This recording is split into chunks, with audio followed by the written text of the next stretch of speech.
Large letters on the front. You pry open the box. Inside you find a folded up map, a small booklet, a 24-sided die, and a little plastic figurine.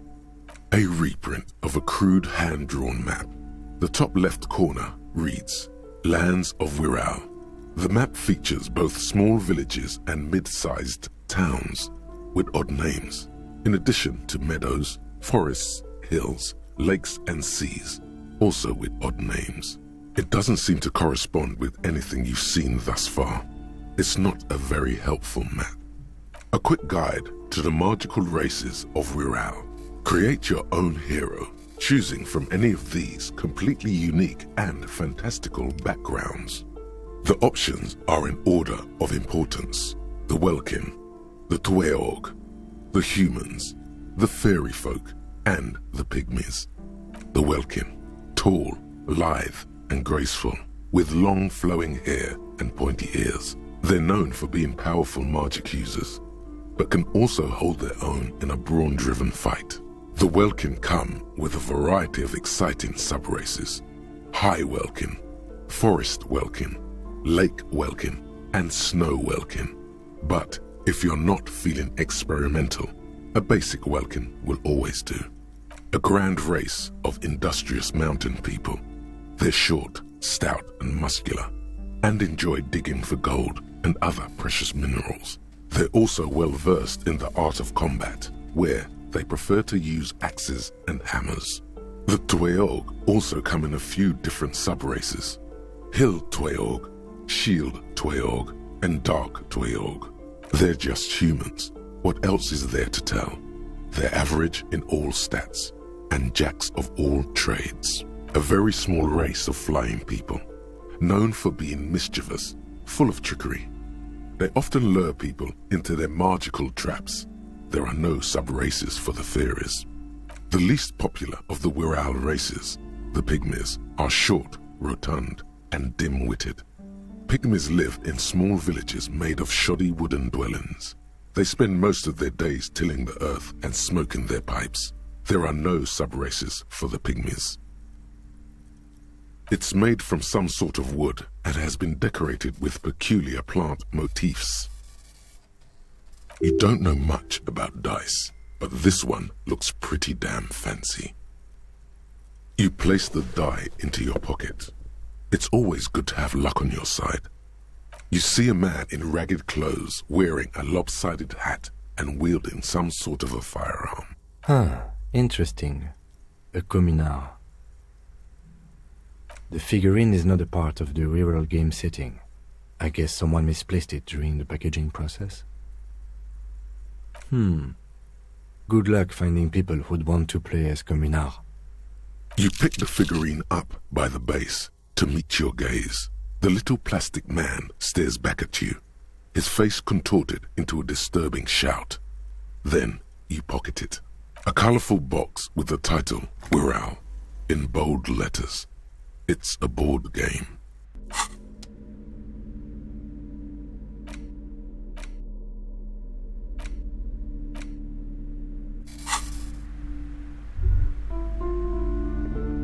The display rack is brimming. This is entirely complete. Oh yes, certainly. Another good sale. It is a bestseller for a reason.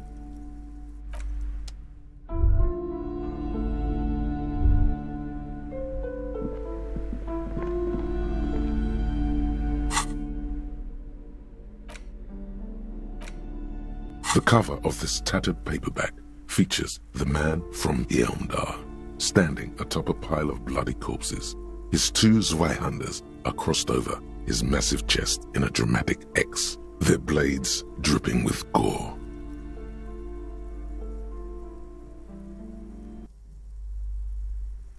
Behind him rise the harsh, snow-capped peaks of his native Northlands. In bold red letters, the title, Yeomdala Man, the man from Yeomdal, unfurls like a banner. In the foreground, a nearly nude woman lies spread in supplication, her privates strategically covered by her flowing black hair. These images speak to something burbling deep within you, the primal struggle of a bunch of violent apes just duking it out. The back blurb reads, his latest adventure serves as the perfect introduction to the savage Heimdall saga. Meet Man from Heimdall, his faithful blood brother Tyribald, the noble Lord Hrothgar, and some of their most fearsome foes yet for the Northlands, for Heimdall. Below, in smaller font, you see the parenthetical, adapted from Man from Eondal and the Necromancer's Treasure, Man from Eondal, Lord of Hrothgar, and Man from Eondal, the Curse of Nacht-Hera.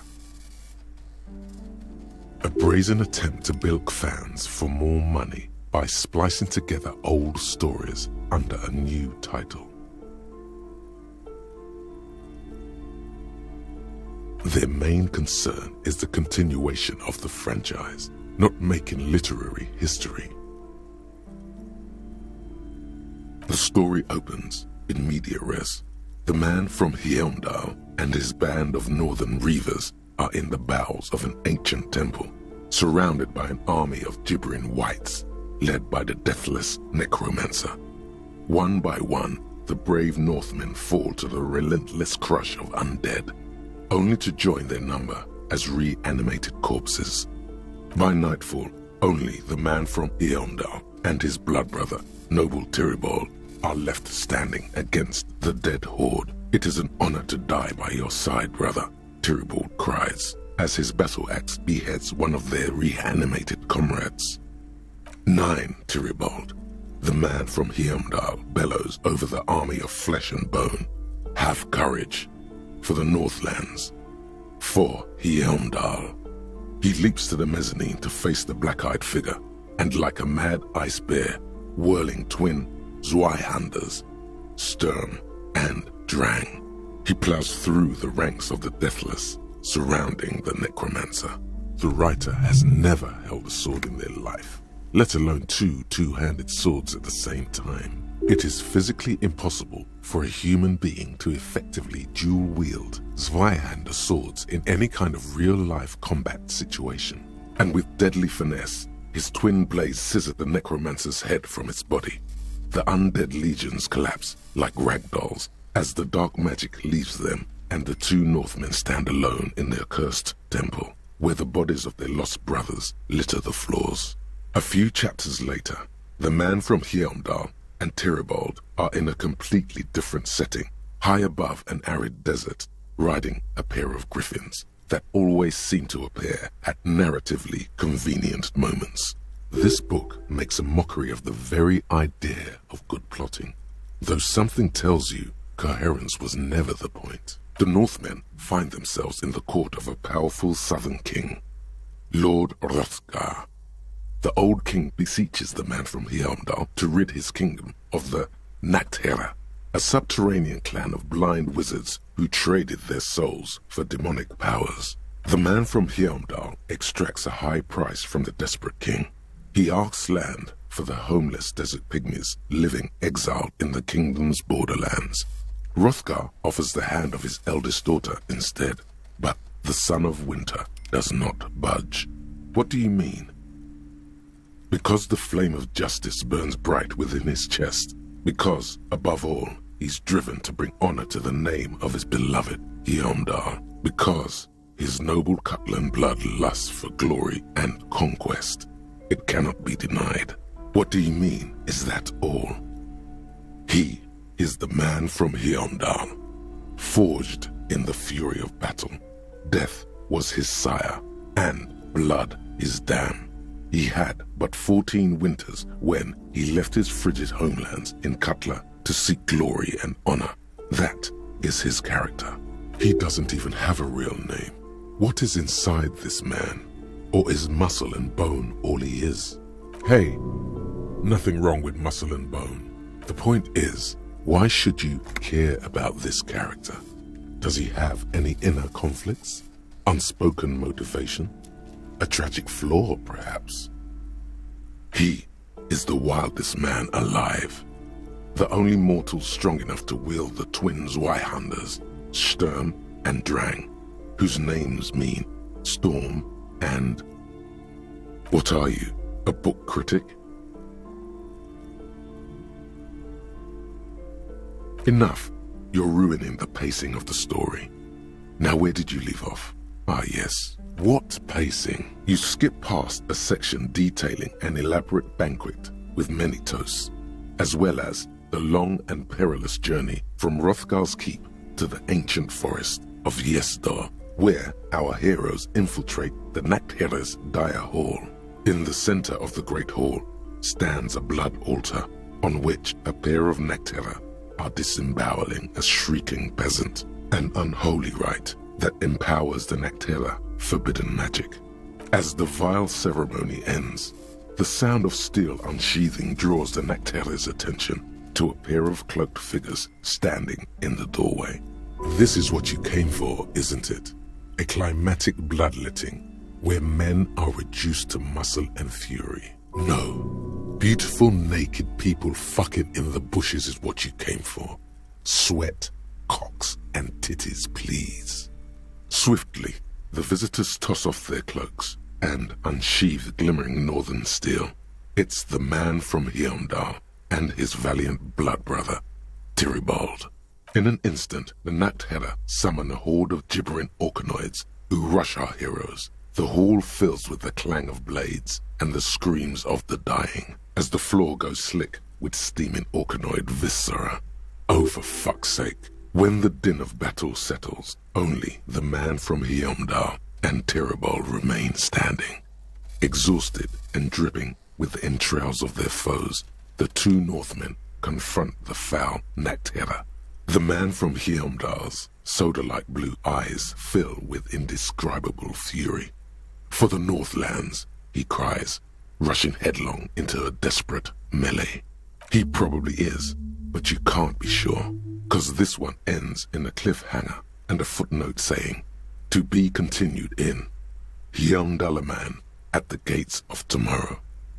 Coming soon to your local bookstore. Considering the sheer amount of different Heimdallaman books out there, it's very unlikely you're ever gonna find the sequel. The man from Heimdall stares at you on the cover, his face fixed in grim resolve. The edges of the pages are worn and smudged. A lot of people have read about the Devil Woman's altercations with the Heimdall man. The jacket copy proclaims, Man from Heimdall returns in his most exciting adventure yet. After crashing into a strange jungle, cannibalistic natives abduct his only surviving comrade, noble Tyribald. Before Man from Heimdall can mount a rescue, he is ambushed by a tribe of female warriors and taken to the ancient citadel of Cloud City, where a mysterious and wicked queen rules supreme. Will Man from Heimdall be able to escape his dire situation and find his missing friend? You open the book to a random page. Man from Heimdall, wielding his two Zweihanders, is carving through a sea of savages, his visage fixed in grim determination. His arms, whirling like windmills, are soaked with the blood of his enemies. Mangled corpses litter the battlefield. Good God, this is some retrograde stuff. When was this shit written? You flip to the copyright page. This book was written in 38. Berserker rage burns in his azure-hued eyes as he brings glory and honor to his long-lost Heimdalla tribe.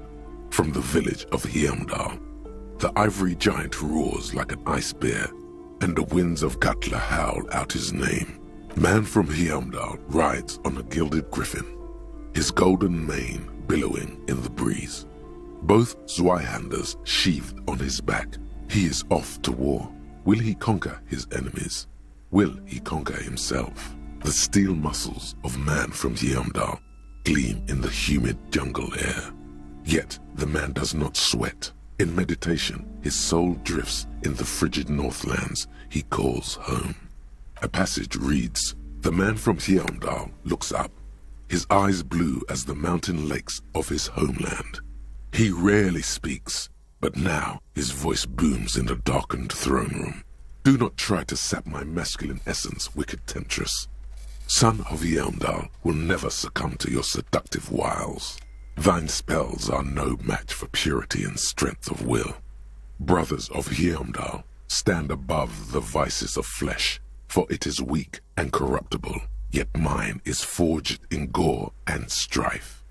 Queen Lydiana just laughs, a sultry and salacious sound, then says, I have grand plans for you, man from Yelmdal. She gestures her diabolical hand toward an array of potions and unguents. First, you shall please me. Then lead my armies against the vicious cannibals. Not a muscle moves in the face of the man from Yelmdal. Yet inside, there is turmoil. This goes against all he holds sacrosanct. This is beyond primitive. In the final pages, man from Yelmdal mounts Gallavarin, his mighty griffin, and turns his gaze to the horizon. Queen Lydiana is dead, but an army of cannibals is storming the gates, and still there's no word of trusty Tyribald. To find out what happens next, you'll have to pick up Man from Yelmdal and the Three-Eyed Skull, available in fine bookstores everywhere. Spring 39.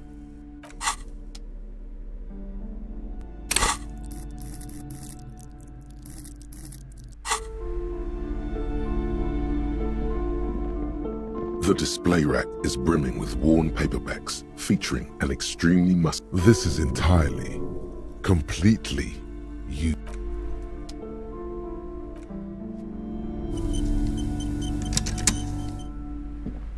We should think about calling it a day, maybe.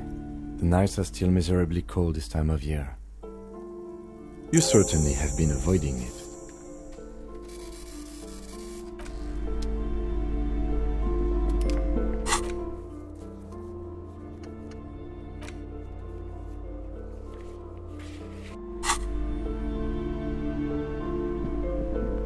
Welcome to Crime, Romance, and Biographies of Famous People. My name is Plaisance. Be welcome, and please take responsibility for the energy you bring into this space. A golden pendant hangs around the woman's neck, in the shape of what looks like a tiny fish head trapped in amber. Her face looks powdery and painted from all the makeup.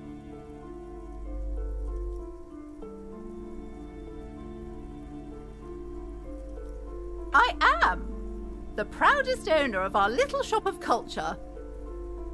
She has fine-tuned her voice to find the most welcoming approach for attracting new customers. It doesn't work. Oh, I'm very sorry, sir. Some of these old paperbacks just don't have the durability. I would be happy to sell you another one, but unfortunately, it's the last copy we had in stock. She calls that customer service? Goodness, you were already doing good, browsing the shelves. Why'd you stop? Don't you feel compelled? Go, go! Get back there. The books await you. Quietly, she mutters to herself. He isn't doing what he's designed to do. Isn't the spell working? Everything is on the shelves. Take a look yourself. The shelves compel you, don't they? She's attempting to mentally direct you towards the shelves. She only wants you to buy the goods. She doesn't care about the books. Truth be told, not really. My sister brings in most of the goods. I'm sure it's all very literary stuff with well-written prose, but you don't learn about the important things in life from fabricated stories. I provide a valuable service. As long as people buy books, I'm fine. The truth is available if you just know where to look, and you have to open and free your mind to understand. Huh? Nothing. No one's cast any spells of compulsion to draw in customers. What a silly idea. She smiles and nods, seemingly relieved. Annette, yes, my daughter. I hope she wasn't slacking off again with her nose in science fiction. Tell me, was she at her post doing her job like a proper girl? Wonderful! Did you talk to her? Great! On a scale of 1 to 10, how compelled were you to buy books after talking with her? Her opinion of her daughter Depends on how well she lured you into the store. My precious, her dedication brings joy to my heart. If you have children, I hope they turn out as great as my Annette.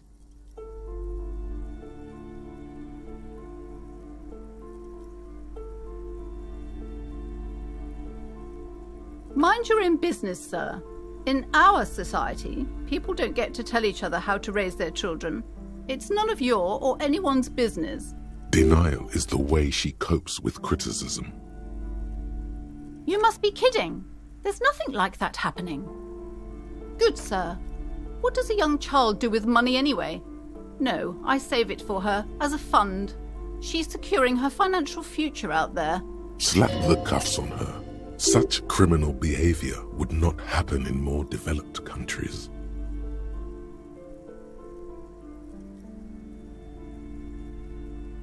Those countries will realise they've raised a lazy and spoiled generation. Are we done with the jokes now? Yes, we've had quite enough fun here. Right. The woman before you scans the store, her shoulders rigid and tense. Every now and then, she nudges her glasses. Cursed? Who said that? Annette? I will have a word with her. This place is not cursed. It has a robustly magnetic energy. Good for commercial activity. My business is thriving, sir. What in God's name is she talking about? Doesn't feel like it's thriving. Feels ghostly.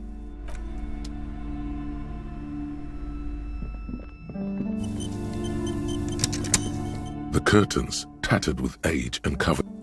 Just as you're about to pull apart the curtains, the petrified voice of the shop owner cries out once more. Sir, don't touch that. I told you it's off limits for the customers. Parapsychologically speaking, we're dumb if you decide to open them. I won't be held responsible for the consequences. It's too dangerous. She looks away, mumbling. Why is everyone always messing with the curtains? Why can't they just buy books like normal people? No, it's just a storeroom for the employees, I told you. Now please step away from the curtains. Why? It's not like anyone was killed there. I am sorry, I don't mean to be so impolite. Just please don't go there. I can't allow that. You'll only make things worse and unleash the powers. The curtains do seem frail suddenly, not robust enough to contain a slippery darkness. You do? My God, even more reasons not to mess with the curtains. Just step away, dear sir. No, please just talk to me, officer.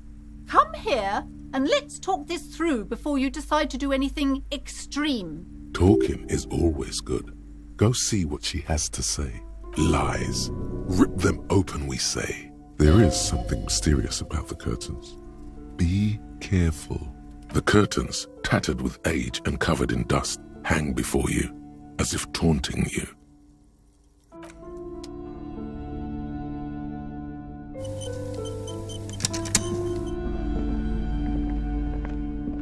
Hello again, esteemed officer, and welcome to Crime, Romance. I already told you, it's just a storage room for employees.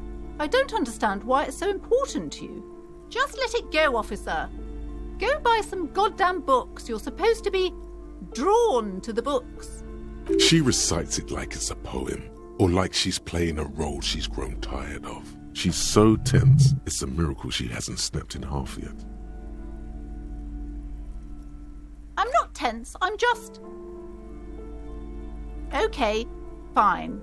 It's because this place is cursed. Just like Annette said, they don't call it the doomed commercial area for nothing. Are you happy now, officer? Happy that you've ruined everything? Host of hosts, she prays. Guard me and my honest business venture from the curse that lurks behind the curtains. Take it easy. You've broken her resistance. Pushing her further will gain nothing. It's not good to talk about the curse, not in detail. The negativism, it's dangerous. Talking about the void wraiths angers them. Wow. Void raves. You have new words. Such wraiths may prove a formidable enemy. Suit up. The curse is so much worse than you could imagine. It's a disease, eating at the very foundation. It's the curse of financial distress, of ruin and bankruptcy. Didn't that curtain just move?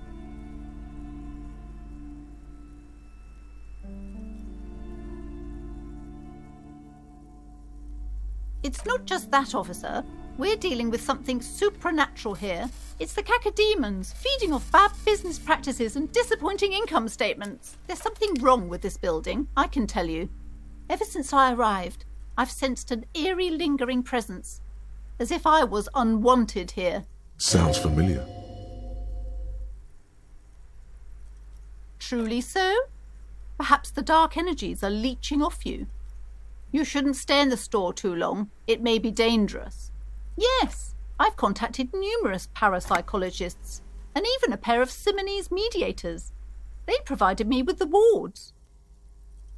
The wards help to keep the doom at bay and protect us against the darkness that lies further in the building, even though now I fear it's not enough. Oh, this? No, it's a special Himian amulet, blessed by desert pygmy shamans, with a spell of compulsion. It's to compel people to buy books. There are numerous spells cast throughout the store. I had the books anointed with a different inducement spell, for example. It's guaranteed to boost sales 15%. Desert pygmy shamans. That sounds like a rather questionable way to describe a group of people. Doesn't seem like the spell is working. There are no customers around except you. Sir, I am well educated in the commercial and esoteric arts. I know what to do and what to avoid.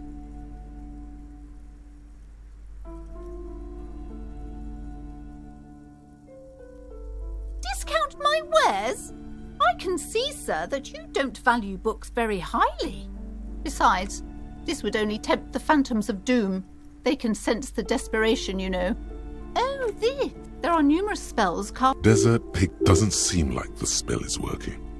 Sir, I am well educated in the commercial and esoteric arts. I know what to do and what to... Sir, this is a bookstore, not a strip club. No one would take us seriously if we put up some horrendous neon lights. Besides, this would only tempt the phantoms of doom. Oh, this. There are numerous... Desert pig doesn't seem like the spell. Sir, I am well educated in the commercial and esoteric arts. I know what to do. My voice is trained to perfection by true sales professionals, good sir. I paid good money for those courses. Too much money, even. Perhaps I should have bought some wards instead. Oh, there are numerous... Desert pig doesn't seem like... Sir, I am well... You're right. A bookstore wasn't even my original plan. I actually wanted to sell esoteric paraphernalia to help to balance out this neighbourhood's dark energies. My husband suggested otherwise. He said it's less stupid, more appropriate, cultured and all that. But being cultured doesn't offer any protection against the curse, does it? Maybe I shouldn't have listened to him after all. Most certainly not. I don't want anyone who's not familiar with the psychic arts to get involved in this mess. Stay away. Leave the spirits be, so they can return to their slumber. My liege, you know what this case calls for? A para-detective. Slither up to her, you silver-tongued fiend. Show her what world-class perfidy looks like. Are you sure? Don't think I haven't seen charlatans before. I'm not sure I can trust your claims. Honestly, you look like a bit of a drinker. I'm sorry for being so blunt, but... Hey now, hey. You need the booze to focus, all right? The lieutenant keeps his usual stony calm. He silently picks out his notebook. Go ahead then, rock her world, he thinks. I'll compose some notes.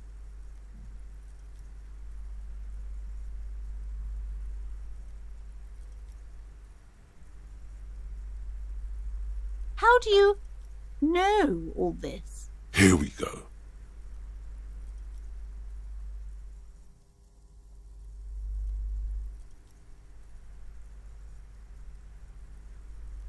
You're Partsimonese. Oh, it means our meeting couldn't have been mere chance. But I am not the only one at risk. I have to think of my daughter. You are certain you can help us? Keep us safe? I can't allow any collateral damage to hit us. If you promise, good officer, then you might be our last hope. Do you swear it? Thank you, sir. There's one more thing I haven't told you about yet. The entity. Do not act surprised. You know of these things, sire. You have? The entity takes the form of a woman, a witch probably. I've suspected that she must be connected to the curse ever since I first saw her. Did you know that she lives inside the chimney? Yes, that chimney is part of the building's central furnace, and it's enormous. She has barricaded herself behind some metal security curtains. God knows what she's doing there. Some unnatural magic, I assume. You should go find the entity and ask what happened to all the companies in the building. What is the source of this curse? Here's the key to the warded door behind the curtains. Take it. Oh, and please do return to me after you've looked round. I'm quite anxious to know what she has to say about the curse. What you discover in there. Unbelievable darkness and ruin. What you discover? Probably just some office space. Don't be scared. Okay, but please, only a few questions. You wouldn't want to disturb the spirits. The woman before you scans the store, her shoulders rigid.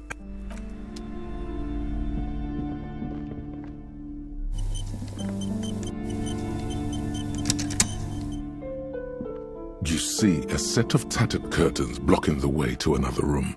A strange cage-like trinket dangles from the curtains. You see a dimly lit room full of dusty furniture and trash.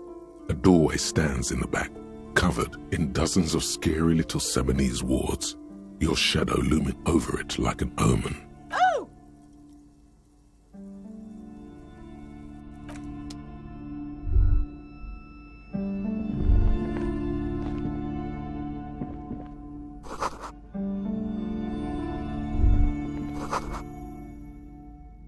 A heavy door with a missing handle stands before you, covered in dozens, if not hundreds, of Seminese trinkets and charms. It appears to be locked.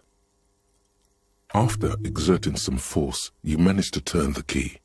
It's eerily silent. The door slides slightly open, letting a draft of cold air into the room. You feel the tiny hairs on the back of your neck rise up, as if someone's standing right behind you. An uneasy knot forms in the pit of your stomach.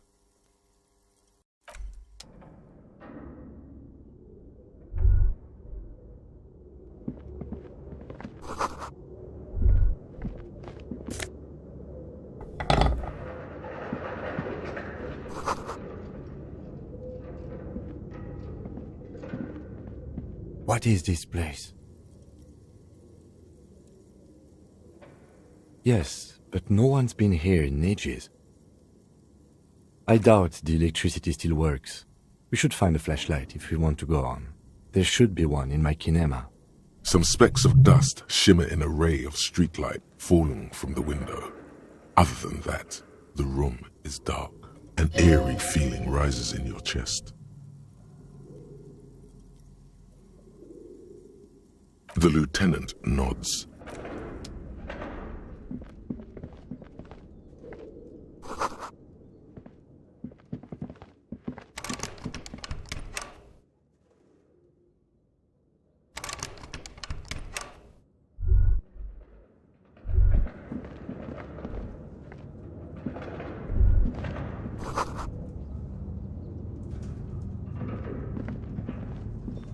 A barbell lies on the floor. The color has worn off its weight plates. It's 60 kilograms. Your triceps hum at the sight of these weights. Show the world what kind of beast it's dealing with. Lift them. There are no collars on the barbell. This is a safety hazard. Why does it feel so familiar?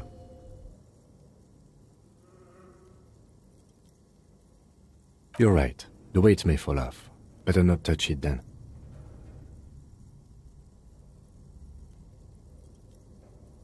It would be a violation of EPIS safety regulations if the gym was still operating, but it isn't. No one's supposed to come here anymore. No, it's not that. It's the stale smell of rubber, the squeaky sound of sneakers, your bruised knee against the mat, and a whistle. Then the feeling is gone. It's just a memory from another life, when you were young and fit.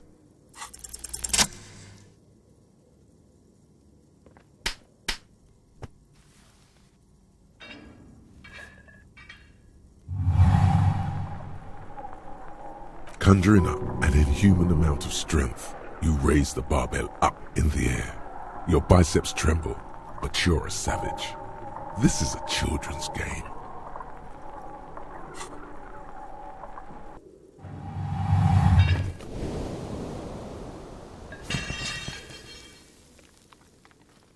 A warm wave of accomplishment washes over your head as you drop the barbell to the floor.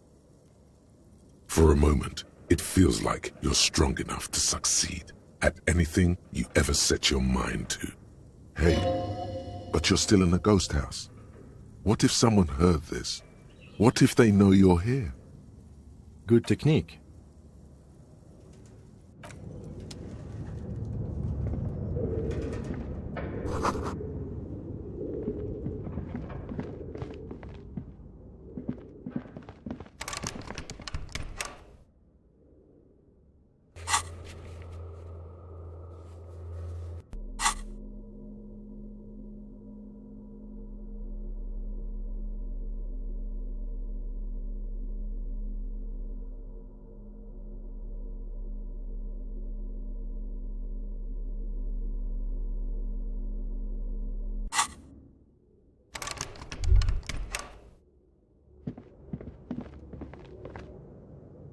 Yes?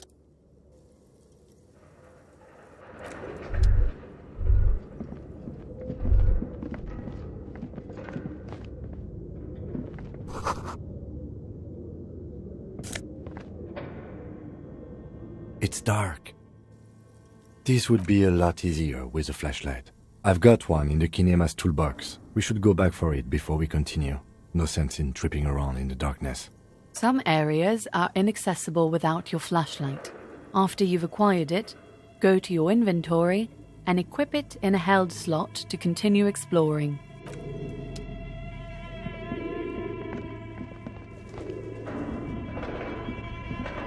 It's dark. This would be a lot easier. I've got one in the kinema's. Some areas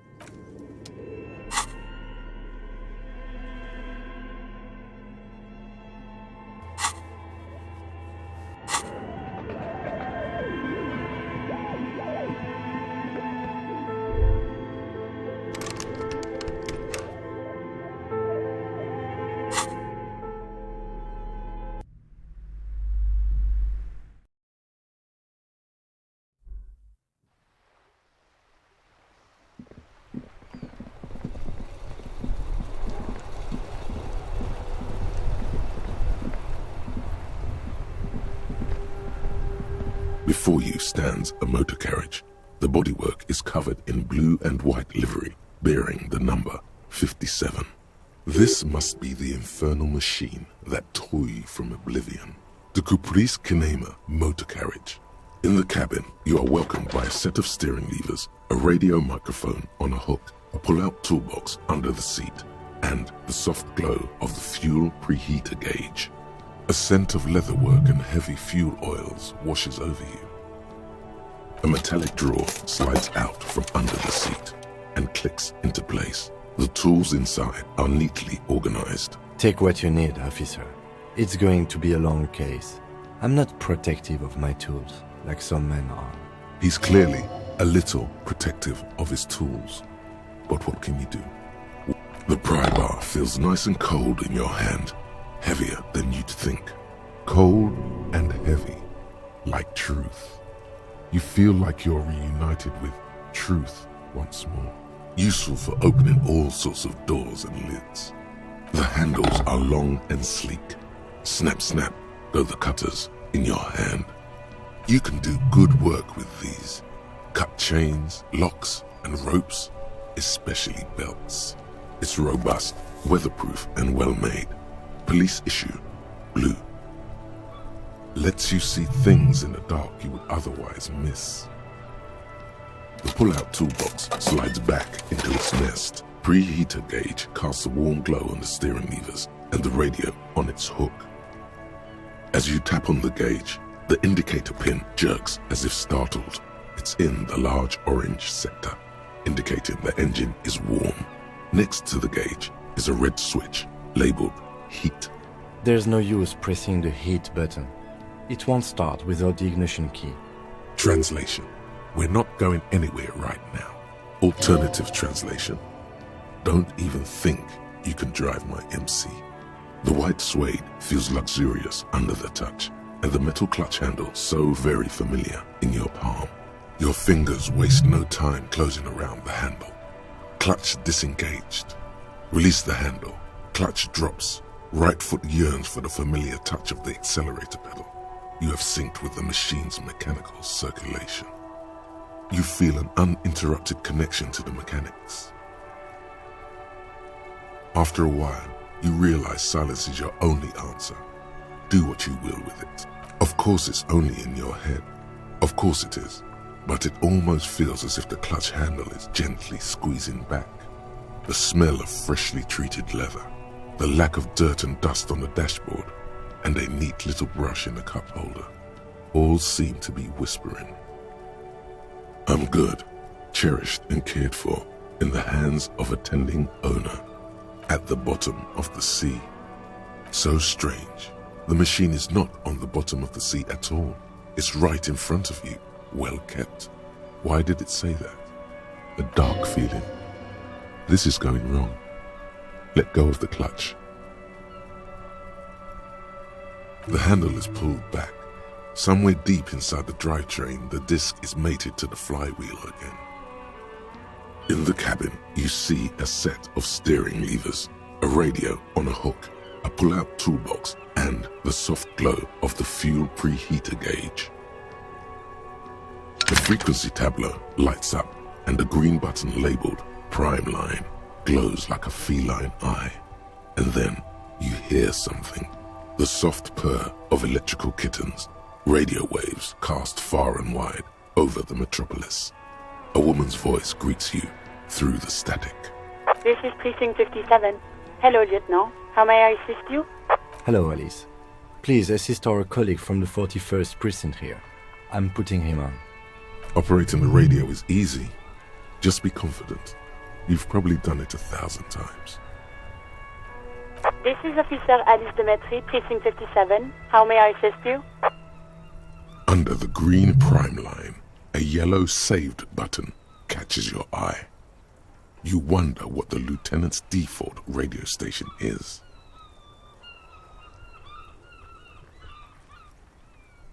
Of course. What is the number, officer? Change of plans. Her number.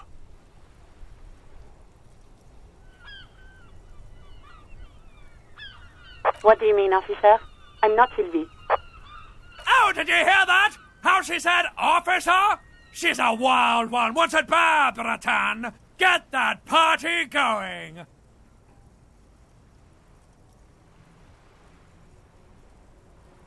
Sir, you're already connected to the 57 precinct.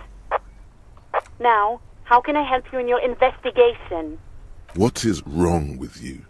Why did you ask to be connected to her? Who does that? Act professional now. You told him to do that stupid thing. Officer? It will take just a moment, officer. Her voices fade out into the familiar radio static. Gottlieb, what do you want? He's carelessly chewing on a piece of hard candy. Oh, it's you. Was that a snarl or a suppressed groan? No love for you here. With all the damage you've been dealing yourself with drugs and alcohol, I'm not surprised. There is no surprise in his voice, only careless superiority. What else? I'm not a brain doctor. Look on the bright side. You've got a whole new life now. Use it wisely. It's hard to say if he doesn't believe you or doesn't care. And then that motherfucker Gottlieb, reeking of schnapps, ordered me into his butcher's room. Officer Fisher is in a storytelling mood. He continues, and I ask him, "You sure, Doc?" And he's cool as can be. "Yeah, if you're in pain, we've got to get that baby out." And so he removed my appendix on the spot while the party was still on in the other room. And I was delirious with pain and all the snaps I'd had. But I remember thinking, man, that Gottlieb can stitch. Only a month later, when I got a chance to properly thank him, did I find out that he had no recollection of the event. That's Gottlieb for you. In league with some devil, he is. I'm sure of it. Cheer. Yes, there's no end to the misfortunes fate has seen fit to rain upon me. Who? You are? You lost your human visage a while back. Now let's get on with it. I've got more important things to do. And you survived it. Congratulations. Are you mobile? Sort of. But by God does it burn in your chest. Even better. Anything else? I wouldn't worry about that. Officers your age have coronary trouble all the time. Also, death is a natural part of life.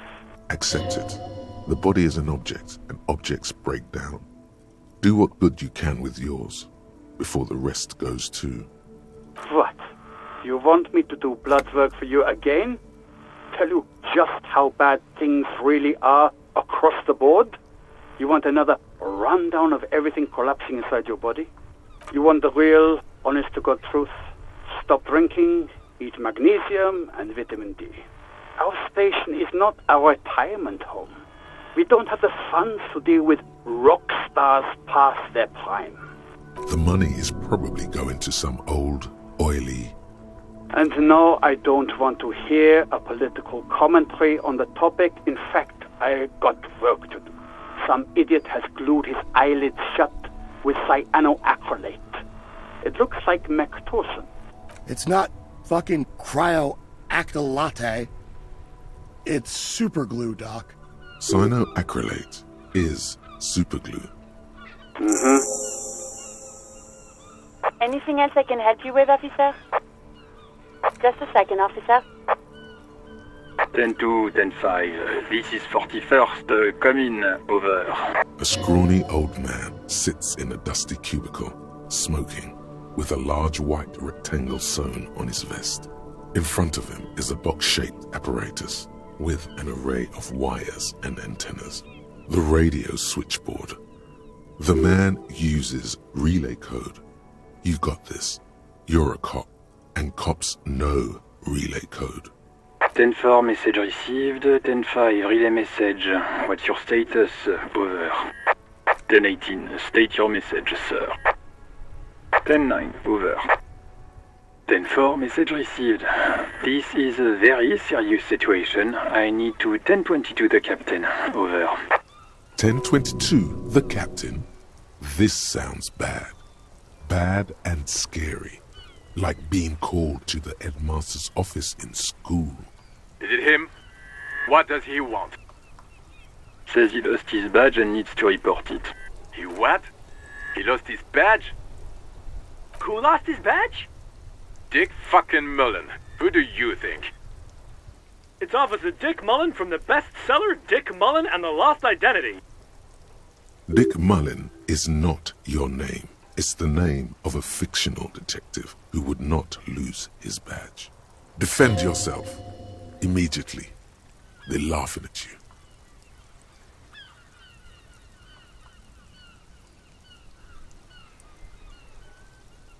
Ten-4, I hear you, officer. I'm just going to make a note here that you are in pursuit of your misplaced badge. Over. Fuck me. Mac, come here. You've got to hear this. Dick Mullen lost his badge. What's going on? Super Cop here lost his badge. He lost his what now? His badge. He lost his goddamn fucking badge. Lost a badge.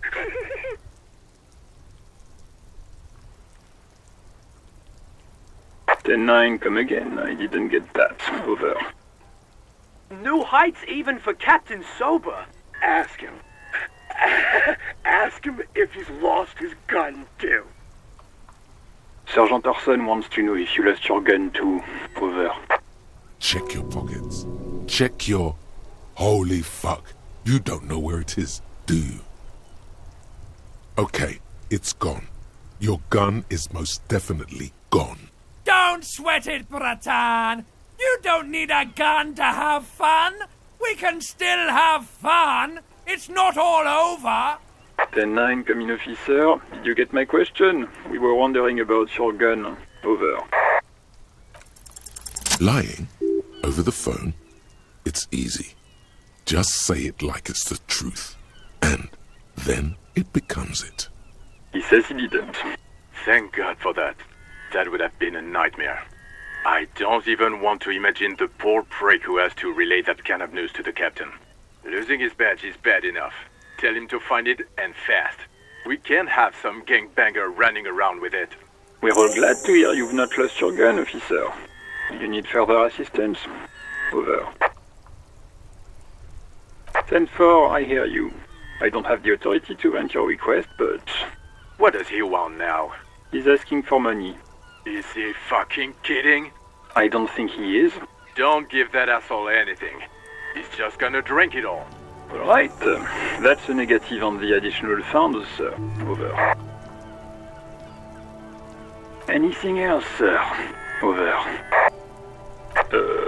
Okay, 10-4, sir. I hear you. Relay your question. Over. Wait. Before you say anything stupid, think it through. You're going to be looking at a straitjacket if you tell everyone you lost your memory. Be smart about this. Ask if he's there alone. 10-4, sir. I'm not hearing your question.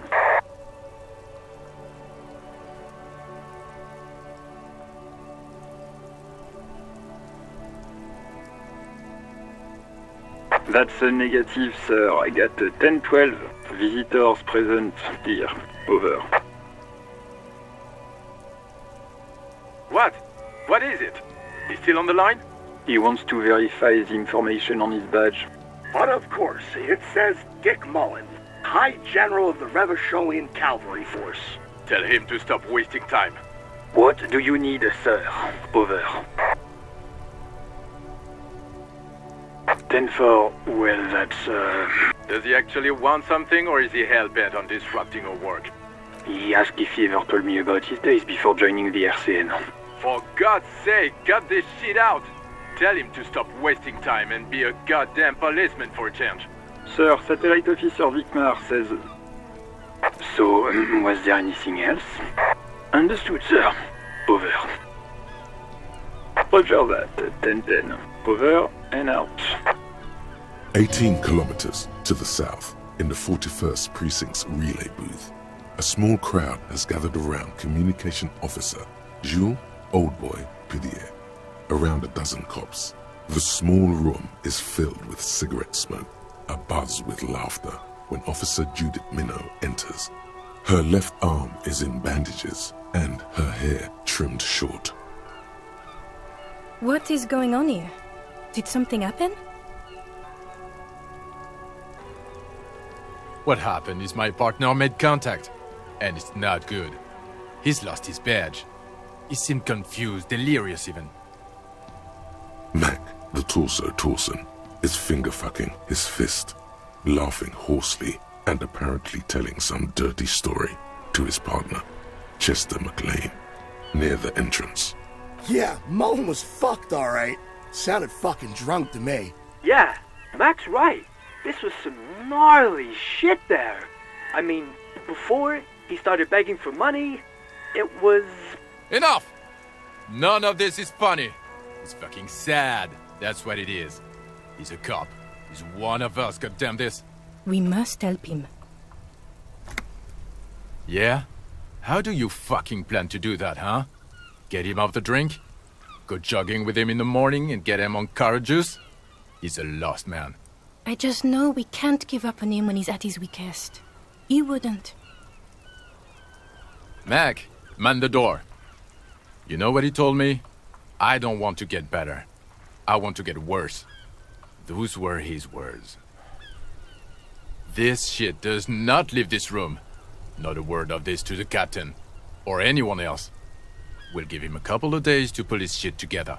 I guess I can hold off the report for a few days. Good. Okay, everybody. Nothing but a prank call here. We all got our laughs. Now get back to work. Far north, on the other side of the motorway, the officer quietly hunches with his hand in the motor carriage. All around you, rain falls on the great city of Revachol. Rain drips from the eaves and floods the gutters, washing the filth away. The spring thaw must be here. The snow is melting. Looking up at the sky, cold water dripping from your hair. Grey sky like great battleships, clouds colliding with one another. Rain falls down on the world. Your shirt sticks to your chest. The shoulders of your disco blazer grow heavy. The cold finds its way in under your skin. You shiver, and the city shivers with you. You're not dressed for this weather. You should get an overcoat or a patrol cloak. Sheets of rain over the water, a flight of stairs leading into the ocean. Wave after wave washing the coast of Martinaise, with its motorboats and gently swaying reeds. The ruins of a half-sunken sea fort crumble on an inlet beyond the Bay of Revachol. Ghosts rise into the sky. Urban coastline, rain dripping off Eternite-covered roofs. Cinder blocks left over from half-finished construction. A defunct research and development building, once seized by revolutionaries. An old wooden church stands on stilts above the water. Coal City, end of all lines. The skyscrapers of La Delta, the financial district. Faint golden light seeps from the office windows. Will you ever go there? No, you are just one of the hundreds of thousands who watch them rise across the bay from Martinaise every day. Your hair is an oily mess flecked with ash from neighboring coal plants. Smokestacks rise somewhere in the distance. There's a frit on the corner. A plastic coat is folded into a small triangle under the counter by the window. Beyond that, the strike breakers have gathered. The great gates of the industrial harbour are locked. A chill runs down your back. You shudder, looking down at your feet. Dirty rainwater runs veins into the plaza's snow. Two green snakeskin shoes stand at attention on the mosaic paving of the plaza. Capeside apartments. Tower blocks crowd one another. 4.46mm bullets still lodged in their war-torn stone wall. Hallways collapse from the mortar hits of a war that was lost long ago. Clotheslines go to waste in the rain. Radios play. Midnight news and reruns. A yard. Rain falls onto the roof of a woodshed. Coal leaks into a puddle beneath a dead man's feet. He swings from a tree, bloated. Droplets of rain slip from his cold cheeks. A traffic jam. Rain thrumming on the roofs of motor vehicles. Inside, drivers watch water streaming down their windshields. The statue of a king shudders. He too is cold. The canal bridge has been raised. The road ascends. A raised motorway loops above the ghetto. Beneath its concrete columns, a sea of rooftops, woodwork, and tar stretches northward.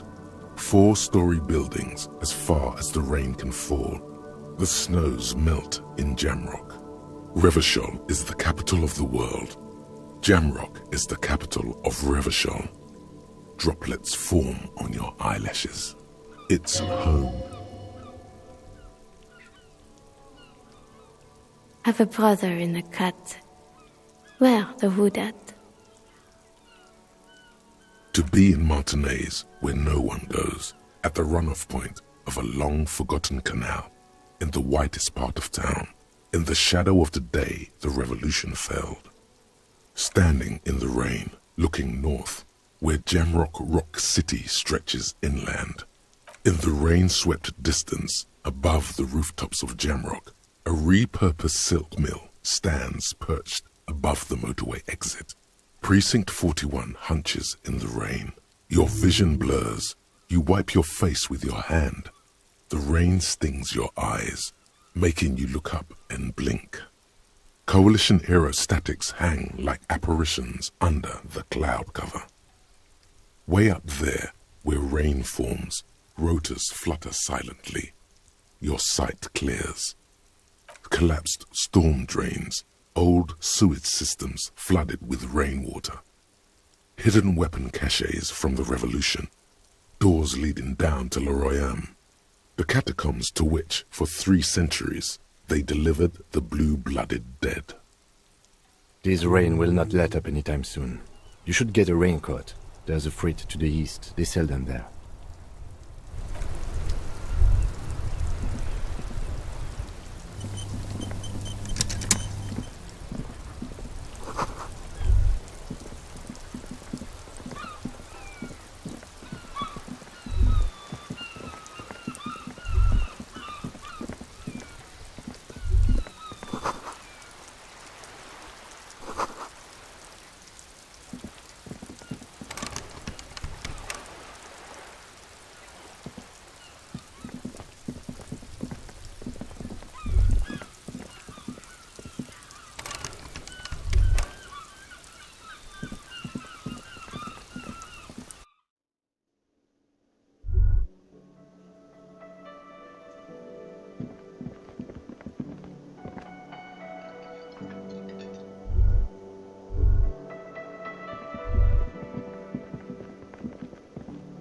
Real mature, man. What exactly were you trying to accomplish? You do understand you still owe me money, right? Damn, your feet thought we got away. That doesn't seem fair. You demonstrated some serious skills there, slipping away Sambo style.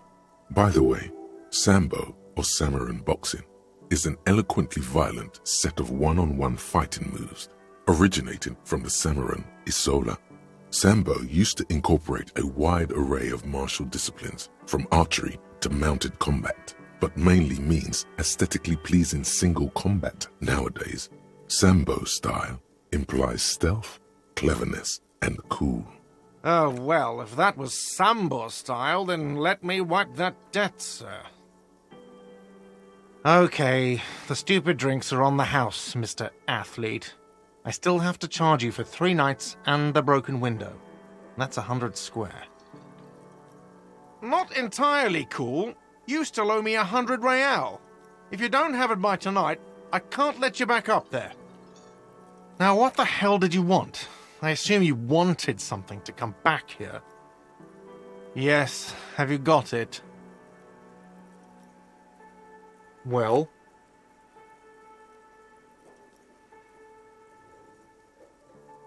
Great. Thank you, officer. That's all I wanted. Payment for services rendered.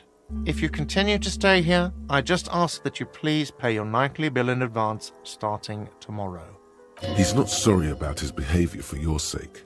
Now that you have money, he really wants to make sure you're not angry with him. I'll unlock the electronic lock to your room. All the doors lock automatically at 9 p.m. Please pay for each night in advance starting tomorrow. 20 real per night. I'll take a room here too. Of course. Always happy to have officers from the RCM as guests. Anything else I can do for you? Absolutely out of the question. You wait and see, cafeteria manager. Absolutely in the question. First we find a sad banger. Then we sing this place to shit. Your body is ready, sire.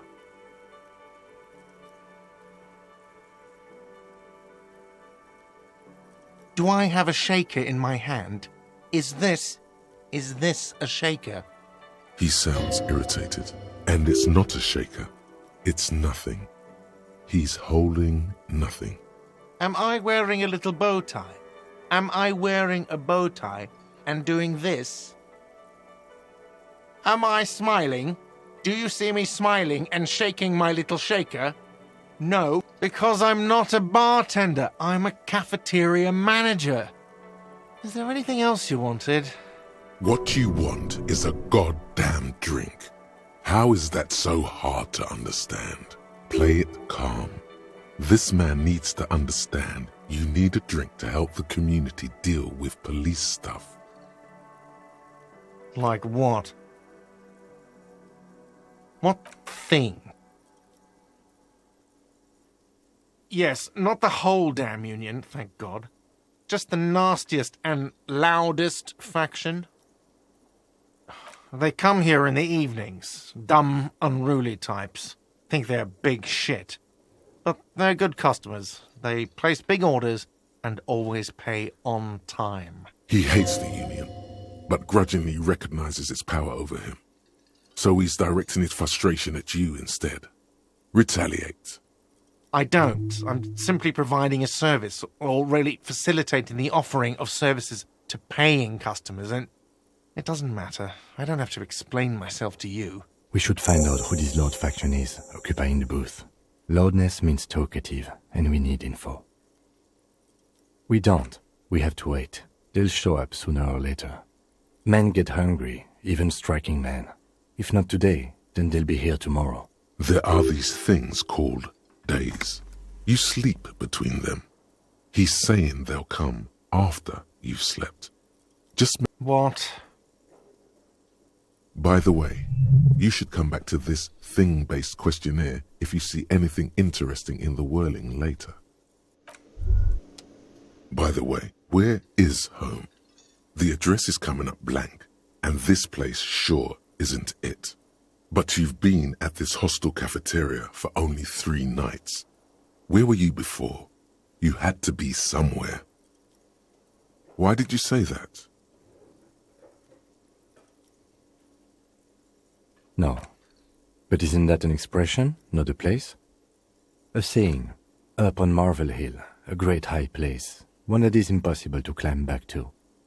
That doesn't sound like somewhere you can stay if you run out of money.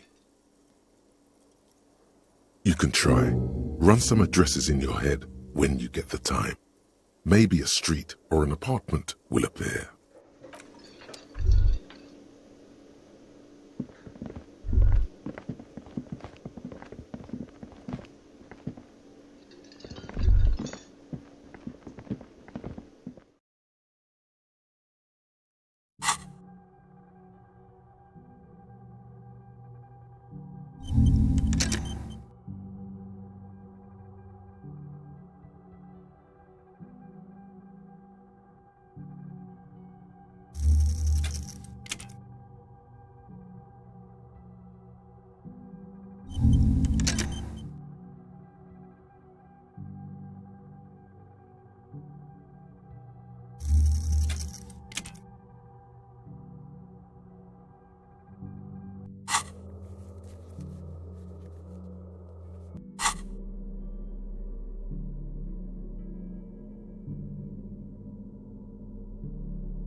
This is the door to the room you redecorated. Just a moment. You had some questions earlier, I believe. And besides, we should discuss our progress on the investigation. Let's go out to the balcony.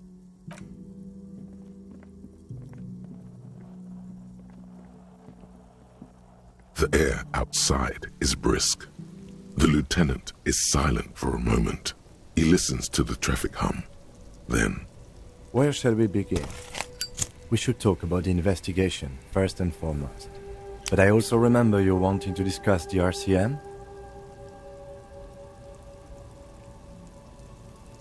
Well, we didn't even look at the body.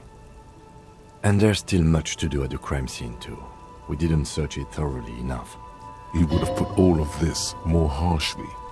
but he doesn't want you to feel completely discouraged. Probably because he's afraid that you'll just give up and keep drinking. I look forward to that. As for the interviews, we weren't able to find the union leader, Everard Clare, much less interview him. So that's on the to-do list for tomorrow. We didn't talk to the Wild Pines Red. We really must do that tomorrow. Above all, though, today was exhausting. What's with all the running? You run a lot. Is that a standard Precinct 41 practice?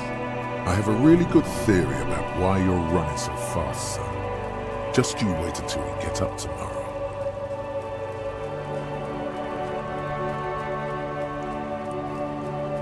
It's impressive, especially for a man your age, and in those hills. Nice shoes, by the way. I like the green. Goes with the orange. Thank you for the compliment. We could manage it even in wooden clogs. There are uncanny running reservoirs in this body. God knows why. They're quite limited, actually. The power officers of the Rebachol Citizens Militia exercise most frequently is imposing fines of up to 1,000 real for offenses, in accordance with an interdepartmental schedule. The RCM's primary role is to ensure safety. We are not really supposed to play any part in the economic structure of Rebachol. Yes, although indirectly, as citizens can always request records from their local station. Officers of the RCM have been known to take bribes of less than the prescribed fine amount. It undermines trust in the RCM. We can arrest people, of course, but rather than bringing someone in directly, it's preferable to serve a station closely. It prevents confusion and overcrowding. We are permitted to use whatever force we deem necessary, even lethal. Yes, the last time was 4 years ago. He says it matter-of-factly and moves on. He has internalized it well. It's just that, a fact, a self-contained past event. There is a slight physical revulsion in him while saying that, but he's worked through it in the intervening years. We don't convict. We arrest and send them to coalition government courts in Courron and La Delta. The prosecution works off our testimonies and records, which is why it's paramount to keep them.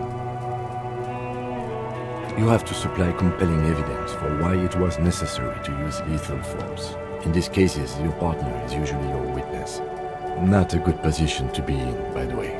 Internal Affairs handles these cases thoroughly, by cross-examining you for inconsistencies. It is hard to cover for anyone, which is for the best. That's an improbability, perhaps even impossibility. Of course you've killed people.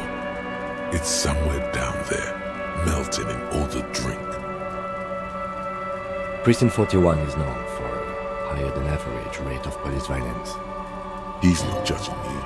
He's respectfully acknowledging the difficulty of working in your precinct. The coalition government and the moral intern are noteworthy. The RCM was formed by the coalition government to restore order in the international zone after the revolution. So we did. Now we attempt to maintain that order. No more, no less. Or perhaps it is better to say we were allowed to form. It's a point of contention whether the citizens of Rebachol or the coalition government founded the RCM. It's probably more honest, yes. Either way, the moral intern leases us the right to keep the peace in this city, and they will take it away if we misuse it. Or if they think you do. The Moralist International are the world's largest political organization. You know who they are. They have been running this place after the revolution failed. They're a union of center-left and center-right parties across the Real Belt. Our coalition government is just one of its many projects. They also run the ICP, EPIS, most intergovernmental organizations in the world. What do they believe in? They are Dolorians. They believe they continue the humanist project set forth by Her Innocence Dolores Day 4 centuries ago. Others say they are just technocrats. Those others say they continue the humanist project set forth by Dolores Day. Interesting question.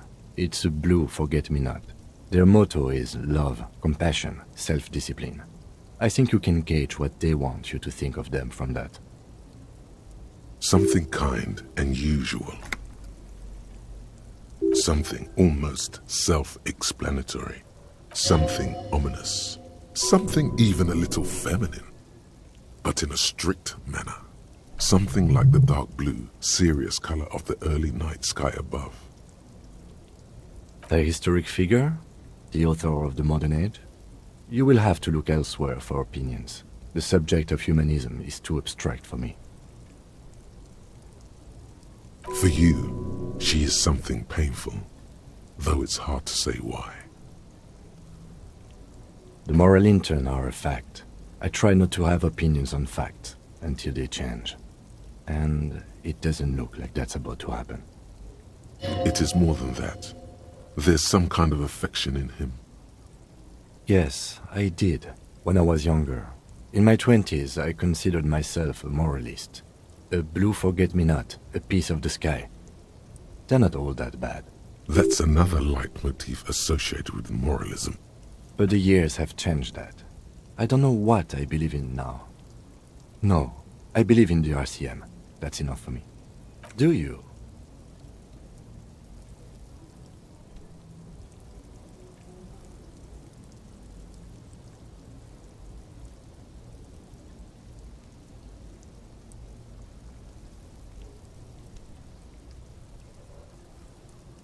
In fact, we would need them even if you didn't think that way.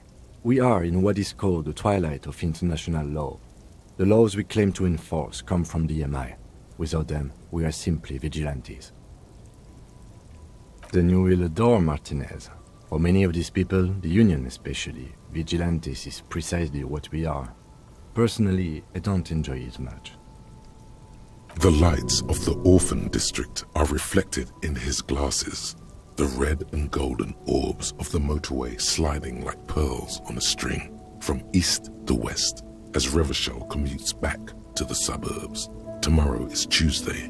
Monday is over.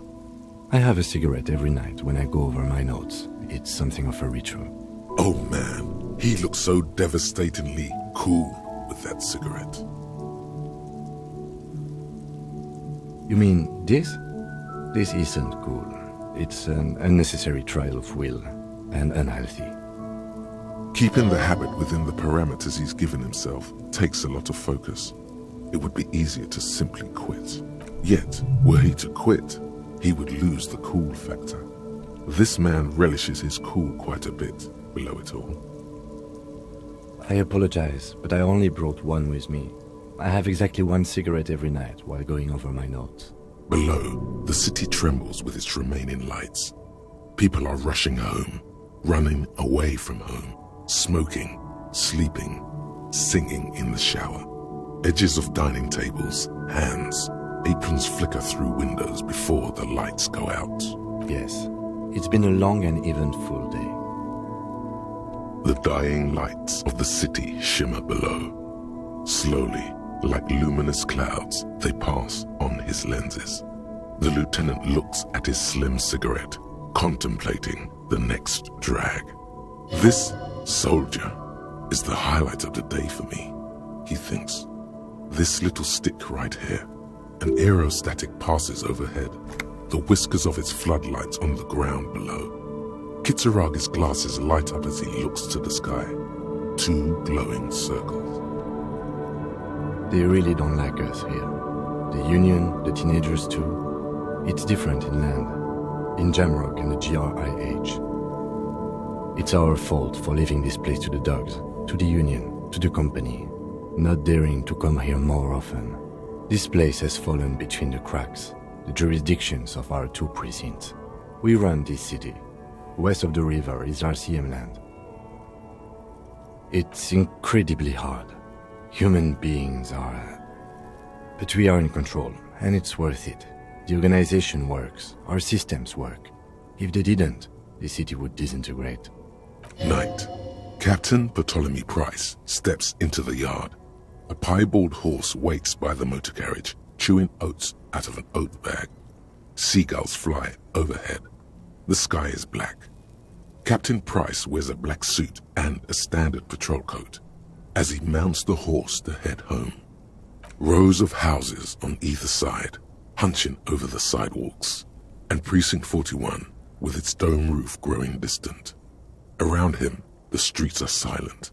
A kid on the corner waves at the captain as he takes the turn on Petition and Main. The horse neighs. The captain nods back. "Thanks, kid," he thinks. He's grateful. Me too. But I wouldn't count on any drastic changes in our lifetimes. He is very tired, but the dark circles under his eyes make him look younger, not older. Yeah, it's getting very cold now. Let's go.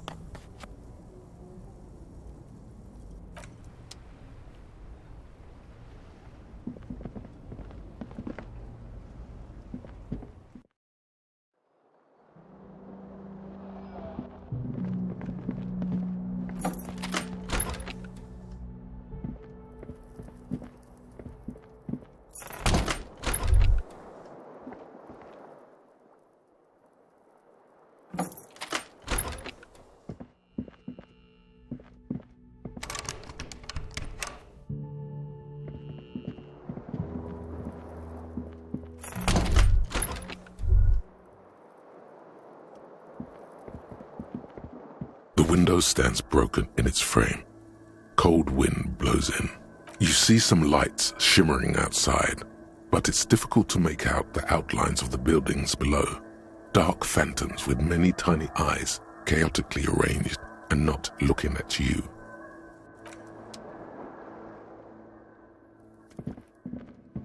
A mirror hangs on the bathroom wall. In it, your face, now without the expression. It's just hairy.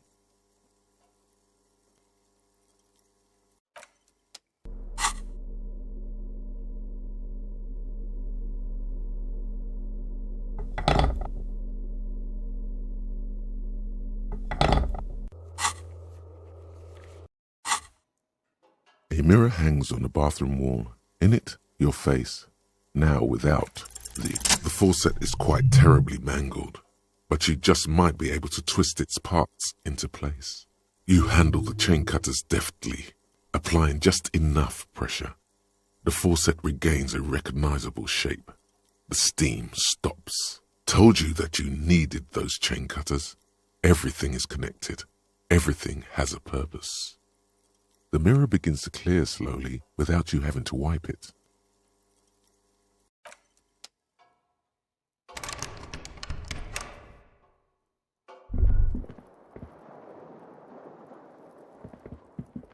The fan is spinning.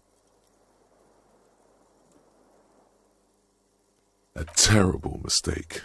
Turn the lights off immediately. You can practically feel the photons burning a hole in your brain. It's just a little hangover-induced photosensitivity. Don't overreact. Little black spots dance on your retinas. It's almost pleasurable. The blades come squeaking to a halt. The switch must be broken because nothing happens. The air in the room is starting to feel like vaporized urine. The switch must be broken. The bed is cold and not particularly inviting, but it's yours. The sheets look awful. The option to go to sleep becomes available every night after 9 p.m. The sheets feel at once coarse and clammy against your skin. The bed sags beneath your weight as you stretch out and finally close your eyes. And then sleep doesn't come. Maybe it's the bed's fault. It's a little better. Colors, scenes, and half-formed phrases still litter your mind. Part of you is still trying to solve the case, isn't it?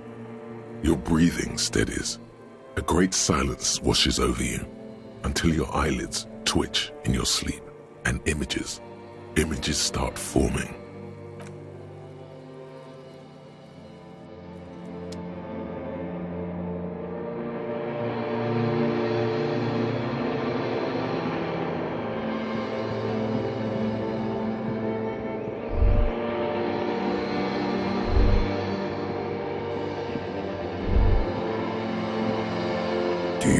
remember the scent of your childhood? You're not kidding anyone, Harry. You don't remember shit. Tell me, do you remember your wife's hand on your face?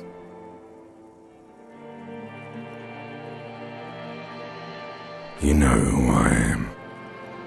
I'm the bad day. The one where you ask her, and then later in the streets, wandering. It's the worst day of all time, Harry dear. And it's coming. She will hear about it on the phone.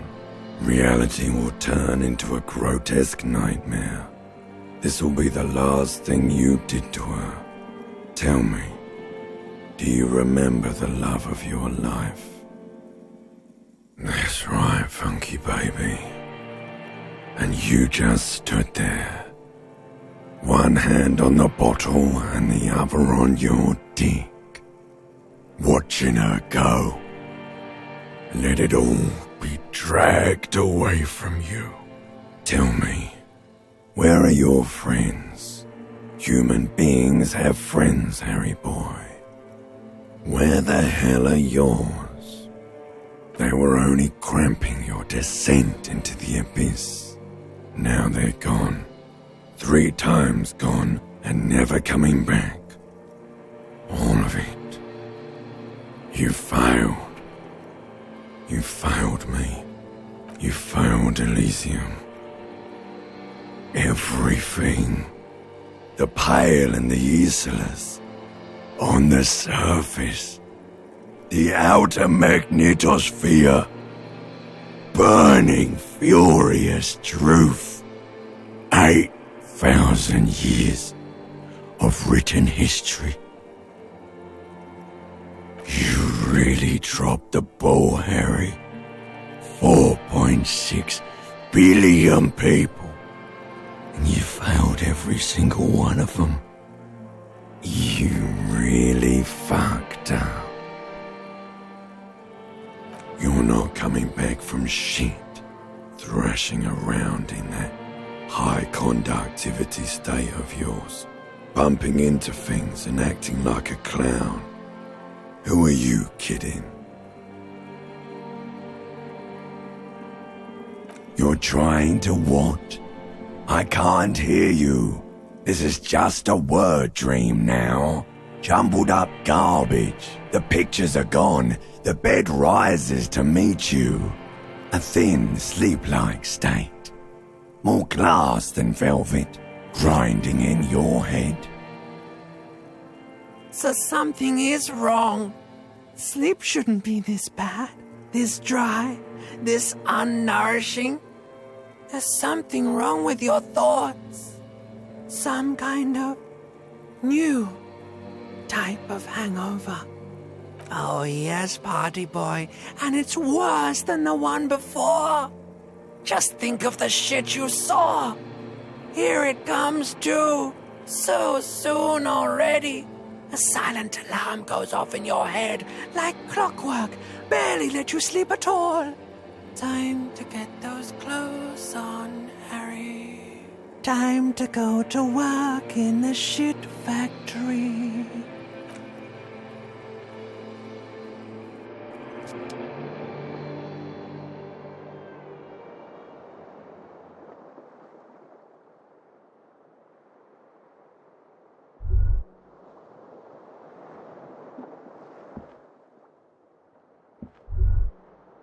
Good going, buddy.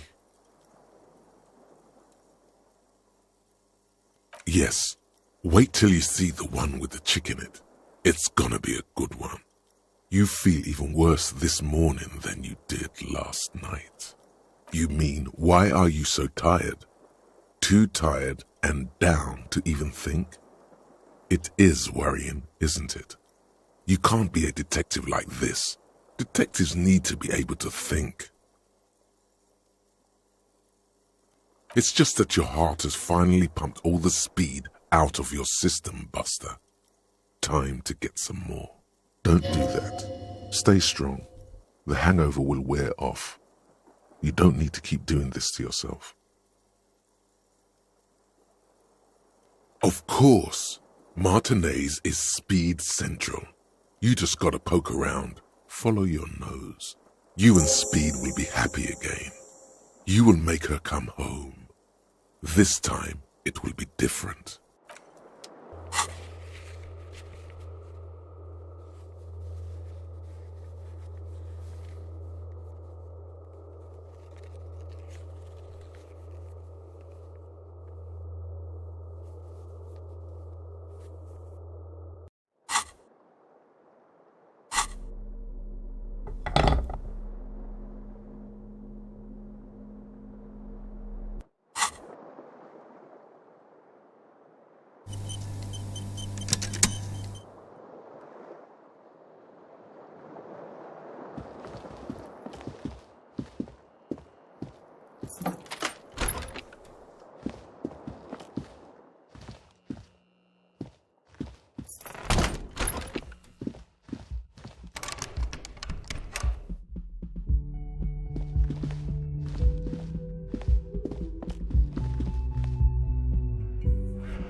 Morning.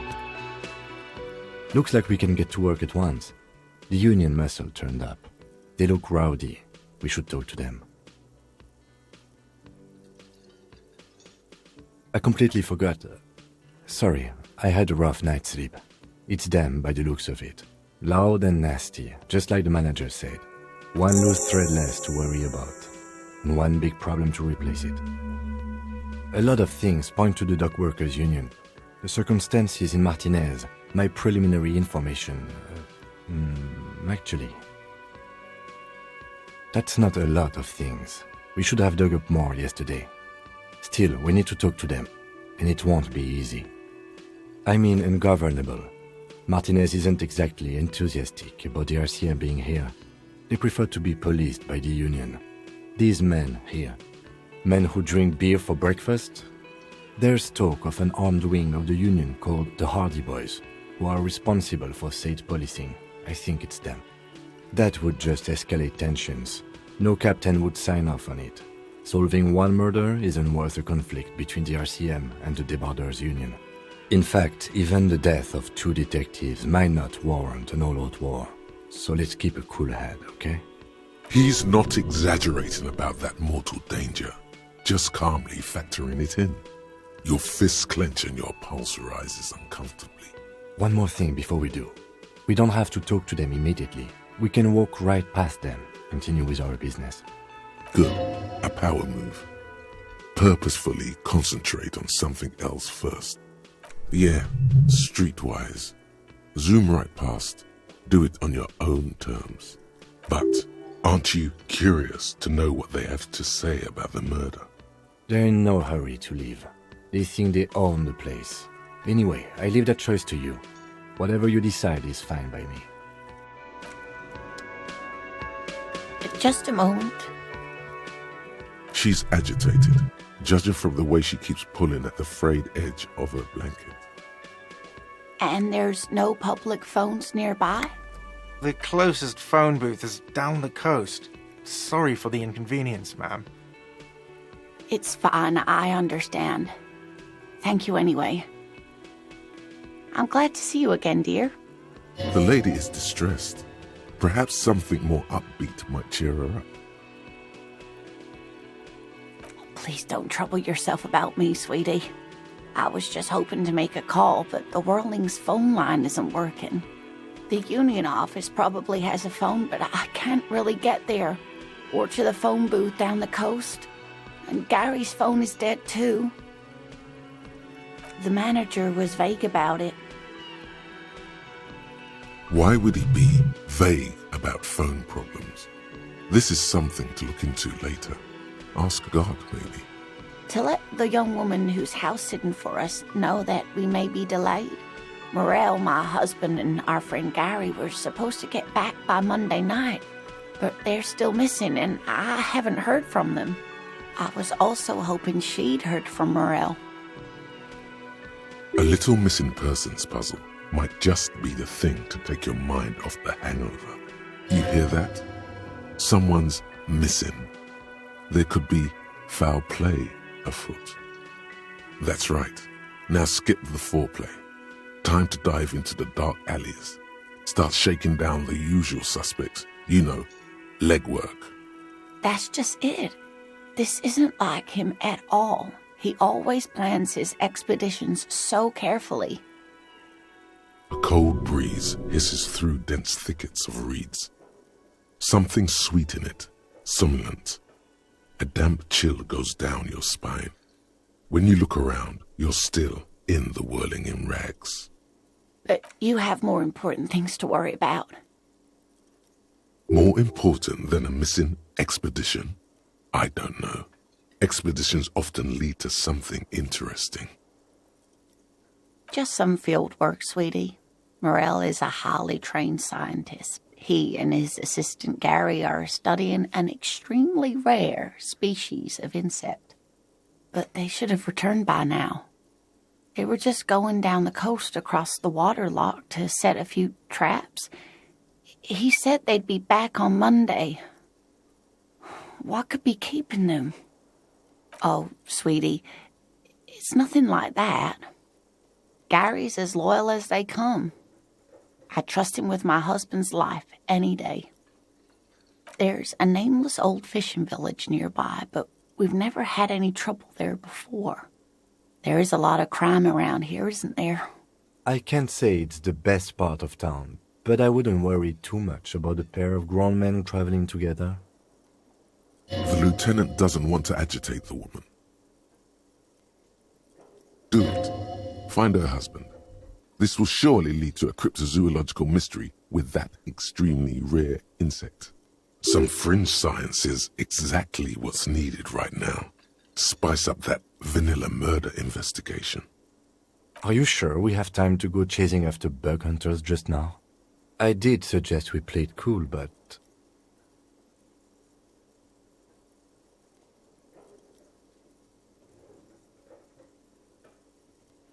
A sigh. He takes off his glasses and wipes the lenses on his jacket before replacing them. Well, the man's already been dead more than a week. I suppose a small diversion won't hurt too much. Oh, thank you, officers. Truly, I'll be right here if you come across any sign of Morel. Oh, yes. A zoologist. A cryptozoologist, to be more precise. It's a pseudoscience that attempts to legitimize research into mythological beasts and urban legends. That's one opinion, yes. And people are entitled to their opinions. She's used to playing off such insults casually, but they still affect her. My apologies, ma'am. I did not mean to undermine your hobby. It's not a hobby, dear. It's a subfield of zoology, one specializing in animal species that are so exceedingly rare that many assume them to be extinct or even fictitious. Searching for such species called cryptids is difficult and often thankless, and frankly, many scientists are too lazy to do it. Universities these days are rarely interested in supporting real research. The quality of research at Revacholian universities has been on the decline, but you doubt there was ever a time when cryptozoology was embraced by the academic elite. She's completely internalized her husband's struggles. They are her own. Sometimes the most charming thing you can do is be reasonable in your requests. I suppose you could use a break and I could use a distraction. One cryptid, like you said. One. This can't turn into some kind of cryptid extravaganza. We have things to do. And I don't. Just one. Or he'll be disappointed in you. Ooh, tough choice there. What an interesting question. And the answer is yes, there are. Of course. All fairy tales have someone or something invisible in them. It's the Col de Mama d'Aqua. Its name means thin whisper of sound, and that's precisely what it is. Self-replicating sound waves, invisible and intangible. The Col de Mama is very afraid of us, which makes it incredibly difficult to track. Col de Mama d'Aqua can also be translated as a whisper light and low. That is a sad story. A group of university students assisting with the field work in their enthusiasm for the project, and no doubt because they were preoccupied with impressing their professors, nearly drove it to extinction. They tried to communicate with it and had no other means but sound. So they started sending out sound waves at frequencies they thought might match the Mama d'Aqua's. And what happens when a sound wave meets another sound wave of the same frequency, dear? This lady really should be a teacher. She's really good at the explaining things thing. Psst, they cancel each other out. You have no clue because you're not a dweeb. Exactly. And these tests were performed so recklessly that when they happened upon the right frequency, well, they wiped out most of the population. Great regret washes over her, a wending cloth. After that, the corpuscle appears to have migrated elsewhere. There have been recordings of anomalies similar to those spotted in Ea, but they've been few and far between. It's impossible to confirm the presence of any stable Col de Mama d'Aqua population anywhere. Of course, a common thread in these. Disappearance and unfalsifiability. I like the story, though, ma'am. I'm glad you did, dear. Plenty. It's the evidence that led to its discovery. In the 1920s, a group of Areopagi ornithologists, that is, scientists who study birds, were trying out a new recording technology for capturing sounds outside the range of human hearing. When playing back recordings they had made in the foothills of the Ea mountain range, they noticed certain anomalies, patterns that seemed random at first, but on closer examination were consistent with the waveforms of songbirds. The scientists soon discovered they could track and even predict what appeared to be feeding, mating, and migration patterns based on sound waves in a strictly delimited range of ultrasonic frequencies, even higher than those of the highest-pitched bat calls. She transforms, when speaking about these strange animals, into a confident woman. They realized that they had discovered a new species and called it the Col de Mama d'Aqua, after the Paracanassian name for the voice of God, which is said to be very silent. They grew quite obsessed with these little birds. Even though they couldn't see them, they could distinguish among individual birds and even began to name some of them. Sequester, Time, Joscan, those are but some of the Mama d'Aqua they followed individually. Yes, that's another translation. They're both quite lovely, aren't they?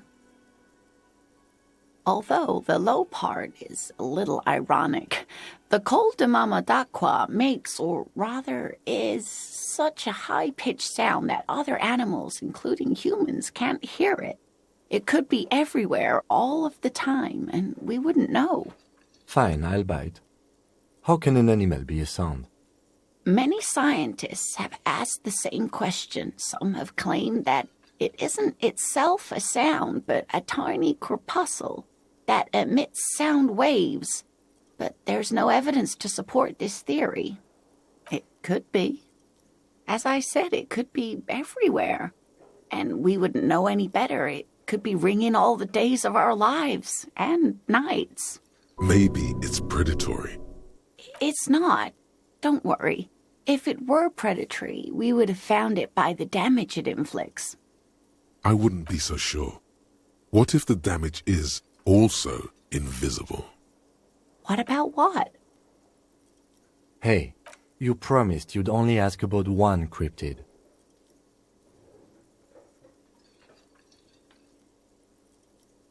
I'm glad you see it that way. Did we have anything more to do here?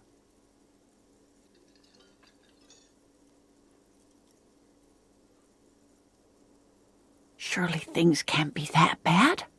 You sense that she won't judge you, no matter what you say. You know where we are, right? That's right. And where is the whirling itself located? Yes, indeed. We are in the fine city of Revachol. The new disco dancing. It seems like a lifetime ago. Much has changed, but it is still the most beautiful city in the world. A rare jewel set in the sand between the pines. Everyone says so, even foreigners. Speaking of history, you know what year it is, yes?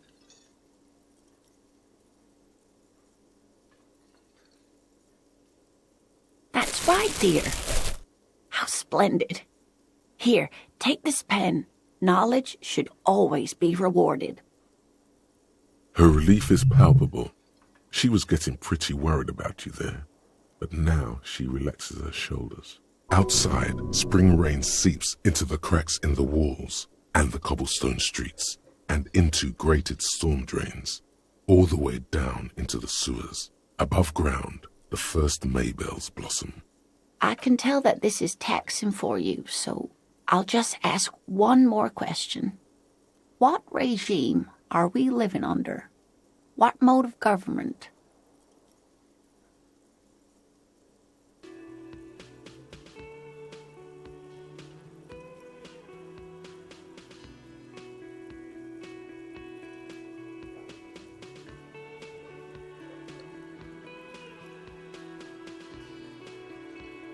No, sadly not. Revachol is what's called a zone of control under an alliance of foreign powers called the Coalition. We have no government of our own, and what democracy we have is market-driven. Meaning, buying is voting. It is quite disappointing, yes.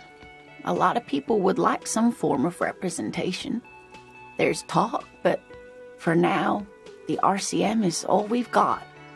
Oh dear. And you were doing so well. There aren't really any cops in Revachol, not in the traditional sense.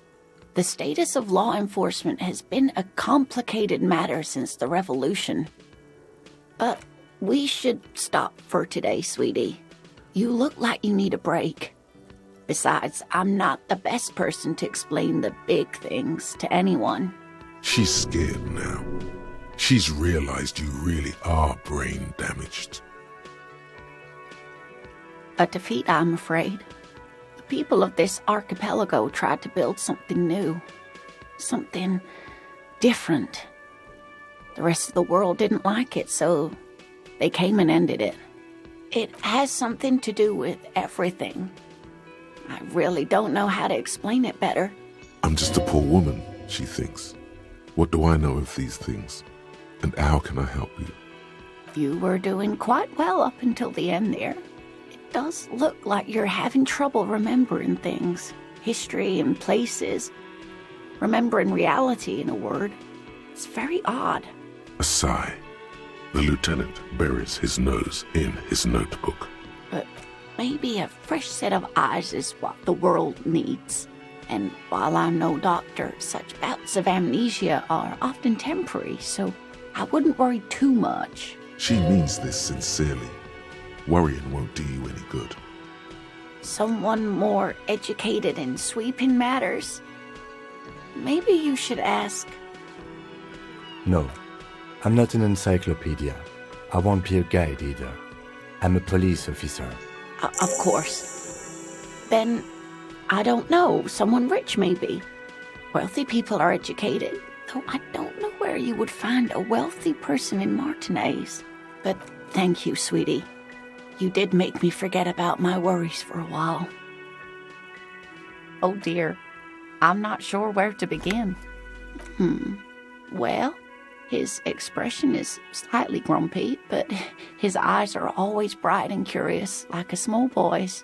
And his palms are quite coarse from all the field work, but he's quite gentle. You can't go around Revachol feeling grown men's hands.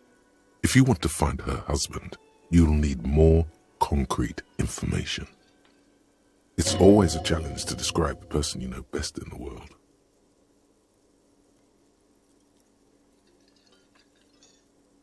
Oh, well, he's a bit shorter than you, but with a larger frame, and he has longish white hair, usually a bit uncombed. You might say wild, even. The lieutenant pulls out his notebook and begins jotting down the woman's description. One other thing, he'll likely have all kinds of field gear on him, even if he's not out in the reeds, just in case. We'll be celebrating our 16th anniversary this autumn. Not the most numerically satisfying anniversary, but I like the less obvious milestones even more somehow. Via dating agency, I'm ashamed to say. I was looking to get back into the scene after recovering from my accident. And he'd just divorced. We hit it off, and, well, here we are. She's skipping over some important parts. Perhaps you'll find out more later. I hope I've been useful. Oh, sweetie, it's fascinating. But I shouldn't bore you with entomological minutiae. The lieutenant gives you a sideways glance. Of course, dear.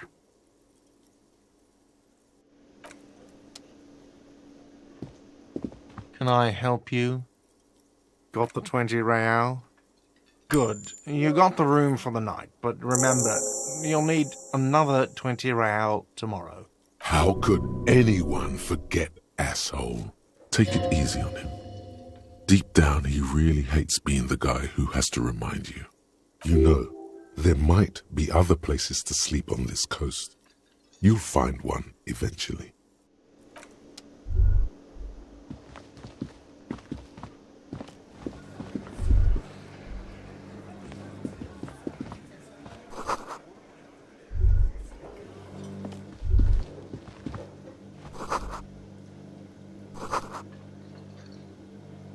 A thin man is smoking below an exhaust hood, occasionally sipping from his mug.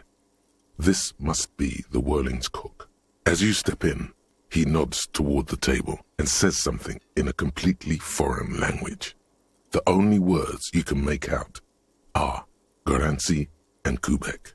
Okay, it's definitely not his name. Whatever you do, please don't call him Goranci Kubek. Please. It's not funny. The man puts his cup down and replies something, his left hand drawing arcs in the air. He smiles and bangs his ladle against each of his pots in turn. It's almost like music, especially with the sounds of assorted dishes boiling and simmering on the stove.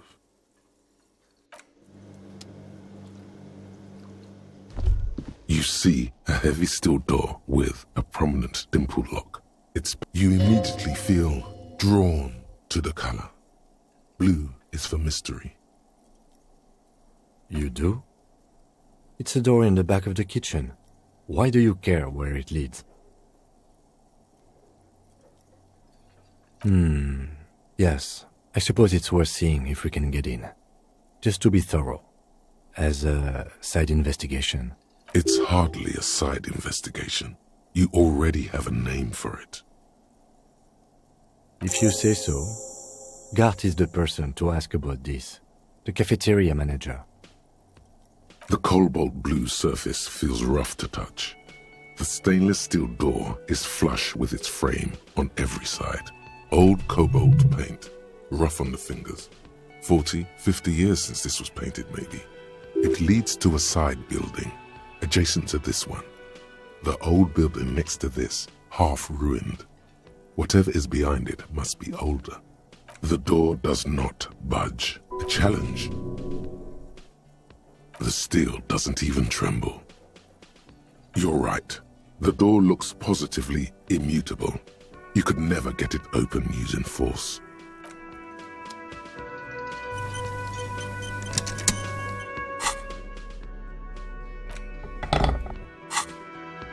You see a heavy... The door does a challenge. The steel doesn't even... Now you're hanging from the handle. The door remains immobile. Okay, it was a challenge, and you failed. What now, loser?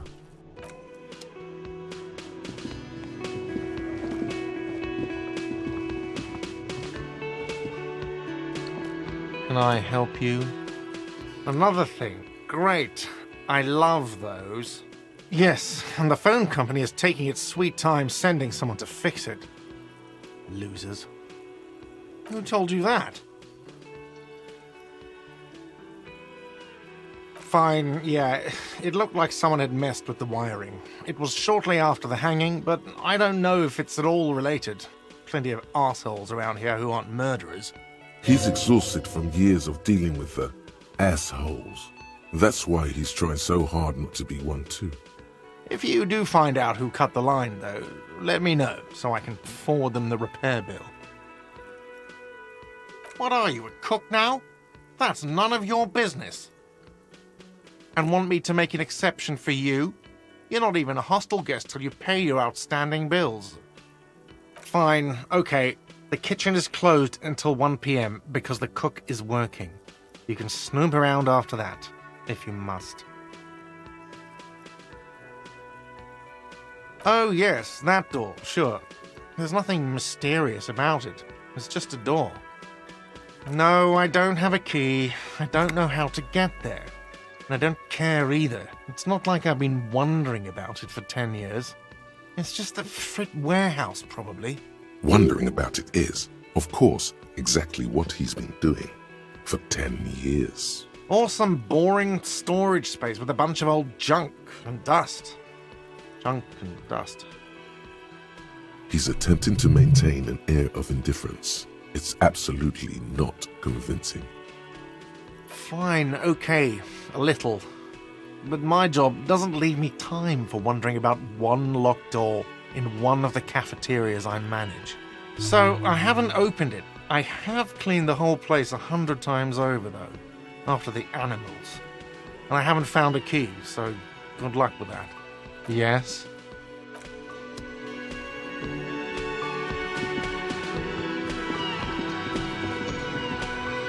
You see a heavy...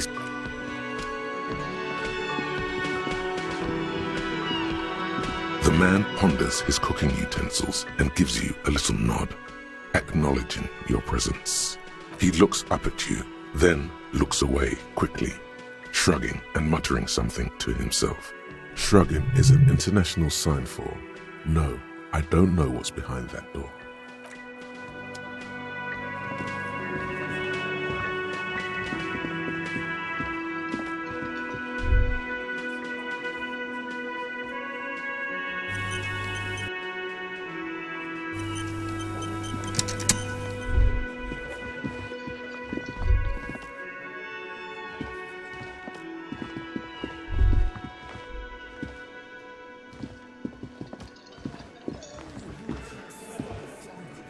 Let me handle this.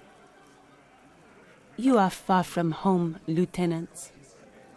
This isn't a district known for its love of self-proclaimed militiamen. Not a muscle moves in her face, but her eyes trace yours, stern and perceptive. You are looking for Titus Hardy, who you think has information on a murder the RCM is investigating. You want to interview him. That's Titus. Talk to him, but know this. I'll be keeping an eye on you. No strong-arming, nothing official. The District of Martinez does not recognize your authority to make arrests. It doesn't matter if you recognize our authority. We will make an arrest, if we have to. She says nothing. Her glare speaks for her. Obviously, I'm a lawyer, a legal counselor for the Dock Workers Union. What you want is of no significance, officer. Don't test your authority. In Martinez, you are no one. I saw what you were thinking. You want to say, what are you going to do to me? Don't. Just because it's in your head doesn't mean you have to say it. You will not lose out on anything good by not saying it. Aggressive? You make your living enforcing violence. These people are just dock workers. Do dock workers spy on the police? You were on that corner all day. Now we know why. Just dock workers. Listen, you moral intern lackeys. You're a mob, enforcing the unlawful privatization of Revachol. 20 fat men in the Occident are stealing it all, and you're their bodyguards. Fuck yeah. So ask what you came to ask, or get back to your commanders.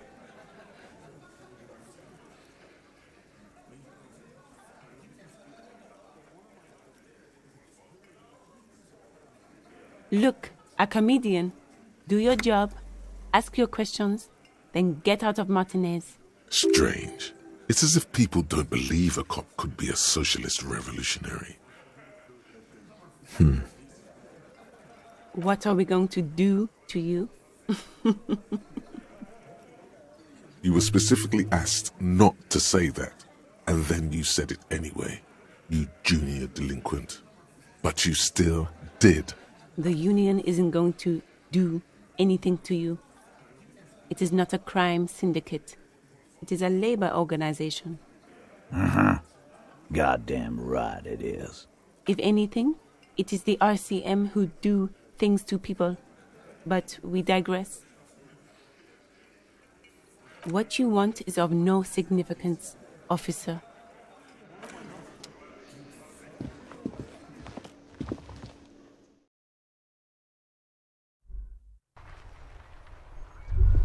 Was that? Could it be the Col de Mama Dakwa? No, it's probably just your imagination ringing in your ear. There seems to be an extremely high-pitched ring. Ultrasonic. Lena said it was very high-pitched, right? It's like something tickles your ear. Lena also said that it couldn't be heard by any other animal, including humans. What you're hearing must just be a regular bird. Honestly, your ear isn't hearing a whole lot. The distant hum of the industrial harbor, the traffic. But, admittedly, there is a high-pitched noise somewhere there too. But then, isn't there always? There it is again. You're about to rediscover a long-lost species. Yeah, but how are you going to catch it? It must be very close. Maybe, just maybe, it will come toward you. Keep still. It might perch on your shoulder. What are you doing? You're a police officer, not a pansy ornithologist. The only birds you should be looking for are healthy women of childbearing age. Oh no. The sound. It's moving away. Somewhere over there. Go after it. No. Too late. It's gone. There. Keep your ears peeled, then. If the species really has migrated to Martinez, you're sure to hear it again.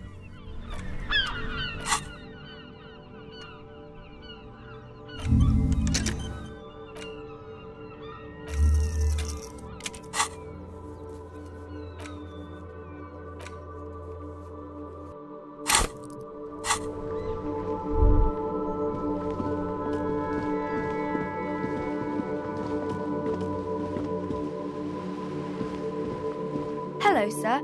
How is the investigation going? Found any curses yet? Oh, that's great! I hope exciting adventures lie ahead. And maybe you can help Mother become less afraid. Which book was it, sir? Oh, I'm very sorry, sir. I haven't read that one yet. I wish I could help you. Give up. You'll never find the answer. There's no other copy of Dick Mullen and the Mistaken Identity here. Because that's how the world works. Some stories never get finished. You shouldn't expect there to be a tidy, satisfying ending. But, what if you never find out how your story ends? There isn't. If only you had more time, more resources. Who knows what you could have come up with?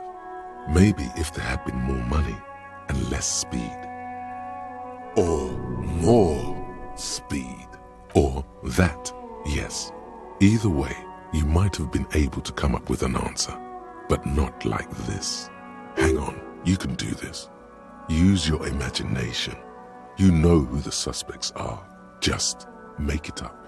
So, who killed Charlie Spillane and Diana Denuva, detective? Just fucking pick one.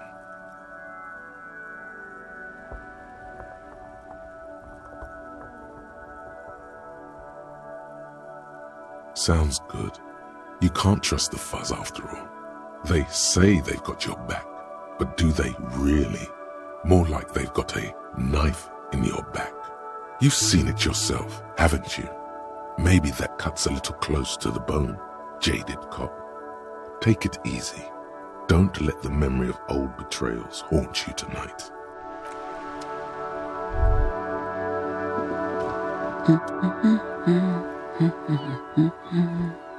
The ship takes off like a silvery mosquito, unfolding its rotor blade arms. She mumbles reading, then puts down the soft cover. Yes, a sci-fi. Me? No one. I'm just a working class woman. She doesn't really want to be disturbed that much. If she's such a working class woman, why isn't she working?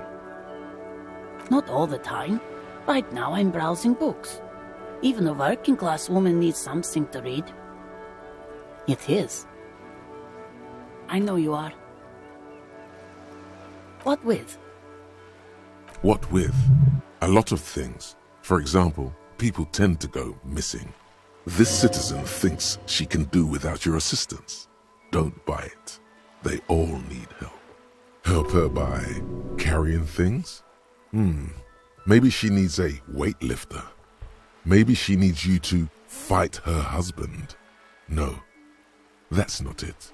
Her hands move over the book covers. The tips of her fingers look rough, stained with yellow. It seems like she has spent a lot of time at work, smoking. An array of neurons fire up with joy. Bum her a cigarette, lest it turn to pain. No, I don't. Why do you think that I smoke?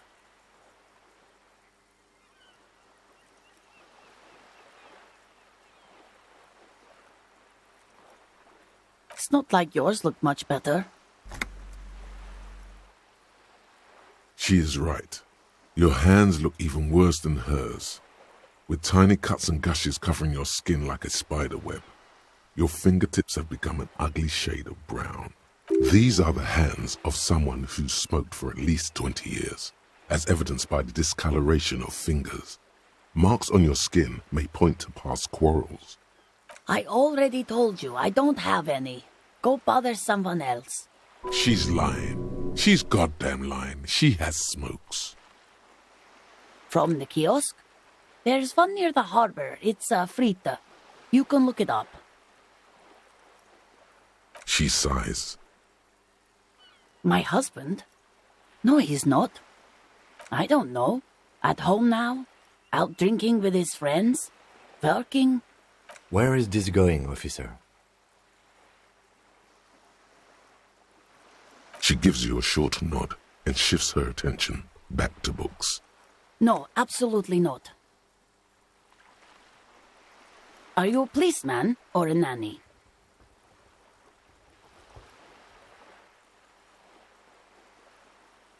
They are not missing, sir. You know where they are. They're at home, smoking, giving the ladder of vices a chance. What if something horrible has happened? What if they're dead? That's the bad vibe you got before. No, they're at a disco, getting down. Stupid disco dancing teenagers.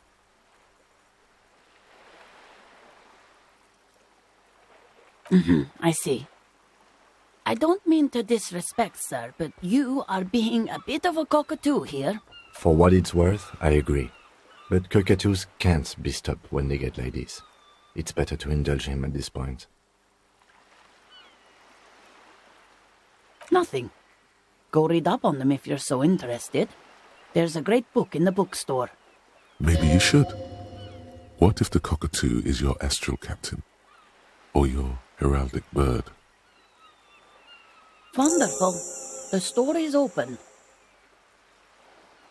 The woman before you nods and returns to her reading.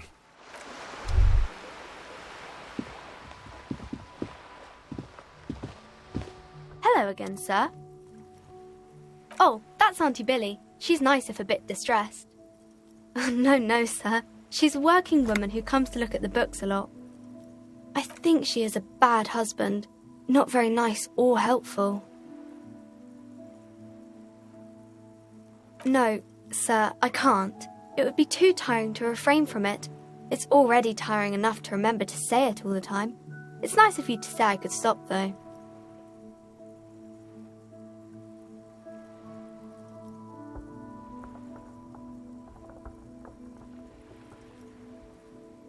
Yes, sir. No, sir, I can't. It would be too... by your command. No, sir, that's a friendly enough face, most of the time.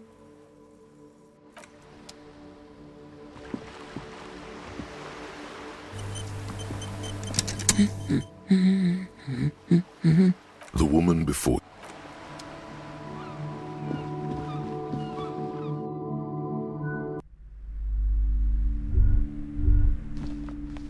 the display rack is... This is entirely a small mountain of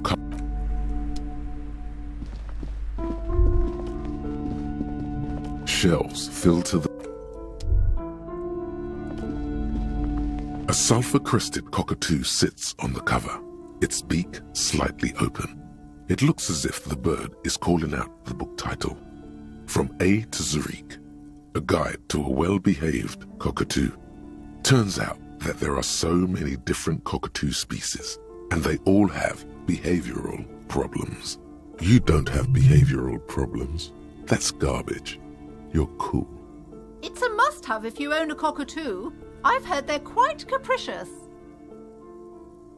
Oh, a nature enthusiast. Good choice.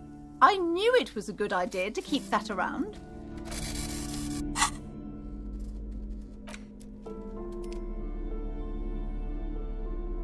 A cockatoo is a parrot with an erectile crest, found on the Seminine Islands and in southern Fas a la Mer. Known for their intelligence and general precociousness, cockatoos are popular birds in aviculture. However, they often exhibit various behavioral issues.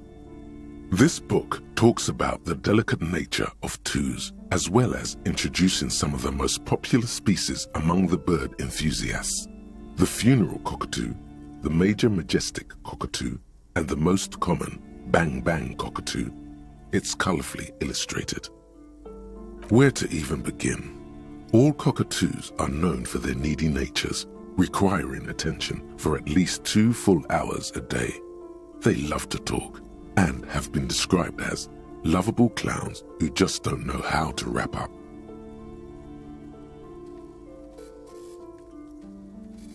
Pet owners also report moodiness, loudness, and hostility as recurring issues. If left unsatisfied, cockatoos may scream non-stop, pluck their feathers, or become aggressive. It is not recommended to get a cockatoo if you're not able to cook them food every day and give them the full care that they need. These birds will never understand that you have a life of your own. You're right. Cockatoos are magnificent creatures. They love to perform, cuddle, and show off, and will even scream for fun, often as loud as up to 135 decibels. Ouch. That must hurt. Not great for the neighbors. Performing? Yes, birdie. This is a yellow-tailed black cockatoo. Its specific name, Psittacus venereus, relates to its dark and somber plumage. This bird looks as if dressed for a funeral, 24/7. There is something indisputably ominous about it. Perhaps the most impressive of all the species, the endangered major majestic cockatoo, is often described as the most flamboyant bird in the jungle. Its pink-colored wings and flowing crest embellishing its proud and bumptious nature. In the words of poet-explorer Sir James Fournier, few birds more enliven the monotonous hues of the verdant forest than this big, bold, and beautiful species. It must be glorious to behold, dark pink and snow white. Despite its banging name, the bang-bang cockatoo is actually the shyest of the species, common in almost all Seminoles forests, as well as zoos and homes all over the world. Its plumage is mainly grey and white. The Seminoles name, bang-bang, is thought to be of onomatopoeic origins. The bang is for all the scary things in the world that may happen at any time. Yes, but all those cockatoo species are so different. Which one are you?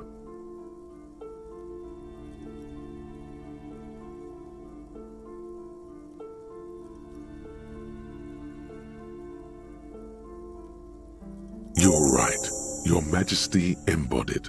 This big, beautiful bird belongs on your heraldry.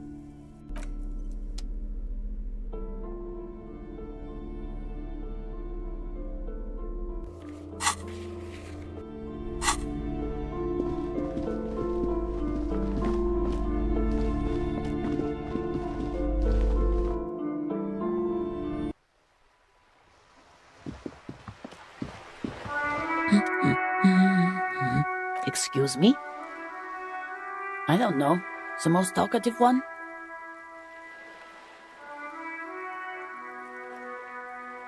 The what now?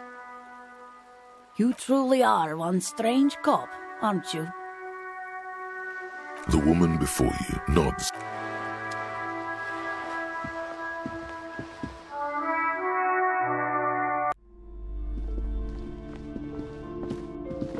You see a set of...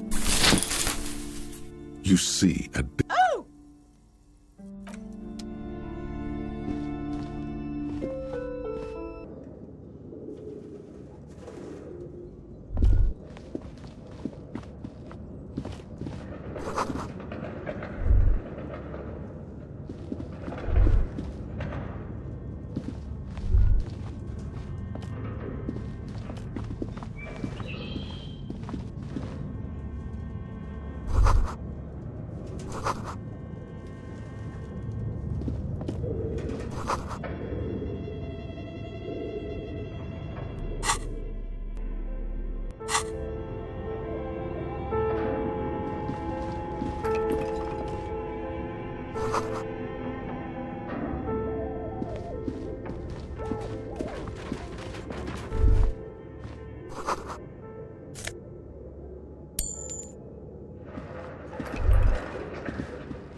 Looks like someone tried to reconceptualize their business here. Look, the skis and rotor blades both bear the same Slipstream logo. It seems likely that they started out making one, failed to turn a profit, and then pivoted to producing the other. That's a good question. Reality is ruthless.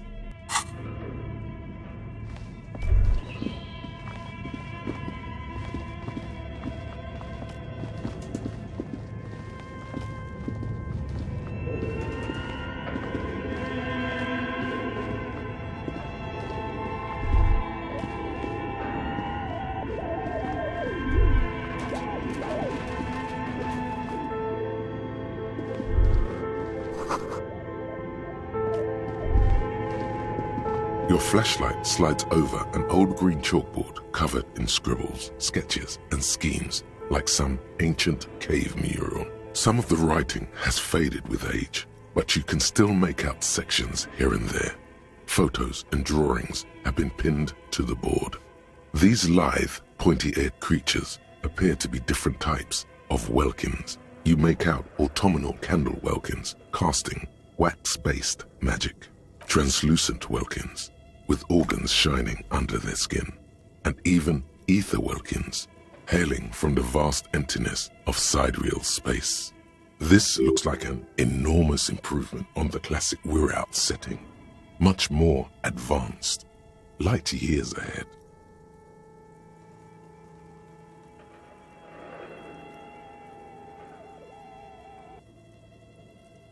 You should adopt one of those Wilkins as your persona. No longer a mere man, but a Welkin. One of the Welkins, towering among the rest, appears to be different, however. It's Vara Hamira, a high Welkin, his face white and scarred like cracked marble. This is clearly a Welkin supremacist. The note says all non-Welkin races will be purged. The Haldor, the Tworg, the humans, and even headless men, all of them purged. Imagine a world filled only with Welkin, Green Welkin, Dread Welkin, and the High Welkin to rule them all. An inordinate amount of time has gone into drawing these little Welkin creatures. This looks like concept art for a project. It's not really real. Some people really like building a world, I think, even if it's just for a game. Political commentary. That one has a great beard, too. Just look at those details. So much effort. And for what? All gone. The photo collage depicts barren, icy landscapes wrapped in perpetual night. You see permafrost and glacial landforms, dead trees grown in under the snow. Entire oceans have been frozen from shore to shore. There are pictures of settlements on dried up riverbeds, abandoned in a storm. Animal corpses in the dark, carcasses and bones. You see primitive oil rigs built into glaciers, boreal dvorg, yurts under the snow, great mammoth-like beasts of burden. Albeit dark and cold, this vision also feels cozy in its own way, like eggnog or morphine, a much-needed respite from our own world. A pinned postcard reads, "The heat death scenario, a desperate fight for geothermal energy engulfs the world as Wirral becomes untethered from its sun, drifting through the universe." This is a monthly calendar from the year 50. Cryptic words like sprint, daily minimi, and GPI span the marker-drawn grid, the grand scheme of production and money. It looks a bit like an academic calendar, only much more brutal. Everyone is constantly teetering on the edge of the abyss, an abyss of production. These squares look orderly, but beneath them is chaos. So much pain. Back pain, neck pain, headaches, carpal tunnel, chest pain. No gym membership can make up for working in this manner. Minimi stands for a mini meeting. It's part of a bigger framework for managing work called RUN. Station 41 tried to implement it a few years ago, but failed. As time goes on, the numbers in the boxes grow rarer and rarer. The board becomes an empty snowfield in the final days. Only failure and regret dwell in this region. Looks like they didn't make it. A note in the bottom left corner of the chalkboard says, "See the prod schedule filament for details." The handwriting is only partly legible, but you can still make out 3 slogans: Call in, Tune Out, Wirral Untethered, and Heat Death of the Universe. The full text reads, "Heat Death of the Universe is the new black." Another note says, the biggest advancement in role-playing systems since the 30s.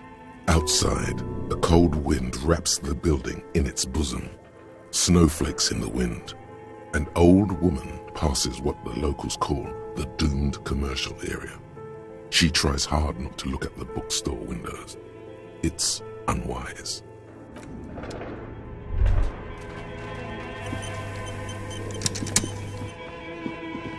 This appears to be some kind of machine with a cube-shaped heart and a wired framework.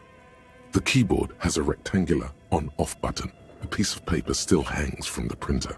The radio computer. Just sitting here without anyone inside. What he means is that these things cost money. Why would anyone just leave it behind?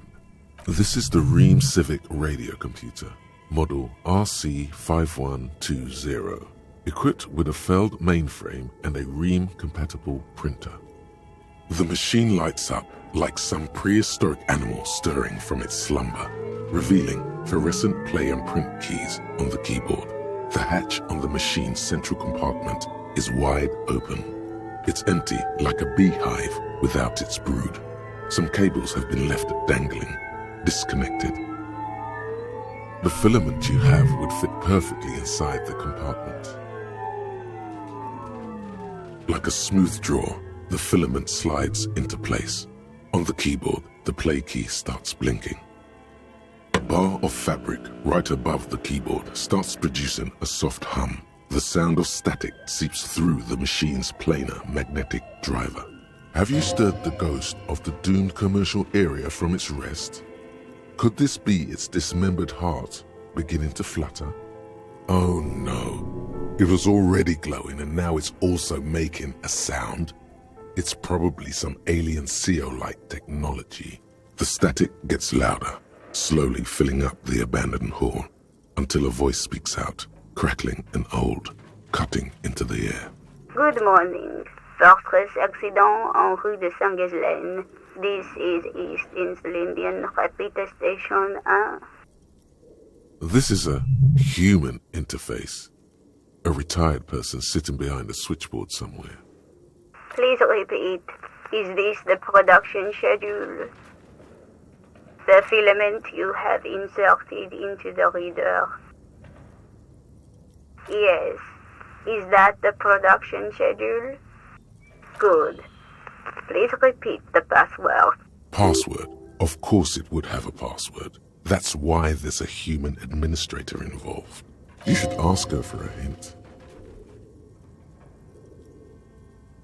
Received. I will register this login attempt. That sounds bad. A login attempt. Something a criminal would do. Don't worry. Passwords have a way of turning up sooner or later. Fortress accident. Is there anything else I can do for you today? Fortress Accident is the company on whose name the terminal you are currently using has been registered to. One moment. Fortress Accident SCA produces revolutionary interactive call-in radio games. That's what the catalog says. That's not bad.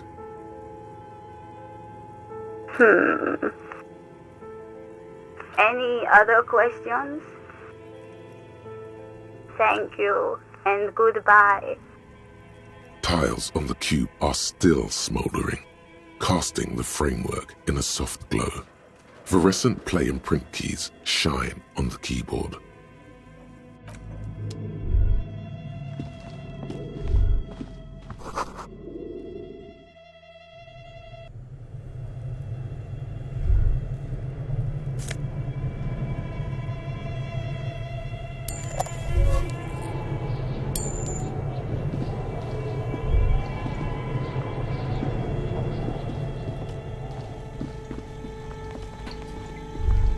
You see a terrifying ice bear with a strange compartment in its belly. The door is covered in frost and the bear's eyes are glowing red. This ice bear is a hyper-carnivore. Be careful. The bear looks oddly realistic. Is it taxidermy? A gust of freezing cold air rushes to greet you. You hear a low grumble as the bear regulates itself. This is the inside of a refrigerator. The lieutenant takes a peek inside. His hand has found the holster of his gun. Of course, just a giant ice bear-shaped fridge. Let's take a look inside. The shelves are empty. All you see are crumpled ice cream wrappers with the brand name, Revachol Ice City. A handwritten note has been attached to the door. The fridge is huge. Good question. It looks like an ice cream fridge. Somewhere in the past, it's summer. 5-year-old Fifette lets go of her mother's hand, change jingling in her pockets as she hops towards the ice cream stand right across the plaza. I know. What an unfortunate marketing choice. What is even worse, the bear is still costing them money to this day. The fridge buzzes with energy. The electricity bill on this thing must be catastrophic. You pocket the note and the little fridge magnets keeping it on the door. A friendly cartoon bear smiles back at you from a glossy cellophane wrapper. It looks nothing like the fridge. The paper still smells of vanilla and chocolate.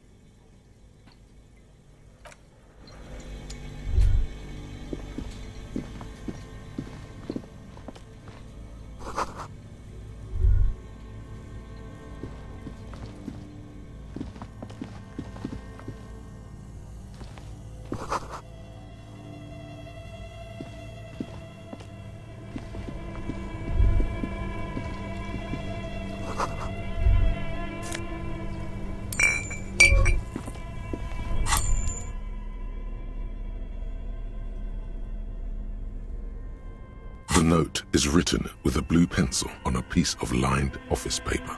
The kitchen magnets have left spots on its surface. Does it say anything interesting?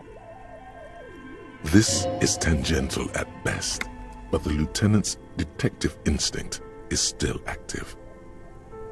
Someone has scribbled, S. I can't believe the off-site copy is still here. The illiterate ginger kid keeps stealing stuff from the studio, so I had to hide it somewhere safe. You'll find the filament memory with the off-site copy in the frozen ice cream maker. Please take it home, ASAP. It's important. I'd do it myself if I lived in a civilized place with a freezer. Take care. Sully soif. Someone who owns a radio computer? My guess is as good as yours, officer. Which is to say, not very good. It belongs inside a radio computer, storing its memory. It's like a tape. You listen to disco tapes, right? It's like one of your disco tapes, only for a computer. Some local miscreants, probably. There are tons of them running around in Martinez, ready to stir up trouble. We usually dispatch our junior officers to deal with them. I don't know. I assume it's somewhere close to the ice bear fridge. Didn't you see one right next to the breaker box?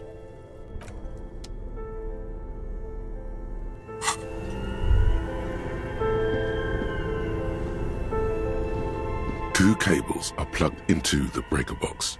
The red one leads to the ice bear fridge and the black one to the ice cream maker nearby.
This orange machine is buzzing like an old submarine. It has a hand-cranked ice cream churner on top and an electric freezer that appears to be frozen shut. Turning the crank feels oddly satisfying, like stirring your childhood dreams. In the distance, you hear water dripping. It's all gone now. You'll never become a poet or an entrepreneur. What better to assuage the creeping sense of failure than some frozen fat and sugar? You slip your fingers under the frozen lid, but the ice is too cold for you to get a good grip. A pry bar would come in handy here. No, this is going to need something else, some kind of super pry bar. Don't even try to open it with a regular pry bar. You're just wasting your time. If you want to try again, then you need to have the pry bar in your hand, detective. Equip the pry bar by going to the Tools tab in your inventory. From there, you can equip it to a held slot.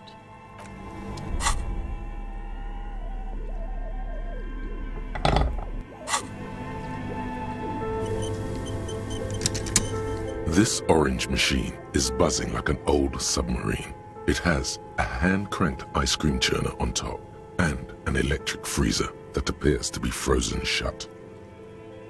The ice squeaks beneath the pry bar. You could swear you succeeded, but the lid simply won't budge. You see the pry bar's metal handle bending right before your very eyes. Yeah, well, that's a good pry bar. I'm not criticizing it, but this ice cream maker is frozen shut. It takes an advanced tool to get it open. I have no idea, officer. This ice cream maker isn't important enough to requisition a special tool. Sooner or later, you will stumble upon a tool mighty enough. Then we will know what's in this mysterious ice cream maker.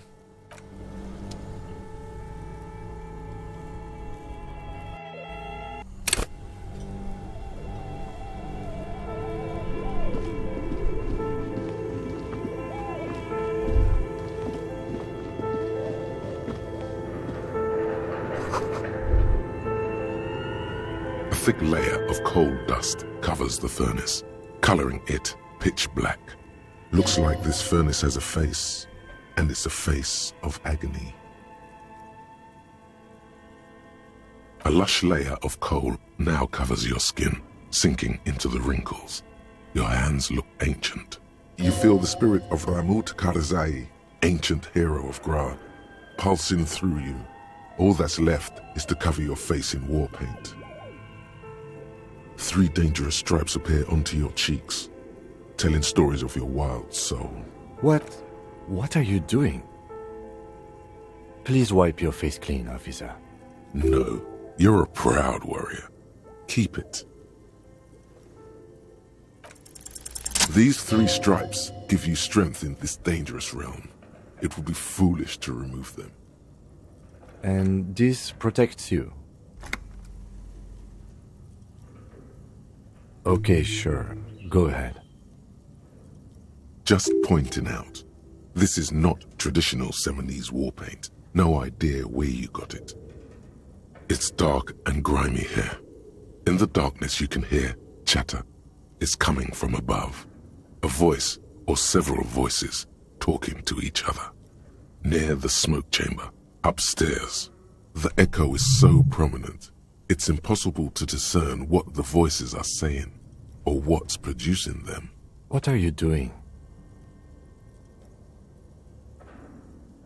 Wait, really? We should investigate, see if someone's upstairs.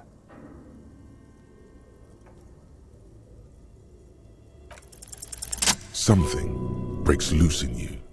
A mighty bellow echoes throughout the chimney's depths. The chatter of tiny voices above suddenly cease. Then, Hello? You've awakened the entity.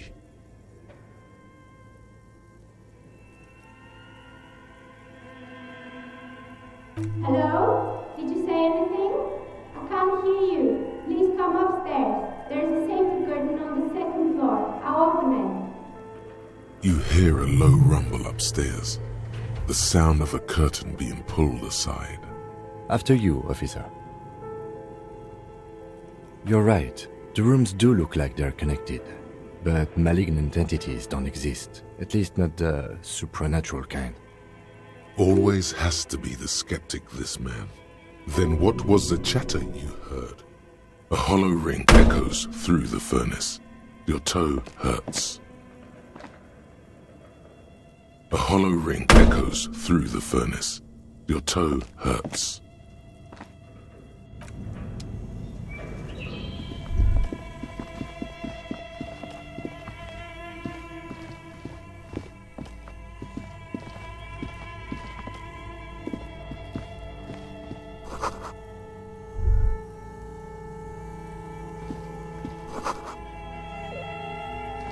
A few bricks have fallen off, revealing a compartment behind the wall. It's too dark to see in. There is, yes. And there also appears to be something inside the hole. Interesting. Do you want to take a look? Your hand reaches deep into darkness and spiderwebs. Rummaging around, you find rusty rifles hidden away. Most of them are rusty and inoperable, like the rest, but one catches your eye. A bolt-action model with a fine wood stock, in better cosmetic order than the others. An old Belmagrave rifle, Revolutionary era, prized for its reliability more than its accuracy. The rest are probably Belmagraves too, just too damaged to be sure. Take it. You're a police officer. Police officers carry guns. That's a rare sight. Seems to no longer be functional, but still a beautiful thing in its own way. It means there are firearms, albeit inoperable, still lying around in Martinez. It's an interesting coincidence, I would say. Might come in useful in the future. He likes this find.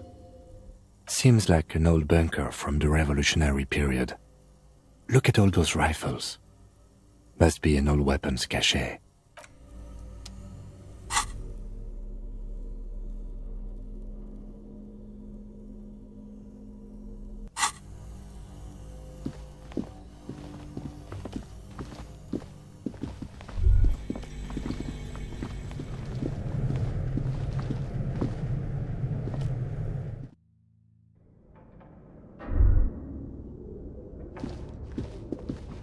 This old fireplace is covered in lines drawn in blue and red marker, the mesh spreading over the stone like blood vessels on alabaster skin.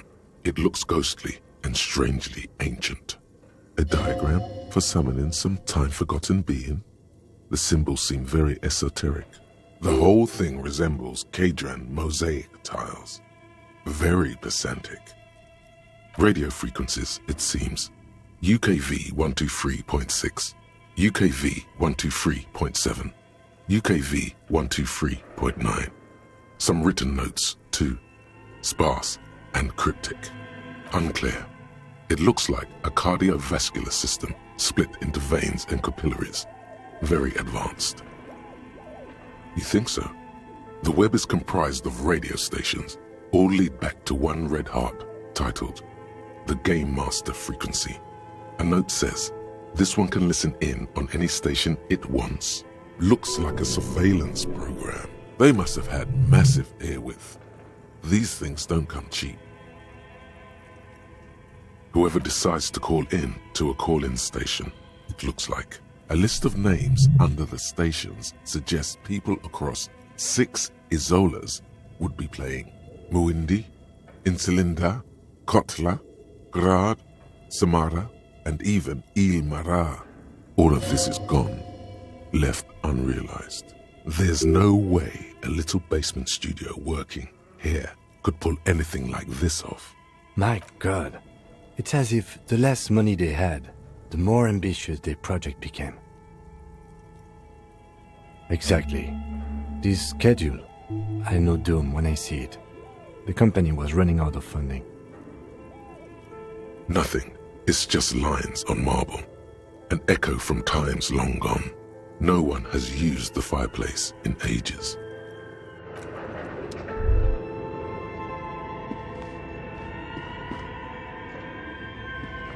Okay, what do you think is going on with that computer, chalkboard, and fireplace? No, that's not it. I think... Like he's ready to lay out a fine theory, crafted together like a puzzle box. It looks like one of those popular pen and paper role-playing games. Only these people were trying to automate it, make it work on radio computers. Utter madness, he thinks, as a compliment. No idea. They stopped filling out the schedule on the chalkboard. Indeed, those Welkins are a dead giveaway. Role-playing people love that stuff. The world looks like a modified version of the WeWorld board game, with hit death thrown in. Super cool. Someone should give them millions of real immediately. This game is too good to be left unfinished. Not to my knowledge. They make automated games in Graz, Messina, Königstein.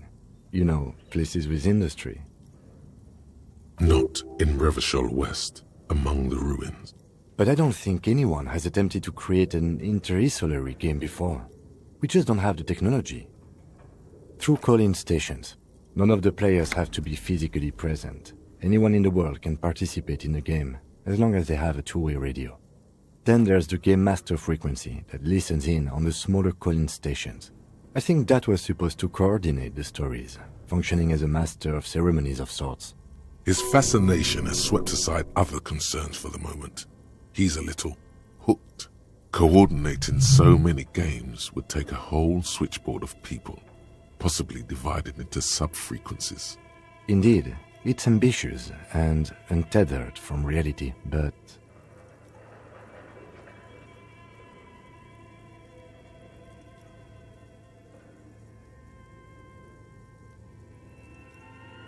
It's too late for that, I'm afraid. Okay, let's keep moving.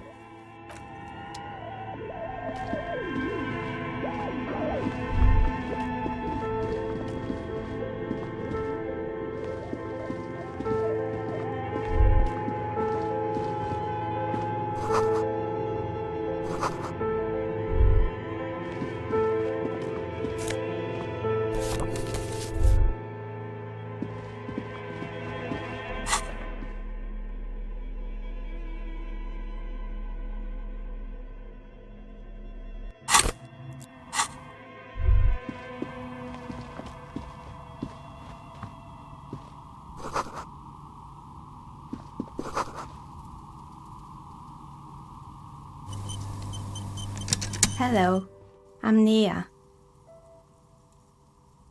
Did you try knocking on my window?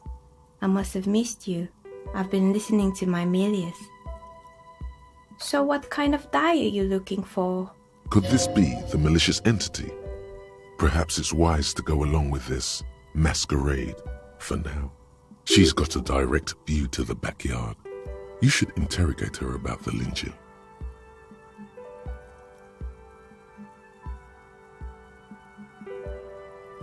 Then how did you get inside? By the south entrance? You know what? It doesn't even matter. What matters is that you're finally here. Let's talk dice. Did you have something specific in mind? Yes, Amelia is like a call-in station. You need a two-way radio to access one. That's why I have these. Mostly, they just teach you to swear in different languages. But some of the stations can be quite interesting. I was so absorbed, I must have missed you knocking. I'm a novelty dice maker. Tell me the name of your role-playing system and I'll make the die you need. That's why you're here, yes? As she speaks, her bone-like fingers fiddle with a ring. Her bones light, but her hands strong. Role-playing games? You know role-playing games. Wirral. Wirral Untethered. What else? Very good. My rate is 10 real per set, unless you want something really unusual. Take a look around and see if there's any particular stone you want to use. It almost looks as if the stones and dice are a natural part of the room, growing out of the shells like stalagmites. This person means you, or no one else, absolutely no harm. She will answer freely and honestly. No falsehoods are present. She's a novelty dice maker and doesn't have anything to hide. Ask what you need.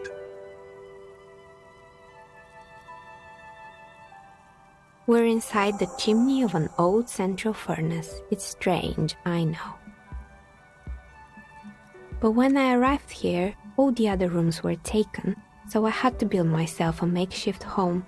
Besides, I don't really have to pay any rent here, so that's a plus. Plaisance was right. There's an entity living in the chimney.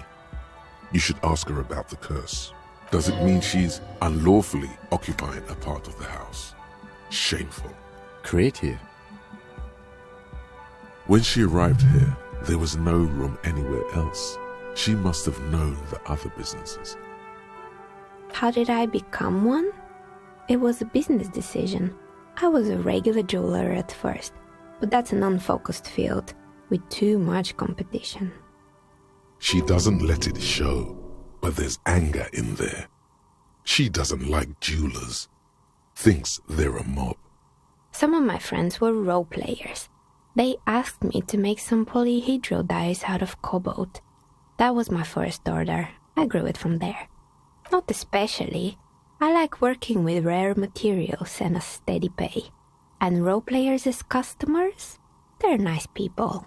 Some of those nice people have big bucks to spend on novelty items.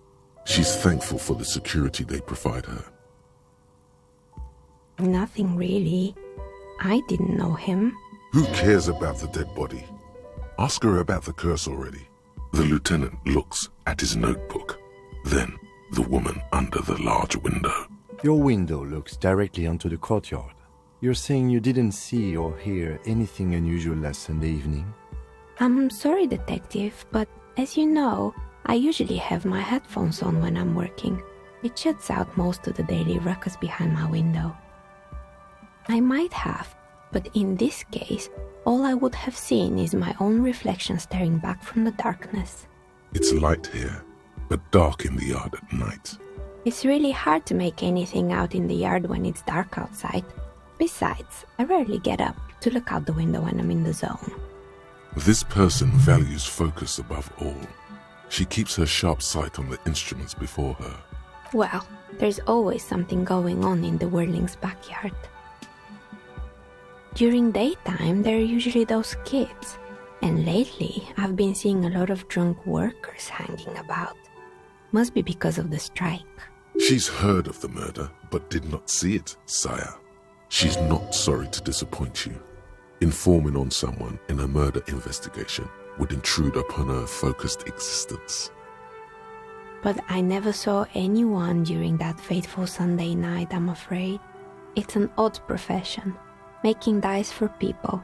But I like it, and I prefer doing this to sitting at home. She nods. Anything else, officer? More or less. Are you interested in anyone specific? Oh, quite a lot of them spring to mind.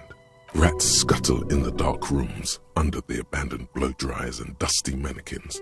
Cobwebs cover rotors and radio computers alike. So much failure.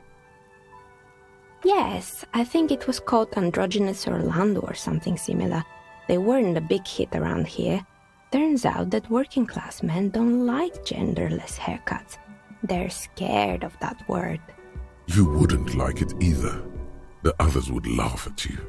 A bit of experimenting every now and then isn't bad. It's not about the haircut. It's about the confidence.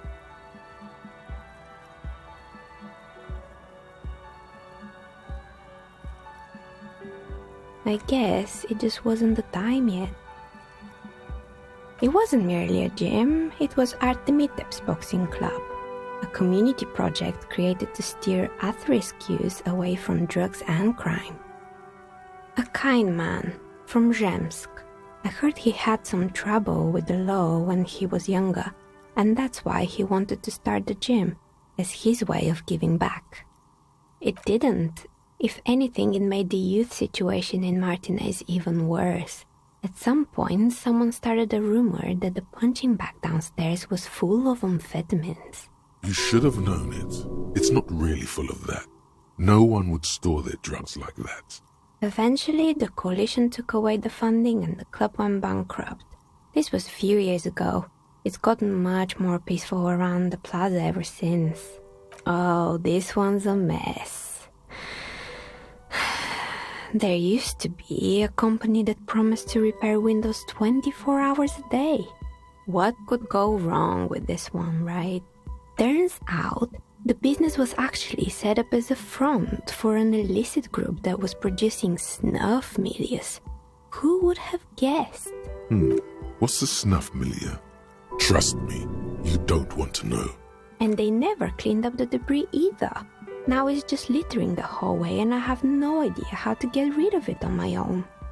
It's a Sub Rosa radio station that broadcasts real murders with real victims. Some people pay good money to get off on it.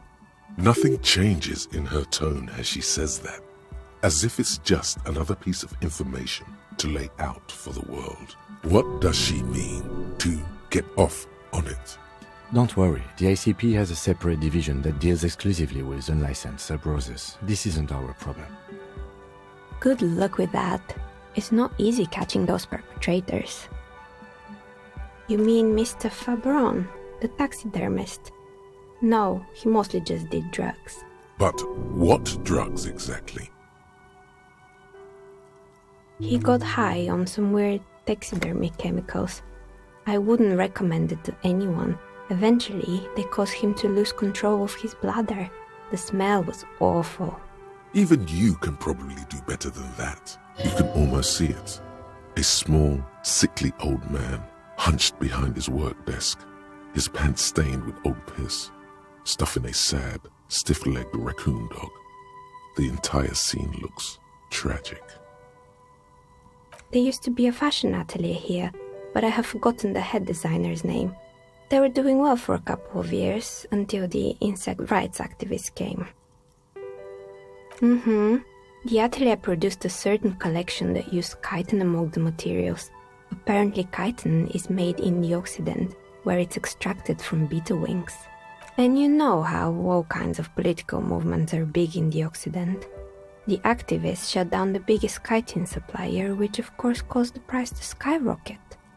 And, naturally, all the most fashionable tastemakers refused to be seen in chitin from then on. The atelier went bankrupt before they could finish the collection.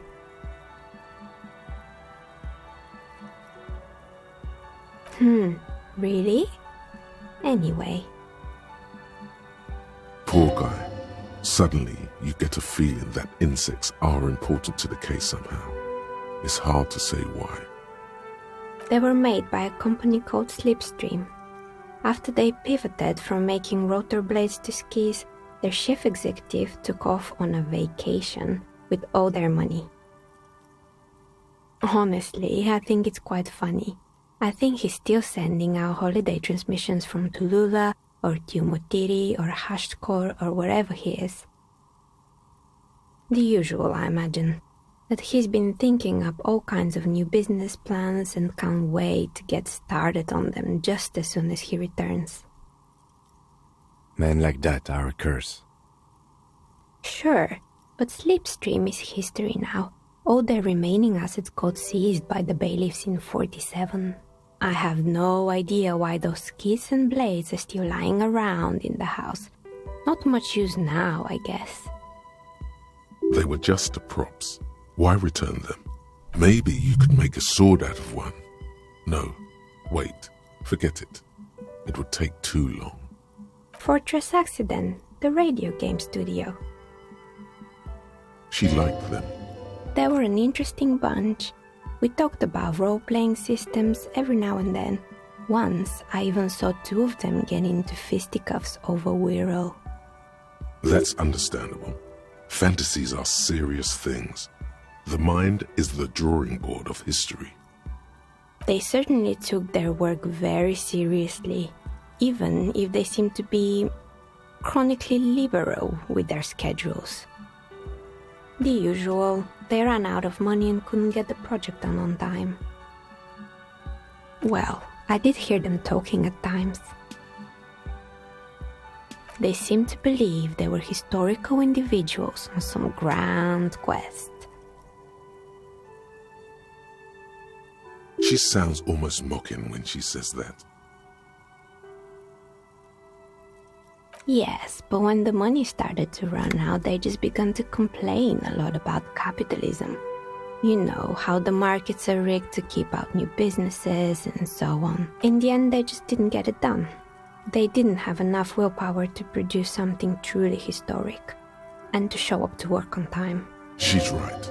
Showing up to work on time is important. Showing up to work on time is hard. No, scratch that. Showing up to work at all is difficult, especially if you've been drinking. Not the wisest decision. You would have lost all your savings. The result is 1 on a 20-sided die. The dice is black and filled with little silvery flakes, like snowfall. Anything else? Oh boy, the fabled Revo Show ICT. You're in for a treat here. The place was owned by two guys who had some rather innovative ideas about marketing. The bear was one of them. Now ask me about their other ideas. Indeed, what were the other ideas? There was really just one, and it involved picking out the prettiest girls in the neighborhood and paying them 20 cents per hour to man the booth. And by man the booth, I mean slump behind the counter with a face that could maim you if you ever dared to disturb their bored magazine browsing. Sounds like she really didn't like those girls.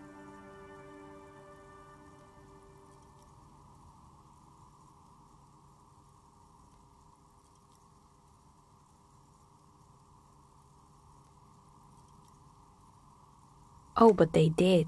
They did show up to work, and not alone. There were also acne-ridden girlfriends and gorilla-like boyfriends loitering near the ice cream stand. And they already had the bear. The bear. Of course not. The bear was terrifying. No one wants ice cream guarded by a hostile apex predator. To make matters worse, the fridge didn't work too well either, and half the ice cream came out malformed and partially melted. Eventually, Ravishell ICT lost the price war to its rival, Glace 5000. Glace 5000 sold caramel sundaes for only 5 cents a piece, out of regular fridges. Maybe, because the taxidermist who made that bear definitely wasn't. Doing his best, I mean. He said that the bear was his vision beast.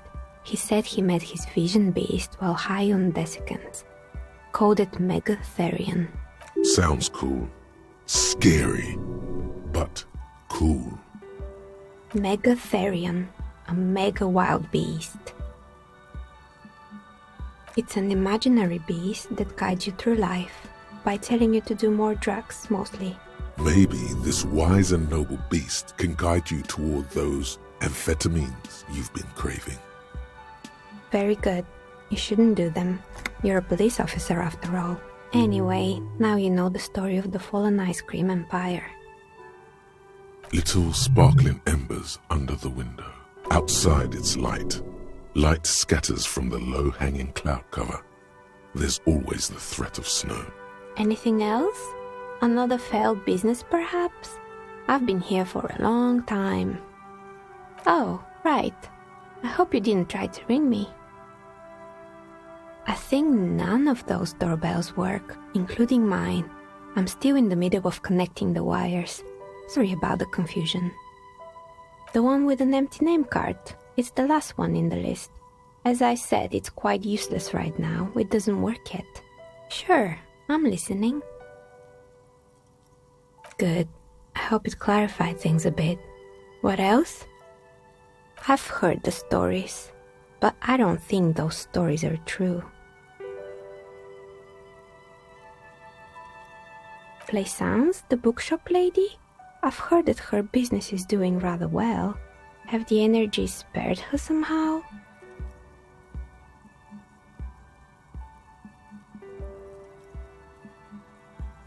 Oh, right.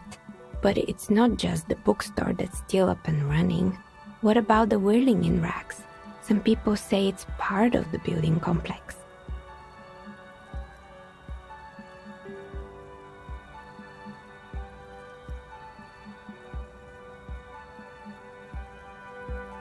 And then there is me. I've been here for 14 years, selling novelty dice to role-playing enthusiasts. Not exactly a million-real business idea, yet somehow I've survived despite the talk of malicious energies. Strange, isn't it? It's because she's in cahoots with the demons. Maybe it's just because she's so talented that she's been able to woo the curse.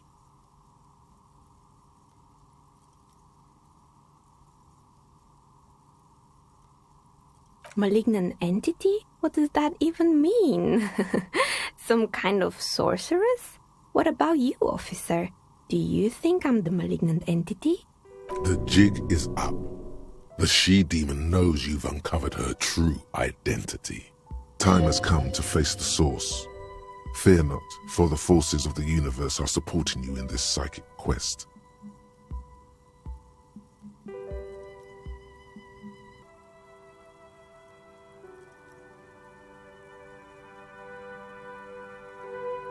Exactly. Truth is always so disappointingly mundane and boring. But I'm glad we got this sorted out. Anything else I can help you with today? That's all she has to say on the subject. She's been thorough and truthful, as far as we can see. Plaisance is not going to like what you have to tell her. A gust of cold air sweeps through the chimney. The stones and minerals on the shelves rattle as though agitated. For a moment, it almost feels as though you're outside the building, exposed to the atmosphere. Didn't we already talk about this? What are you talking about? My address is exactly the same. Rue de Saint-Guilain 10. No, the old coal plant that used to be here was subsumed into the new venture. Its ruins swallowed up. Yet it has a different address in the heart of the city. This doesn't make any sense. Are you saying my business was spared because of a technicality? Where is this coming from?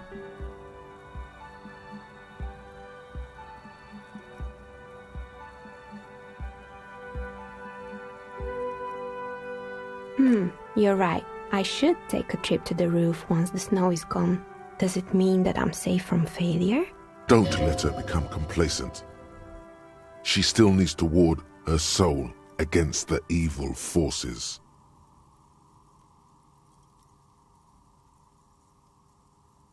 She starts laughing, her fingers trying to rub away the exhaustion from her face.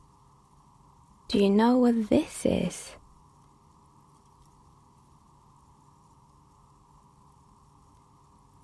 It's a mourning ring. I made this when my first company failed. It was a small jewelry shop right here in the East Delta Commerce Center, built with the little I inherited from my parents. I drove it into the ground within a year. I didn't have what you would call a viable business plan. No, you're right. I didn't.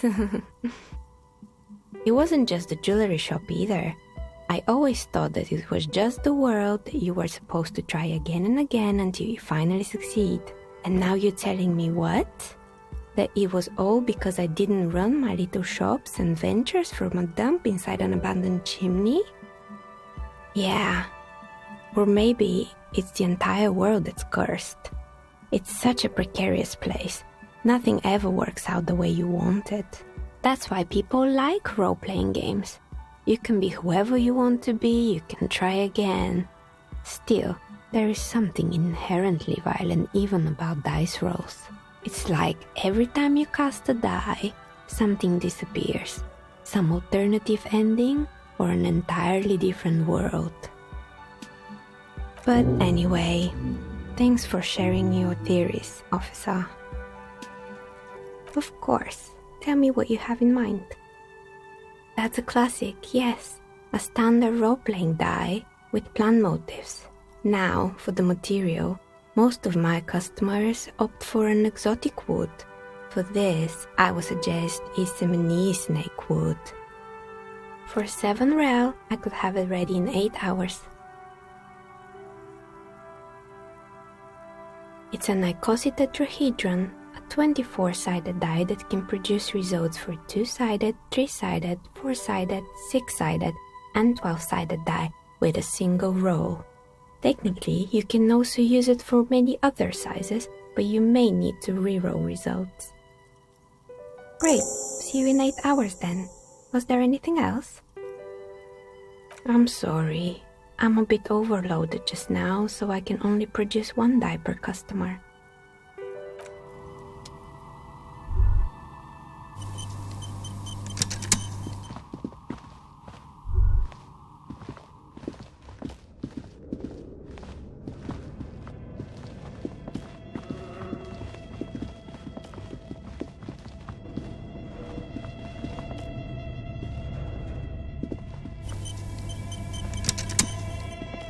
Tiles on the cube are still smoldering.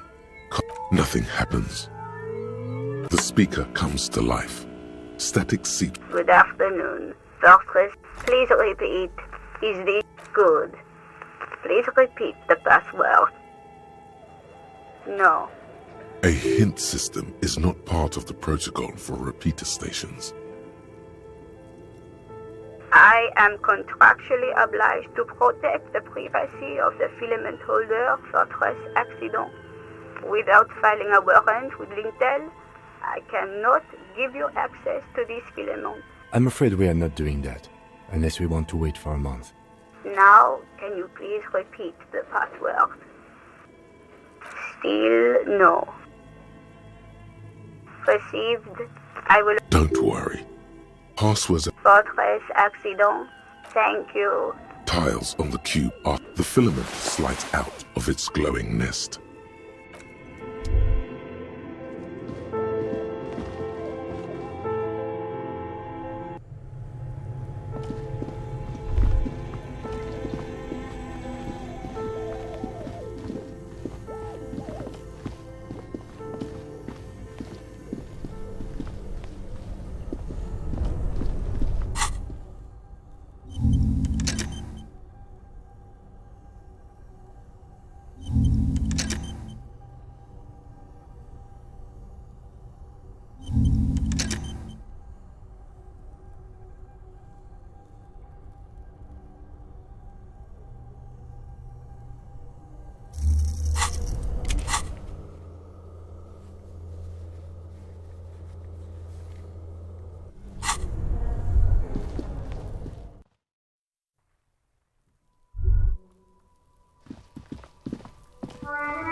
This trash container is locked. The sliding lid has a padlock that says, whirling in rags. There's something in there, not necessarily connected to the case, but still. Just a trash container. There is no such thing. Your fingers start to itch just looking at that padlock. Trash, food waste from the cafeteria. They lock these containers to keep the derelicts from flocking in. Could be evidence, too. What do you mean, Phil? We could try using a pry bar, the one you took from my motor carriage, or... Did someone say, pry bar? Pry bar, pry bar. Your palms yearn its cold touch, to grasp it once more, as you've done so many times. We might want to ask for a key from the manager of the Whirling in Rags. He probably has one.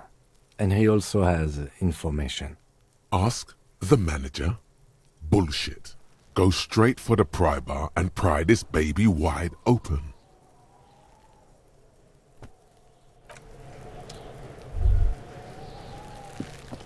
Kuno, the pig's getting pretty close to me. Come to snuff my shit out, I think. Looks like it's time for me to go, Kuno. Pig's come to take me in. She means it. The fear is real. I'm going away for a long, long time, Kuno. Going away for life. What's going on there? Fuck are you trying to pull, pig? You don't want to fuck with me. I got my hands bloody. I'm not here, pig. You're not seeing this. You can still see the top of her hat from behind the fence. I'll die die before I squeal, pig. What's this kid shit? Fucking mind games. I'd rather die than squeal. Get the fuck out of here, face. You got done. Talk to me. So it's a girl. Interesting. I'll die before I squeal, pig. Murder was the case they gave me.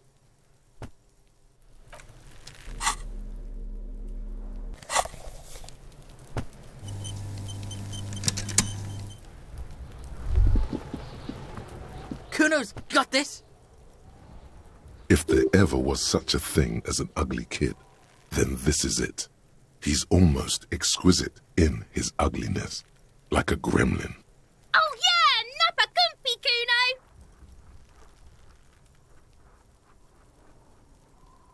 Can't talk, pig. Shit's coming up strong. Throwing rocks. Shit coming up strong. That sounds good. Joyous. You should hang out with this kid and see what that juicy shit is all about. I mean drugs. The kid's on drugs. Yeah, Kuno, ride the lightning, Kuno! Kuno's riding it, see? The rake, Kuno! You should throw the rake at him, Kuno! The fuck does Kuno know what a rake is? Kuno's not a gardener. Goddamn right he's not a gardener. He's an athlete. Every rock connects, making the battered corpse look just a little bit worse for wear. What? You want to fuck Kuno now? It's just like back in school. Insults are weapons for bullies. Disarm him. Make his weapons your own. Tell him you do want to fuck him. Exactly. Stop thinking this idiotic thought now and say something normal instead. Why would you say that? Well, Victory. the fuck are you talking about? He's calling us Kuno! He says we're fucking each other! Fuck no! Kuno doesn't buy that shit. Fucking entrapment shit. Fast. This kid has got street smarts. We shouldn't do anything. I don't tempt such forces. You will see. The language these kids are using, pure unfettered id. There will be no reasoning with those creatures. Alright, entertain the Kuno. Show me what you got. What you got there? What you got, huh? Show me what you got. The kid moves his hands like a basketball player dribbling fast. Fucking right, pig. Kuno's filling bathtubs with that shit. Kuno's a kingpin. Fuck no, pig. Kuno ain't dealing to the popo. Not doing the pork pen for your sad speed habit. You don't know Kuno. He's not worried about prison. He just wants to antagonize you. Belying the act, he's actually telling the truth. Or at least 0.00001% of it. He has a little speed. He's just not giving it to you. He's got to at least know a source. Look at him. You need to figure this out somehow. You need to befriend him first. Right, pig. This is where Kuno plays with his little wooden choo-choo. What do you want with it? Don't be wondering about Kuno's shit, pig. Fuck does Kuno care about your hunch? That's your shit. You figured it out. Kuno is actually a little interested. Yeah, whatever. Kuno doesn't give a shit. Kuno's Kuno, pig. It's always Kuno, never I. Clearly the kid's using the third-person perspective as a shield. Kuno, primal, violent.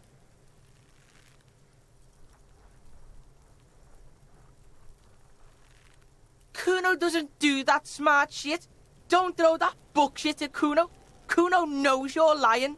Trying to get Kuno hooked on the book. The boy knows he has an addictive personality. Admirable insight for his age. Watch out, Kuno! He's trying to fiddle you! He's gonna put his hands on you! Help! Pig's got Kuno! Help! Rape! Help! He's got the Kuno, help! Everyone can hear. You need to get the hell out of here before. Calm down. Anyone watching can see you're doing nothing. Just keep it professional. Help! He's digging his dick out! Escalate, Kuno! His dick is out! You're afraid! Pigs in here, Kuno! Somebody, please! Windows are being opened. On Rue Saint-Sipar, people are turning their heads. An elderly woman puts down her grocery bags in front of the Fritz store and listens. Somewhere behind her, the gates of the industrial harbor are raised. On the catwalk, above the shipping containers, a broad-shouldered man jerks his head up. That Kuno? Cops getting killed out there. The tattooed mesk next to him smiles. That's Kuno, all right. Look at his shit-eating grin. He knows there's nothing you can do to him. He's bullying you, and you are helpless. Kill him. Kill him now. He won't see death coming. Nip it in the bud before it gets completely out of hand. Right on his cheek. Just a light tap to scare him a little. Don't kill him. Scare him. How did this happen? You can still get out of this. Appeal to his reason.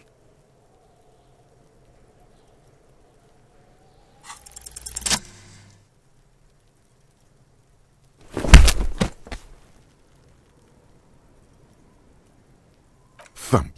The blow connects surprisingly well, leaving your knuckles tingling. Kuno feels it. This was no light tap. What?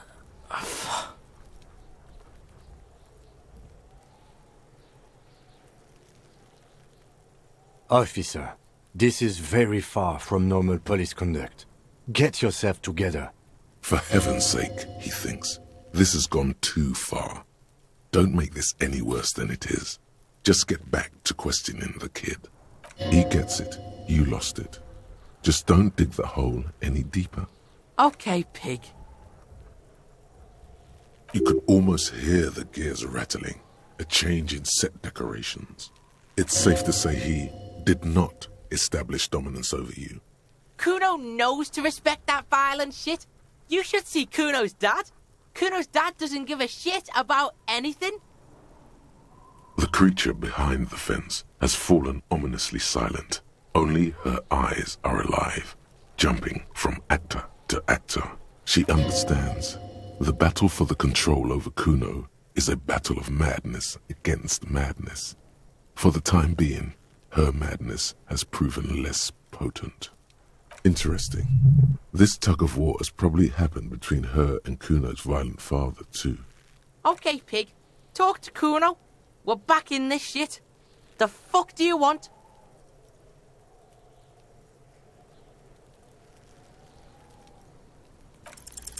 It's not Kuno. It's Kuno-S. Fuck you whispering about? He's whispering too. He's going with it. But watch what happens. Fuck you, whispering about!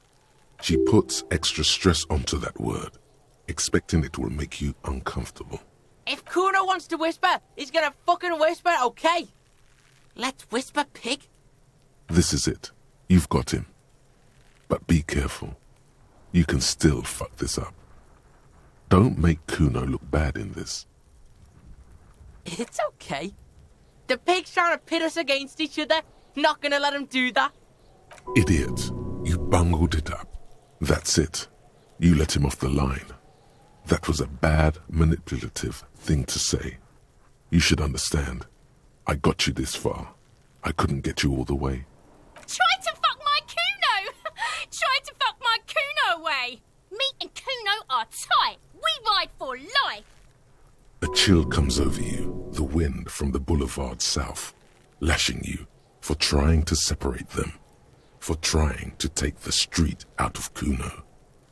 Kuno doesn't fucking care.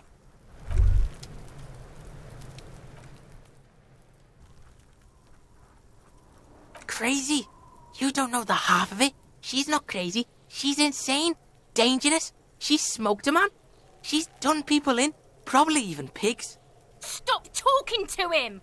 Kuno, I'm fucking warning you! You're gonna get us into shit! She understands what you're trying to do. Yo, see? Did Kuno not tell you? Kuno told you. Kuno talks to whoever he wants. Talk, pig. Kuno's got it under control. You did it. They're separated. He's even turned his back to her so she can't read his lips. Fuck. She can read lips. You should cup your mouth.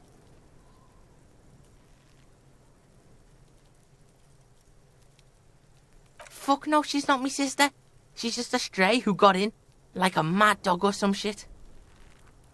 Yeah, she was just there. What was that, Kuno? She was in the hallway, dripping wet, by the fucking shoe rack, in the dark. Kuno's got no fucking idea. Her hair was all wet. I think she pissed on the floor too. She was there for 3 days, in the corner, every time Kuno went out. I dunno, someone left the door open. Kuno comes home and she's sleeping under the desk, under the pile of clothes, like a dog. Someone left the door open. It was him. By accident or on purpose. Kuno's dad doesn't give a shit. Doesn't even see her there. Or thinks it's fucking Kuno. Shit's all on Kuno. Kuno S. Two of a kind. 'Cause she fucking looks like Kuno. No one knows her name. Kuno calls her C. Fuck knows. She says it's the song of her people or some shit. Crazy people.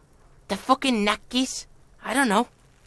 It's Suruese. The Suru are an indigenous ethnic minority in the social democratic powerhouse Vasa on the tundra and tiger-covered Isola of Katla. Far, far away from here. As far as possible, really. Suruese?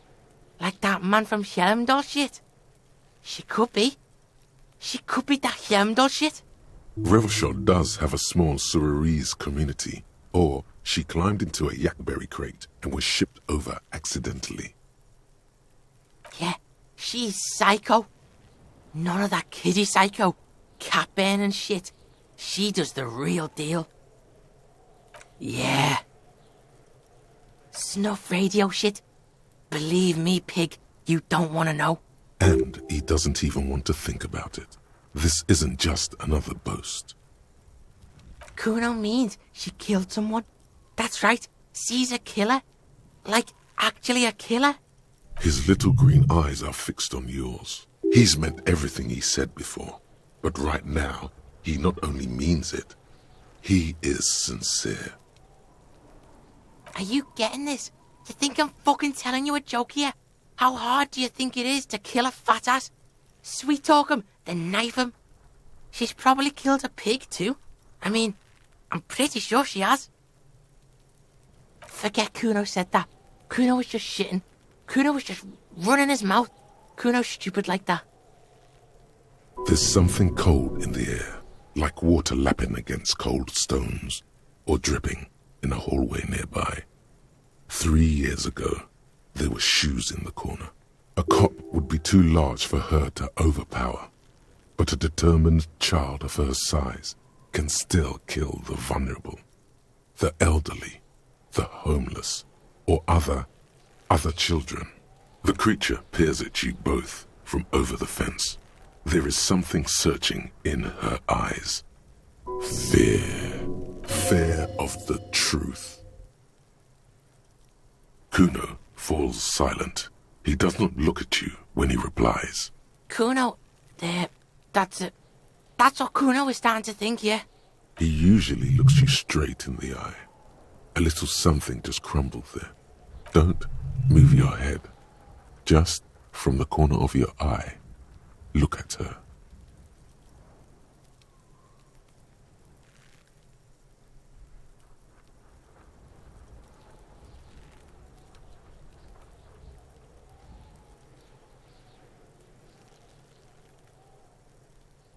Though her friend spoke too low for her to hear, Kuno S is not smiling anymore.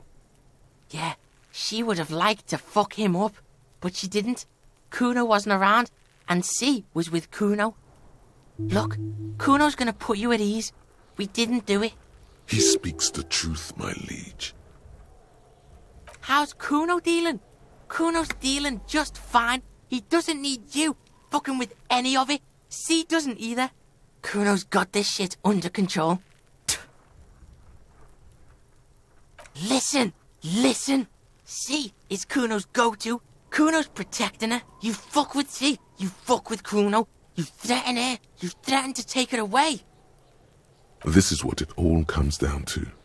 He needs you to take him seriously now. I'm going to kill you. I'll run when you put the cuffs on her, sneak up on you later, and fuck you up. You understand?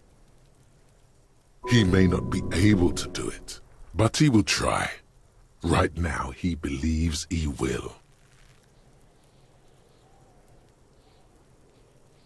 All right, now we can do business. He's breathing heavily. That took something out of him. Yeah? What do you want? Kuno can hook you up with... Oh, don't hook him up with shit, Kuno! See? Relax. He respects the Kuno. Kuno made him respect the Kuno. You respect the Kuno, you get all kinds of shit. Remember when you tried to get Kuno to hook you up? We can get on that now.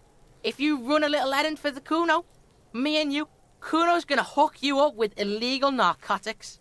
And shit, you can even fuck back in Kuno's kingdom. That fucking pile of eternite. It's a secret door, okay? Just pull it up and you can fuck into Kuno's shack. He means the shack to the right of the greenhouse, with snow melting on the roof. Shitload, pig. What's your question? Don't tell the pig shit, Kuno! This is where you quickly ask him questions. Real cop questions. Kuno's fuck imp. Kuno uses the fuck imp for target practice. He's trying to hide the fact that he doesn't know. Kuno knows what you meant. Kuno's not a snitch. That's all. Trying to make Kuno sing into the popo phone. Probably climbed. Kuno was busy down the road when that shit went down. You heard Kuno. Kuno wasn't even in Martinez. Kuno wasn't in Revachol. Kuno wasn't regional. The city's too large for him to have left. But he wasn't here either. So where was he? I don't know. Some fucking... Mesk or I don't know. Some other place. Night City. Kuno was in fucking Night City. There is no Night City anywhere. That sounds like the name of a city in some pulp science fiction novel. Why you gotta be riding Kuno's ass? You haven't been where Kuno's been. You haven't been in Kuno's head. You wanna know where Kuno was? You wanna know what Kuno's been fucking up to? Oh, don't tell him that, Kuno. It's lame. It's not fucking lame. Kuno's building Kuno's city. Night City. Rage City. The City of Rage. That's it. And it's not lame. Lame. That's the name of Kuno's city, bitch. Get the fuck off Kuno's back. This shit ain't about that. What the hell is it about then? A city of toys? No. With this kid, it's probably made of cigarette butts. Or maybe sand and melting snow. This is a minor discovery. Don't let this Night City business clog up your mind. Proceed with your investigation. If it's really important, it will come up later. Just a couple of pigs sniffing around in the dirt. That seems pretty fucking suspicious to Kuno. Yeah, you tell the faggoty, Kuno. You're testing Kuno's patience here. Get lost,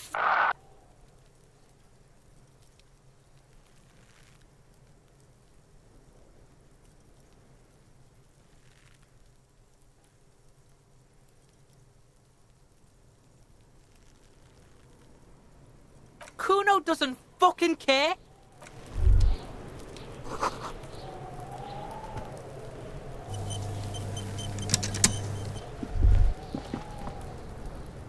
I'll die before I squeal, pig. I come from the woods, good Davidu. You don't want to go there with me. You don't want to see what I've seen. Don't be traumatizing her.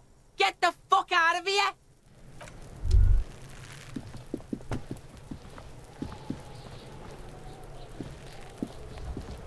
There are several footprints in the mud, left by work boots. Anywhere from 6 to 12 pairs have walked here. Maybe more than 12. No, 8 pairs of boots have shuffled back and forth in the mud. 1. Standard work boot, steel reinforced toes, number 46. 2. Standard work boot, steel reinforced toes, number 44. 3. Hobnailed work boot, steel reinforced toes, number 43.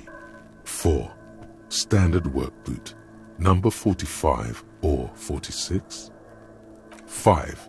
Another standard work boot, steel reinforced toes, number 44. 6. An aberration, light as air, even pace, same make of boot, but number 41. 7. The glowing outline of a standard work boot, number 46, but the imprints are twice as deep as the others. The weight exceeds 200 kilograms. 8. And yet another standard work boot, number 44. There's an aberration in the pattern of the sole, however. The right sole is smoother, more worn. How many? I was pretty off then. I counted 20.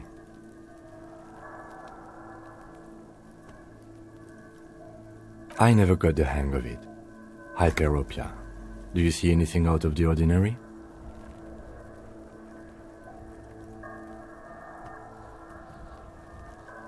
Interesting.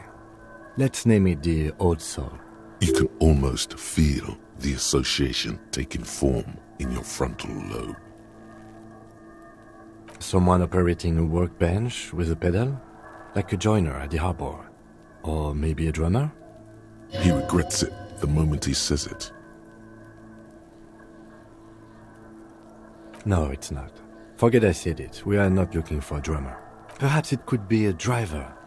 A driver would wear out the right shoe before the left. The accelerator is on the right. We should keep our eyes open around the traffic jam. See whether anyone strikes out as a potential suspect. Seems prudent, no?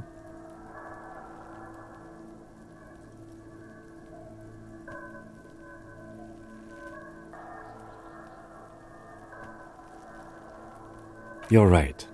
Let's keep a low profile. 200? Could it be the combined weight of 2 people, one carrying the other who's tied up? Let's say a heavily built worker carrying a similarly built, soon-to-be-dead man. He might be right. 200 kilograms of living weight is unlikely. From here, the boot the victim wears. It's bad. Very bad. Before you can heave, the wind changes direction again. The greenhouse plastic flapping in its gusts. He appears to be wearing some kind of armored boots. I can't see any exotic prints here. Someone had to carry him. Are any of the other prints deep enough? Which ones? That's a tree. I think we're close to a conclusion here. From here. It's bad. He appears to be wearing some... An obese person is becoming less likely. From here. It's bad. He appears to be wearing... Wind keeps changing. Are any of the prints deep enough in your... Which ones? I don't know. Are you sure? I could swear you're lying to me. It would take more subterfuge to trick the lieutenant. Possibly, yes. But why? Yes, they could have used a makeshift stretcher or just march him up to the gallows. Maybe there was a physically impressive strongman in their midst. Someone who wanted to impress their peers. Even easier to carry on a stretcher or between 2 men. Anyway, it's for future consideration. What else can you see? A woman or a kid? Okay. How do you know? He knows it's hard to discern sex from a person's gait. Understood. Anything else? A woman or a kid? Understood. Anything? A woman or... Okay. How do you know? He knows it's hard to discern sex from a person's gait. Understood. Anything else? A woman? Oh, okay. He knows it's hard to... Understood. A woman? Or... okay. He knows it's hard to discern sex from a person's gait. That's okay. Go on. A week, maybe? 7 days would fit the time frame provided to us by the caller, who reported the hanging. It is not impossible. I pulled last week's forecast for coastal Havashol. 7 days below freezing. The day before, the day of his hanging, was the last warm day. Correct again. Sub-zero temperatures would preserve the tracks in a good state. The commotion here could have taken place a week ago. What do I think? A mob of people brought something heavy to the tree. One of them was carrying the victim. They shuffled around, especially under the tree. Then, after hoisting him up, they stood in a semicircle facing his direction. At first glance, this appears to be a lynching. Indeed. They all stood in a row here and looked at the tree. Yes, everything fits so well. Carried him over, hoisted him up, watched him hang. This is easy.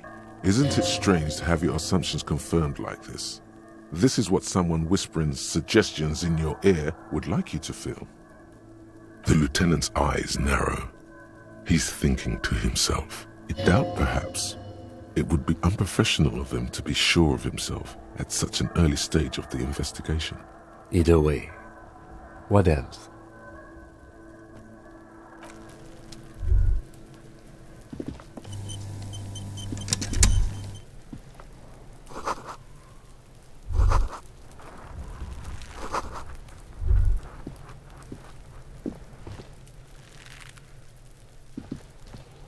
The corpse looks at you with bulging white eyes. The face around them does not look human. It's swollen and ready to burst. His lips are fish-like and his tongue like a ball gag in his mouth. You seem to be holding your breath. A cargo belt twists his neck at an unnatural angle. The body below appears stiff. It's letting out an ungodly rot. The smell seeps in even through your clenched nostrils. As you breathe in, the odor comes over you. It's a smell of the mind telling you to run, and your stomach to wring itself empty. With your hands at your sides and your eyes squinting, you stand in it. It's a puzzle. What's hanging in front of you is a puzzle of decaying flesh, tattoos, and tendons. Your muscles tense up. The vision in your dead angle darkens. You feel the sudden urge to push your hand into his soft gut. The spell has no effect. You stand eye to eye with it, the odor washing through you. This delicate machine, ready for picking. Instinctively you crack your fingers. The man before you is naked, but for a pair of underpants and enameled boots. His skin is greenish, marbled with decaying veins and blotched by lividity. A fading web of tattoos covers his chest and shoulders. The cargo belt used to fasten him to the branch above appears industrial in strength. The material appears to be ceramic. Its clean white stands in stark contrast to the decaying flesh above the knee. The man wore thick polymer socks, probably for padding. A fine array of interlocking plates covers them. Delicate and fragile, they feel alien to the world around you, out of place somehow. These are clearly not boots. They're armor, possibly part of a larger set. Indeed. Technically speaking, these are sabatons, not boots. Oh, the lieutenant uses a memo technique A6. That's not just any notebook. It's a classic. It's all you, baby. Ceramic plate. Zirconium dioxide, most likely. This is where the make would be. Under the hill. Fair weather. Fair weather model T500 VE. I'm guessing that's vitreous enamel. This is advanced stuff. Piece by piece. He's been out here for 7 days. It would be odd if they didn't. We should keep a lookout for these pieces. The armor could yield information. Maybe he'll know something. If you wear those pieces, it will help me protect your mortal coil. Yes, Bullets will fly. They always do. And the coil is fleshy and mush and permeable.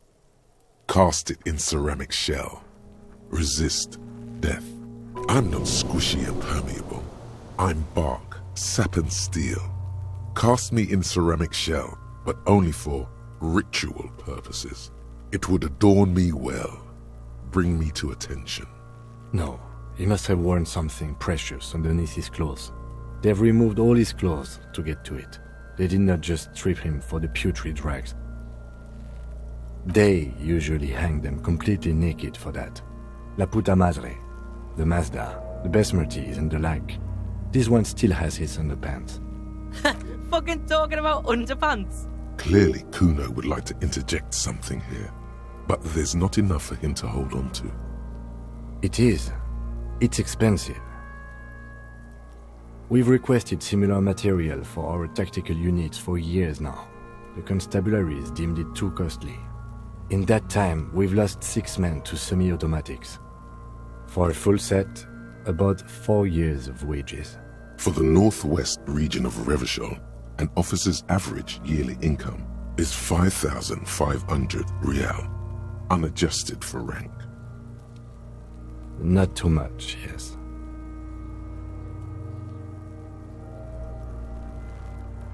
The lieutenant nods, wiping his finger on his sleeve. That's for us to find out. Mr. Gart implied he was security personnel for the harbor company. This confirms my own assumptions. Just something I scraped together from my station. An area report on Martinez. I'm sure you did the same. He's not actually sure of that. He's just being tactful. I agree. This equipment is way beyond what a guard can afford. A small bell-like sound fills the air, like tapping on the side of a porcelain cup. The pry bar in your hand is itching for some action. It's anything but. This material is a kinetic redistributor. It spreads kinetic energy horizontally, from plate to plate, dissipating it entirely. See? Faint, organic lines cover the plates where they separate into smaller ones. These plates then divide into smaller plates until there are hundreds of them altogether, like whirls of floorboards. The design looks organic, influenced by highly resistant wood materials, like lignum vitae and ebony perhaps. If trees were made of porcelain, this is what their cross-sections would look like. The smooth, glossy surface fractures into ever more intricate interconnections, peaking on the right sabaton, where you notice. The whirls are in the shape of a letter and number combination, E50, 100, 1000. Good. Can you read it to me? X5415 6745 678222. Let's lie. We have a make and a number. That's something. We can use the radio in my kinema when we're done. Either station can chase it for us. This feels dangerous. Are you sure? The sabatons dangle off the man's decaying form, ageless and synthetic. The cadaver slowly twists on the cargo belt, his torso covered in tattoos and extremities blotched pink and blue. The hangman's knot is pulled tight by the weight of the corpse below. Yellow, hard-edged polyester cuts into his neck. Above, a sliding buckle ties the belt to the branch. This is a steel-reinforced cargo lashing belt, big brother of the regular cargo belt. It's used for tying cargo under 6-rotor airships. Oh my, there's something on the belt, a familiar word that speaks to the thirst within you. Vermilion, in yellow letters, along the length of the twisting cargo belt. Only a deep longing for vermilion golden spirits lets you decipher the fading logo of the local brewery. Extremely. Airlifting. I thought it was used on lorries for strapping cargo to them. The local harbor uses 6 rotors to shuffle containers around. I get the sense they use whatever was on hand without paying much attention to not incriminating themselves.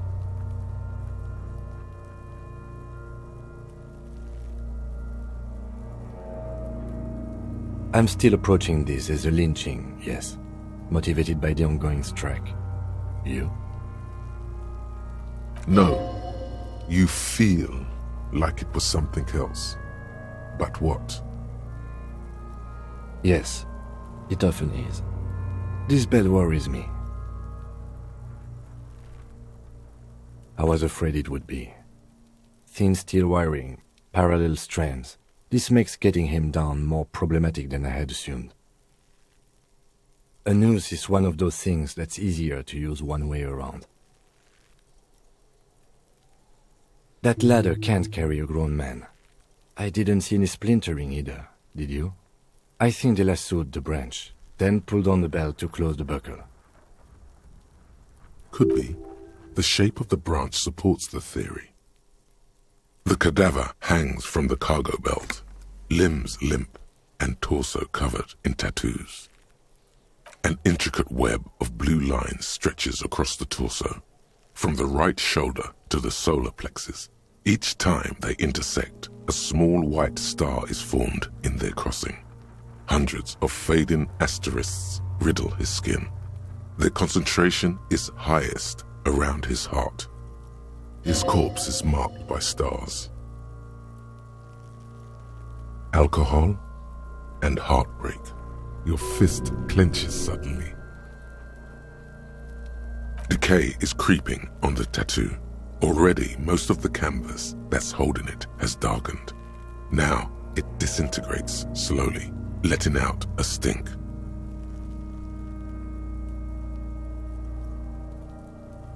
A map of the stars. I do see some similarity to astronomical charts. Great Century Messinian, maybe. But this seems more particular. Customized somehow. As if someone left out most of the night sky, filtering it through personal choice. The principle of this filter remains unknown to you. The thought dissipates, and you feel as though you were only half right. So am I. He wears a wide leather belt around his waist and a gun holster under his arm. He takes a thin piece of milled aluminium from his coat pocket and pulls it open. Sounds like a sword being unsheathed. A small lens appears. Some sort of camera. Shit, Kuno! What the fuck is that? An instant color camera. This is the first time he openly acknowledges the kid's existence. I have only 2 ampoules, so nobody move. I don't want to waste one. A sound, a shrill flash, followed by the breaking of a small ampoule of glass. You see streams of color pour onto the thick, glossy piece of paper, rolling out. In case we need it. Yes, it is pretty cool, isn't it? There is only one ampoule left. Use it wisely. It contains insight to the victim's person. By his build, I'd say this was a man of physical violence. The story he wanted his body to tell was important to him. It is his letter. To us. Someone should decipher it. We'll need to show it around. Sure. Just don't lose it. The glossy-eyed corpse looks by, his mouth mute and his skin as colorful as the chemical rainbow on the photo paper, teeming with opportunistic organisms. His eyes are milky white and blind to the world, protruding comically from their sockets. There is no one home, just subaquatic terrors there. These eyes used to be blue, baby blue. Dark brown hair grows on his head. His face is ready to explode from the organic processes inside. The death's head grin has passed. What remains is an unrecognizable mess. Underneath the curdled meat there is an expression, not carried on his features, but below, inside, an expression of pleasure. This man was experiencing joy, at the moment of his death. I'm gone.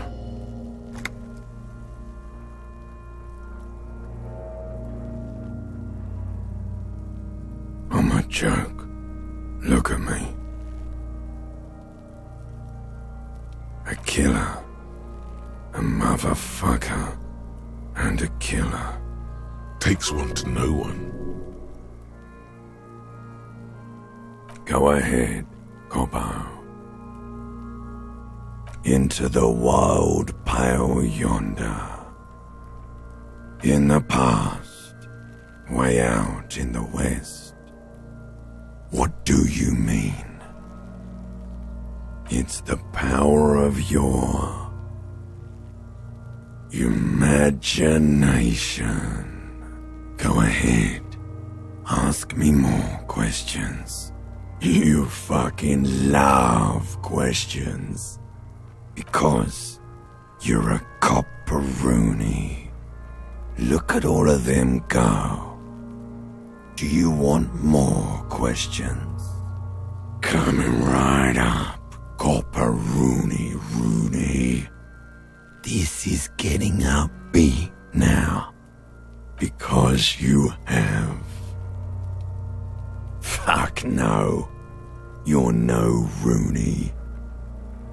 Between you and me, your name is probably Harry.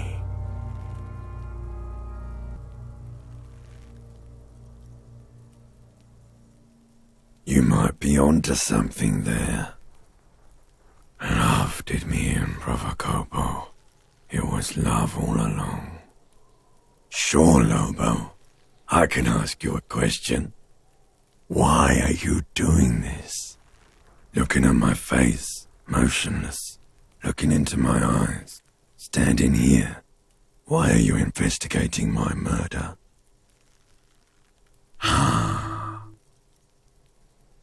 Something is on its way. Something hidden. It's coming. A miracle from the northwest, and it's almost here. You can feel it in the air, on your hands. The cold spring air smoothing them over. Do I remind you of someone? A child born with Muller's disease, harlequinism, grown up miraculously.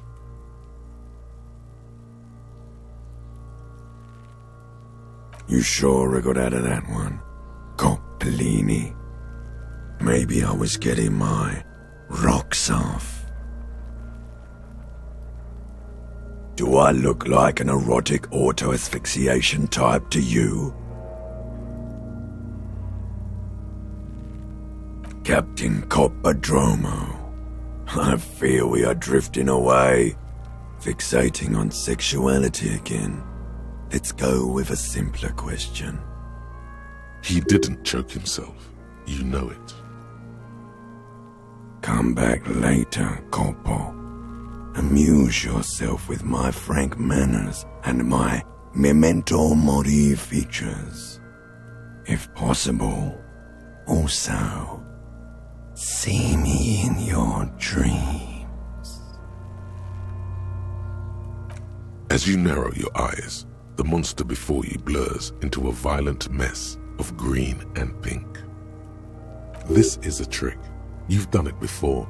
Pink is where the blood settled in the first hours post-mortem. You can use it to see if the corpse has been tampered with. Does his position at the time of death match the discoloration? Only the lower extremities are pink with a dash of blue. His fatted hands, thighs, and his neck, just above the noose. The rest of the corpse appears dark green in the cold spring air. I see it. His neck too. The lividity goes right up his chin. We have good, well-pronounced discoloration here. The monster comes back into focus, an explosion of color coursing with dark marbled veins. His stomach appears pregnant with something. Black liquid streams down his thigh and onto his boot. So, what do you think? I think he's dead and about to explode.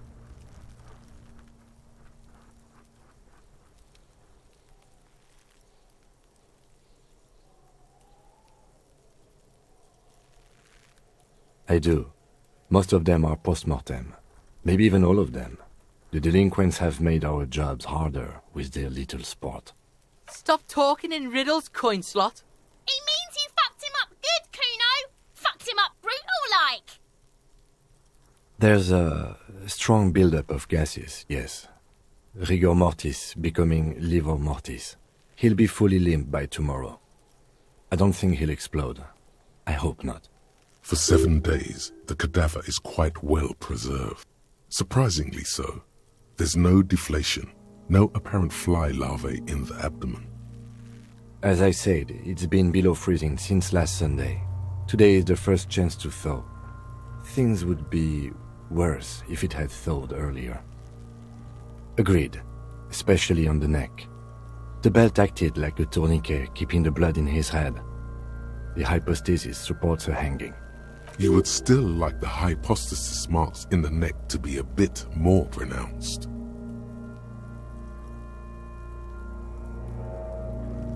Maybe it looks faint to you? It could be more pronounced, actually. Dûment noté.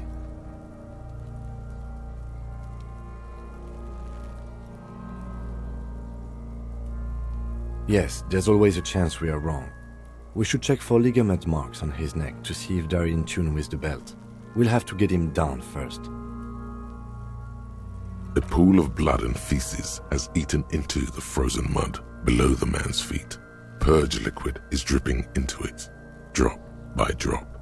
The victim appears to have contained no more than half a kilogram of digestion at the time of death. The fuck he's saying? Talking about shit.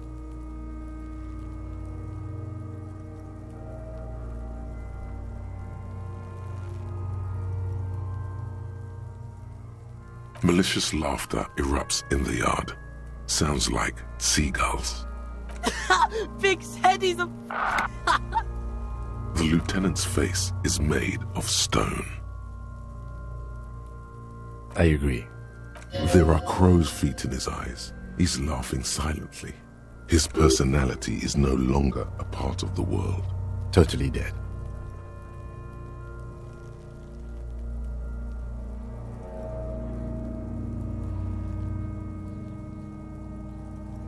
That sounds about right, yes. But there is no breath to catch. Only the cadaver filling the air and your nostrils.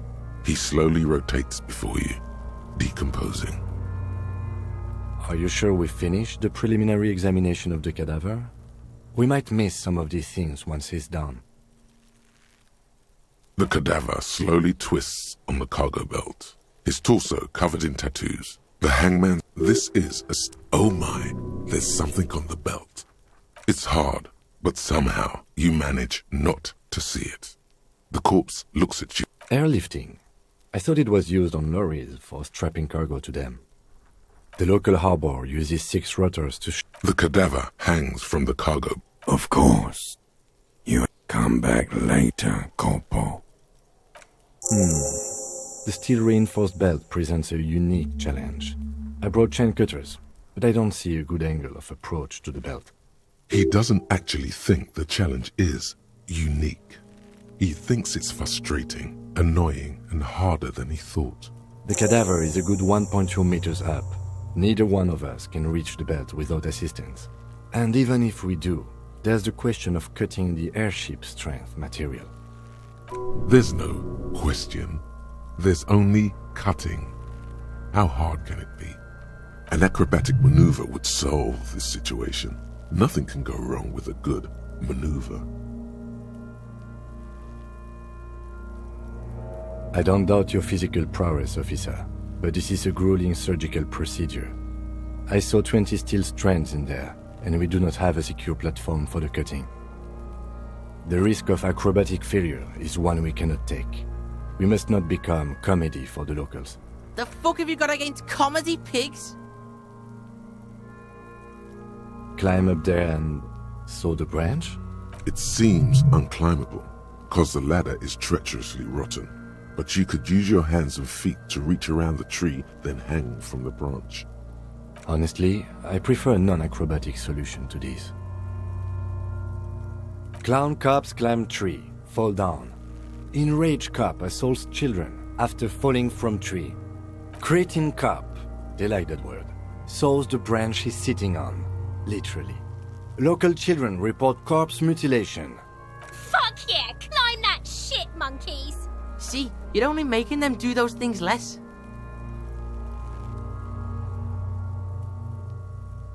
Oh no. We should be very afraid of newspapers, and the radio stations too. We should be wary of enticing them in any way. This is years of experience talking. He's seen career after career ruined by careless media strategies. Yes, we should use acrobatics as the very last option, after we've tried everything normal. Oh, these have got to be the most fucking boring mulkapats I've ever seen. I was really hoping we wouldn't. The Union appeared to be suspect in this case. It seems like a dangerous route to go down. Confirmed. It's unsafe. I would really prefer if there was another way. These people might have an agenda. But what other options? The corpse twists on the belt, like chicken on a skewer. Yeah! Bang bang time, pig! Shoot his head off! How? Where the buckle ties the rope to the branch. That's a good spot to aim.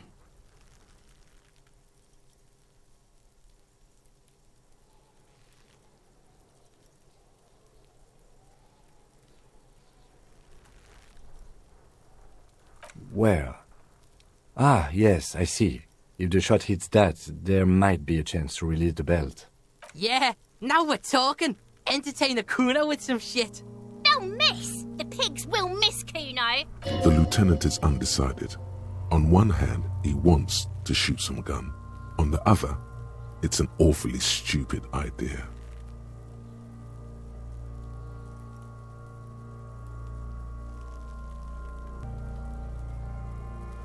The lieutenant's brow is furrowed. He appears too deep in concentration to even notice what you said. I'll blow his head off. Take it! Take the shot! Yeah, take the shot. Kuno wants some of that shit. Silence. With his elbow sharp, the lieutenant unzips his jacket and produces a lightweight firearm. He drops a paper cartridge in the barrel, separates the scouring stick, and gives the cartridge 5 tucks, securing it in place.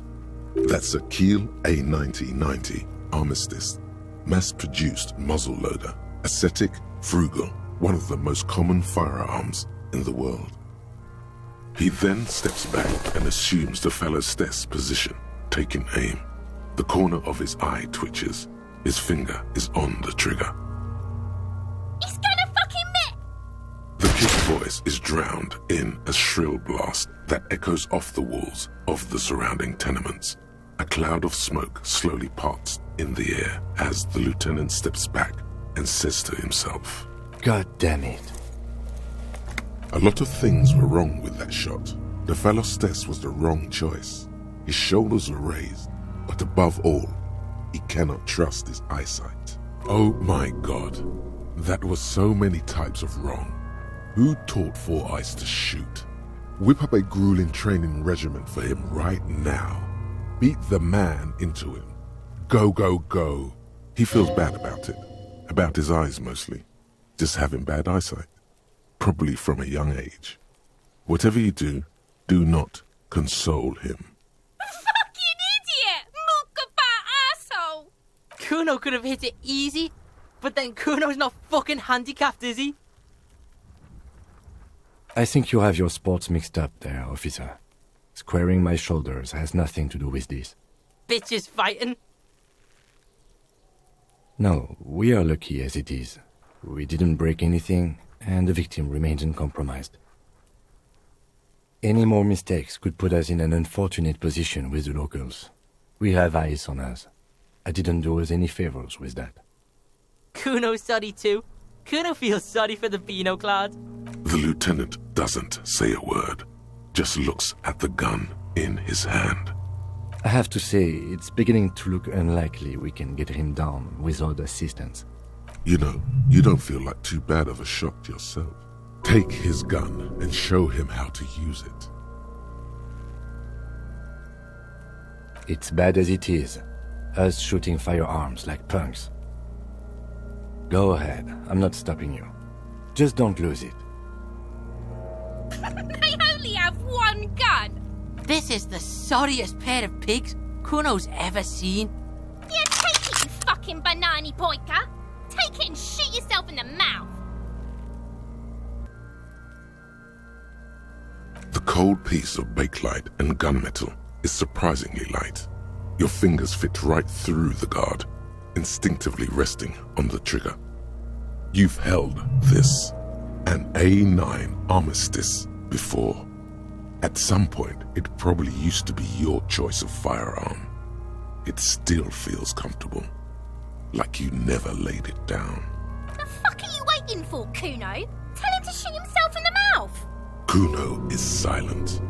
Aggression gathers in the air. The trigger feels delicate and ready to break under your finger.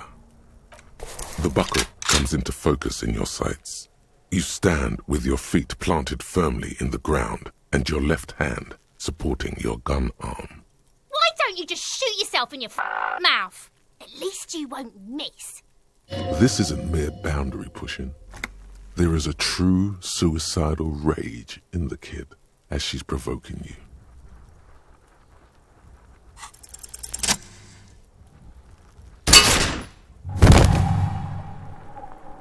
The buckle explodes into tiny pieces, coming loose with a whir. With your hand numb from the recoil, you look at the body slump down. For a moment, the man appears to kneel in front of you, looking straight at you, helpless, trapped within itself. Communism. It takes a millisecond for the association to flash within your cortex. You have no idea where it's coming from. Only that it's right. Then the rigor in his muscles gives up, and he smashes sideways into the spring mud, letting out a horrid stench. Fuck you, Kurpale! Ace is high. The Ace is High, a custom invented by the aerostatic brigades during the revolution, is used to celebrate success in Revachol, especially in sports. The gesture is spread across the world, despite the defeat of the revolutionaries themselves. You could add an Ace's Low to it, if you like, by turning your back after the high and waiting for another.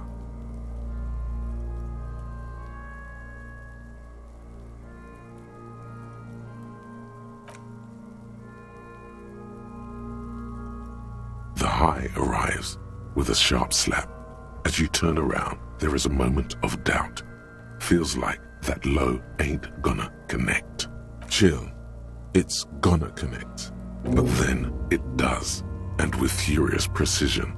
The lieutenant is not one to leave an Ace's Low hanging. I knew these guys were Kuno cracks with laughter. Sounds like someone strangling a seagull. It's clear he enjoys himself. I knew they suck each other off. We will perform a field autopsy and determine the cause of death. But before... Excuse me. Slumped on the ground like that has not improved the way the corpse smells. The fall seems to have released something deep inside it. The stench is getting bad. I'm sorry to interrupt the jubilations here. I need a little breather before we do the autopsy.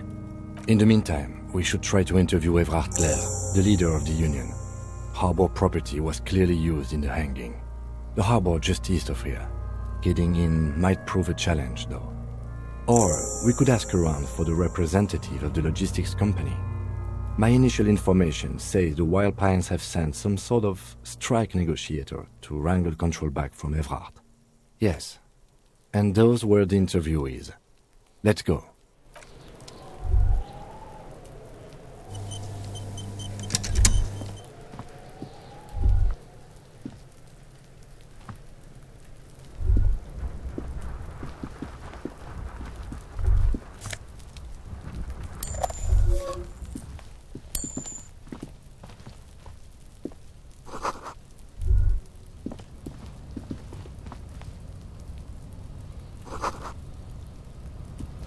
pile of Eternite looks stranger now that Kuno told you about his pad. Because, unless Kuno lied, you should just be able to pull the panels aside. There it is. You see a shabby little door.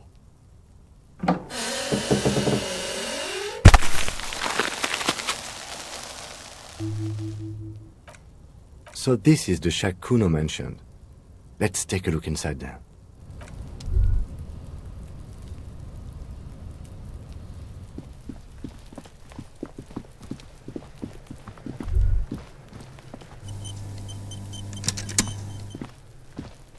The rotting man lies on his side with his eyes looking straight through you. The belt is still around his neck. His body is supine and open to intrusion. By autopsy, the lieutenant adjusts his glasses and takes a deep breath. Shoot, Looney Rooney. Huh? You're misquoting me, Rooney. I said communism killed me. Love did me in. You really need to learn the difference, buddy. This is embarrassing. Come back later, Corpo.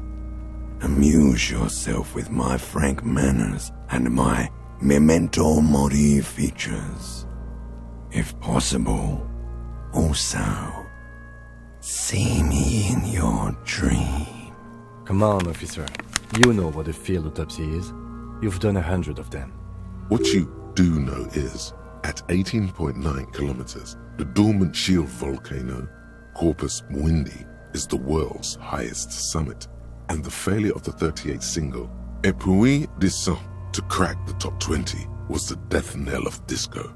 But what a field autopsy is, you have no idea. Unfortunately, no. Let's not go glove hunting, please. Let's use division of labor. I perform the anatomical side, while you take notes. You're being handled. If you resist now, he will turn on his heavy-duty authority mode. You will get your chance to dig in later. In your paperwork, officer, just fill out the field autopsy form. Now they only have one paperwork too. Officer, what haven't you lost?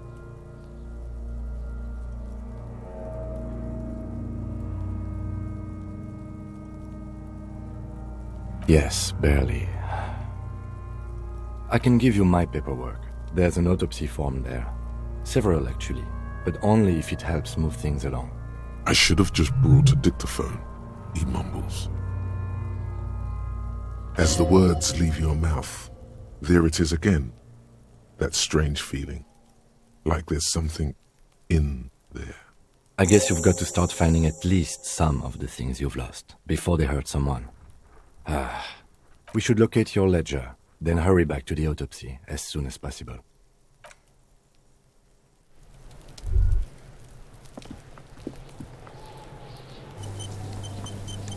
Fuck, does Kuno care? Yeah, did you fucking there? Course you fucking can. How do you think Kuno made all the docky boys his gimps? Just got a fly, pig.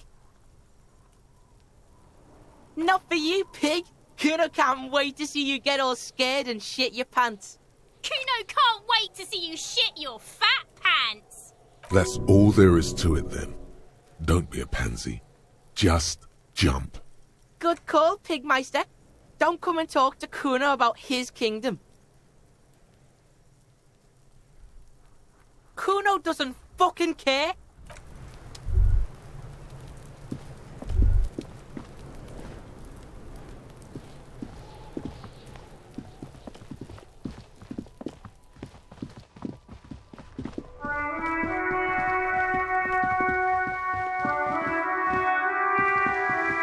Hello again, sir.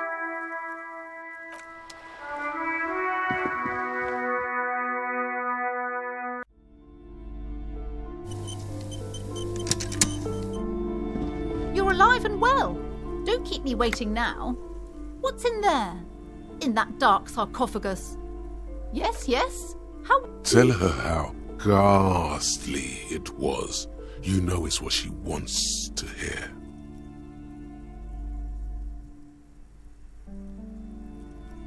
I knew it. Oh, such horrors that have been thrust upon us. But what else did you find? Did anything survive? No, of course not. Have you located the entity? A novelty dice maker? Well, spit it out. Why does she need the dice? For some kind of sorcery? Sometimes they use the ankle bones of sheep.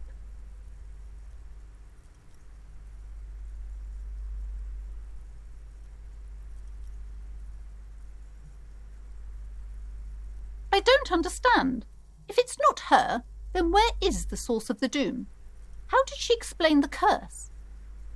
Before you say anything, ask yourself, is the woman really able to withstand the truth? The narrative she's built herself, it does need tearing down. She's squeezing on the pendant too tight. A drop of blood in her palm. Just don't say you don't have any answer yet. The uncertainty is killing her. To hell with it. Perchance you ought to just lie, sire.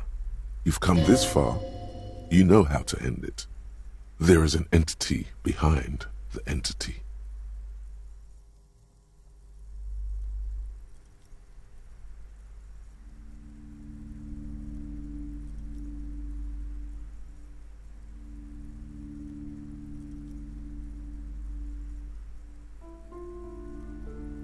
Oh, how horrid! I knew something wasn't right about that place. Tell me, did you find a way to break the curse?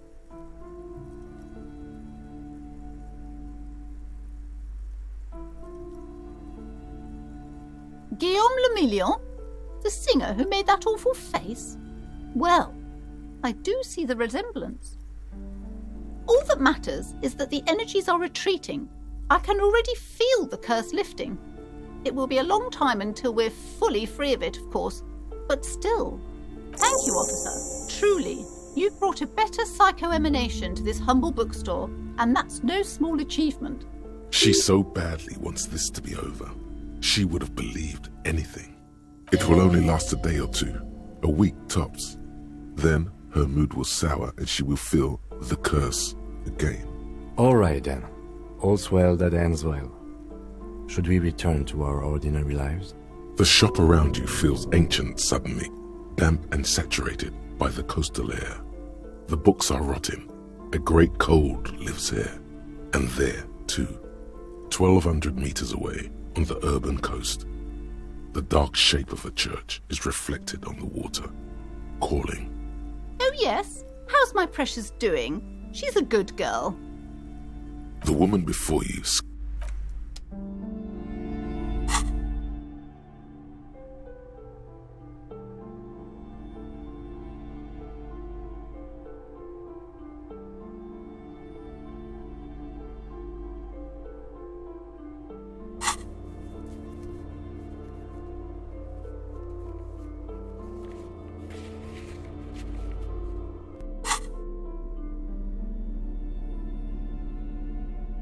An intricate web of blue lines stretches across the torso of the hanged man, from the right shoulder to the solar plexus. Each time the lines intersect, a small white star is formed in their crossing. Hundreds of fading asterisks riddle his skin. Their concentration is highest around his heart. It still kind of looks like a map of the stars in the night sky, but something's not right. For you to discover, you've gotten as far as you will without assistance. Someone close to the victim might know. Someone who knows about history could tell you. Gone.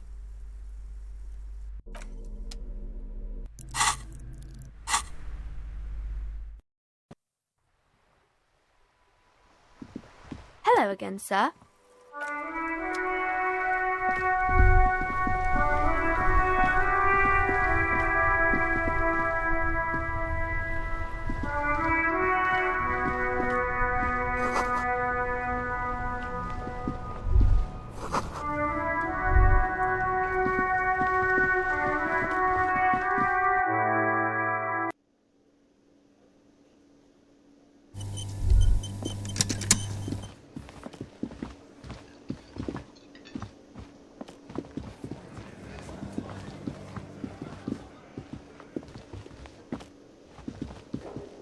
can I help you? Mine? No, it belongs to the Whirling in Rags. Thank you for clearing that up. Why do you keep the container locked? Why? To keep the hobos and drunks out. That's why. And the neighbours too. They put their trash there and they don't pay for the garbage company. I thought as much. And are you the only party with access to the trash container? Well, yes. Us and the garbage disposal company. It seems a little callous, doesn't it? Something stirs in you. Prod at him and find out.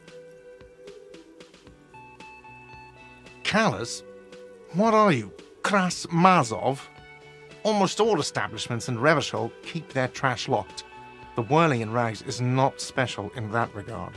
Krasmazov, nom de guerre, was an economist and a historical materialist. He was a leading figure on the Grad side of the Centennial Revolution, where he headed the 9-day government.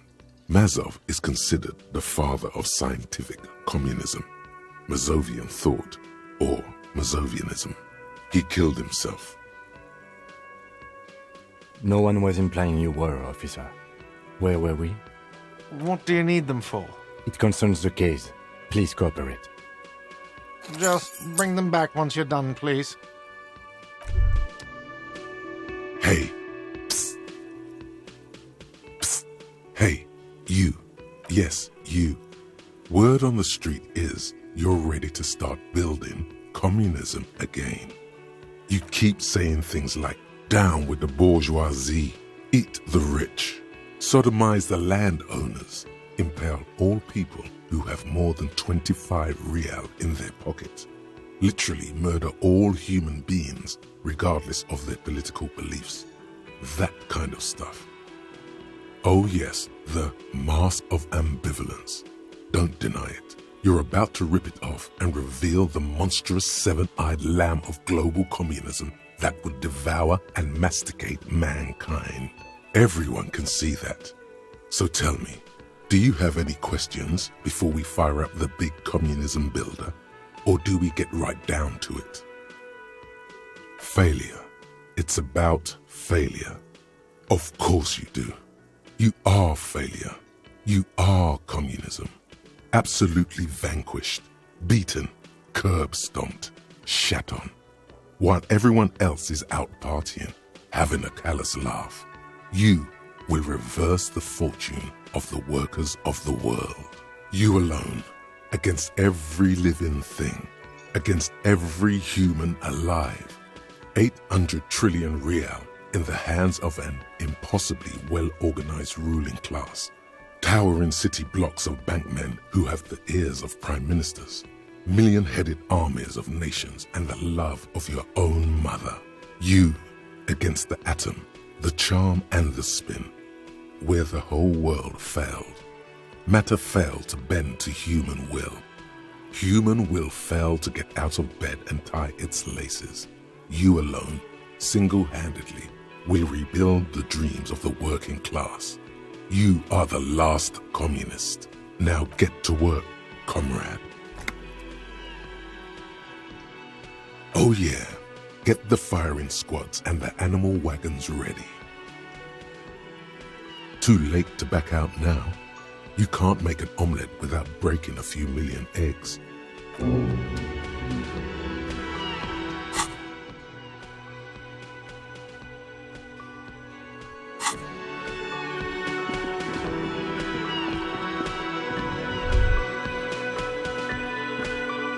I've got nothing to say to you. Why are you wasting your time? No. My answer is no. Come on, Lizzie. We're generous people here in Martinez. With property. Wow, really? A political moment? Now? Fine.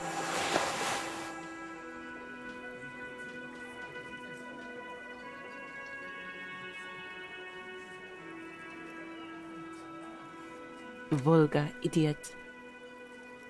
Your understanding of the workers' struggle is about 1 century old, she's thinking.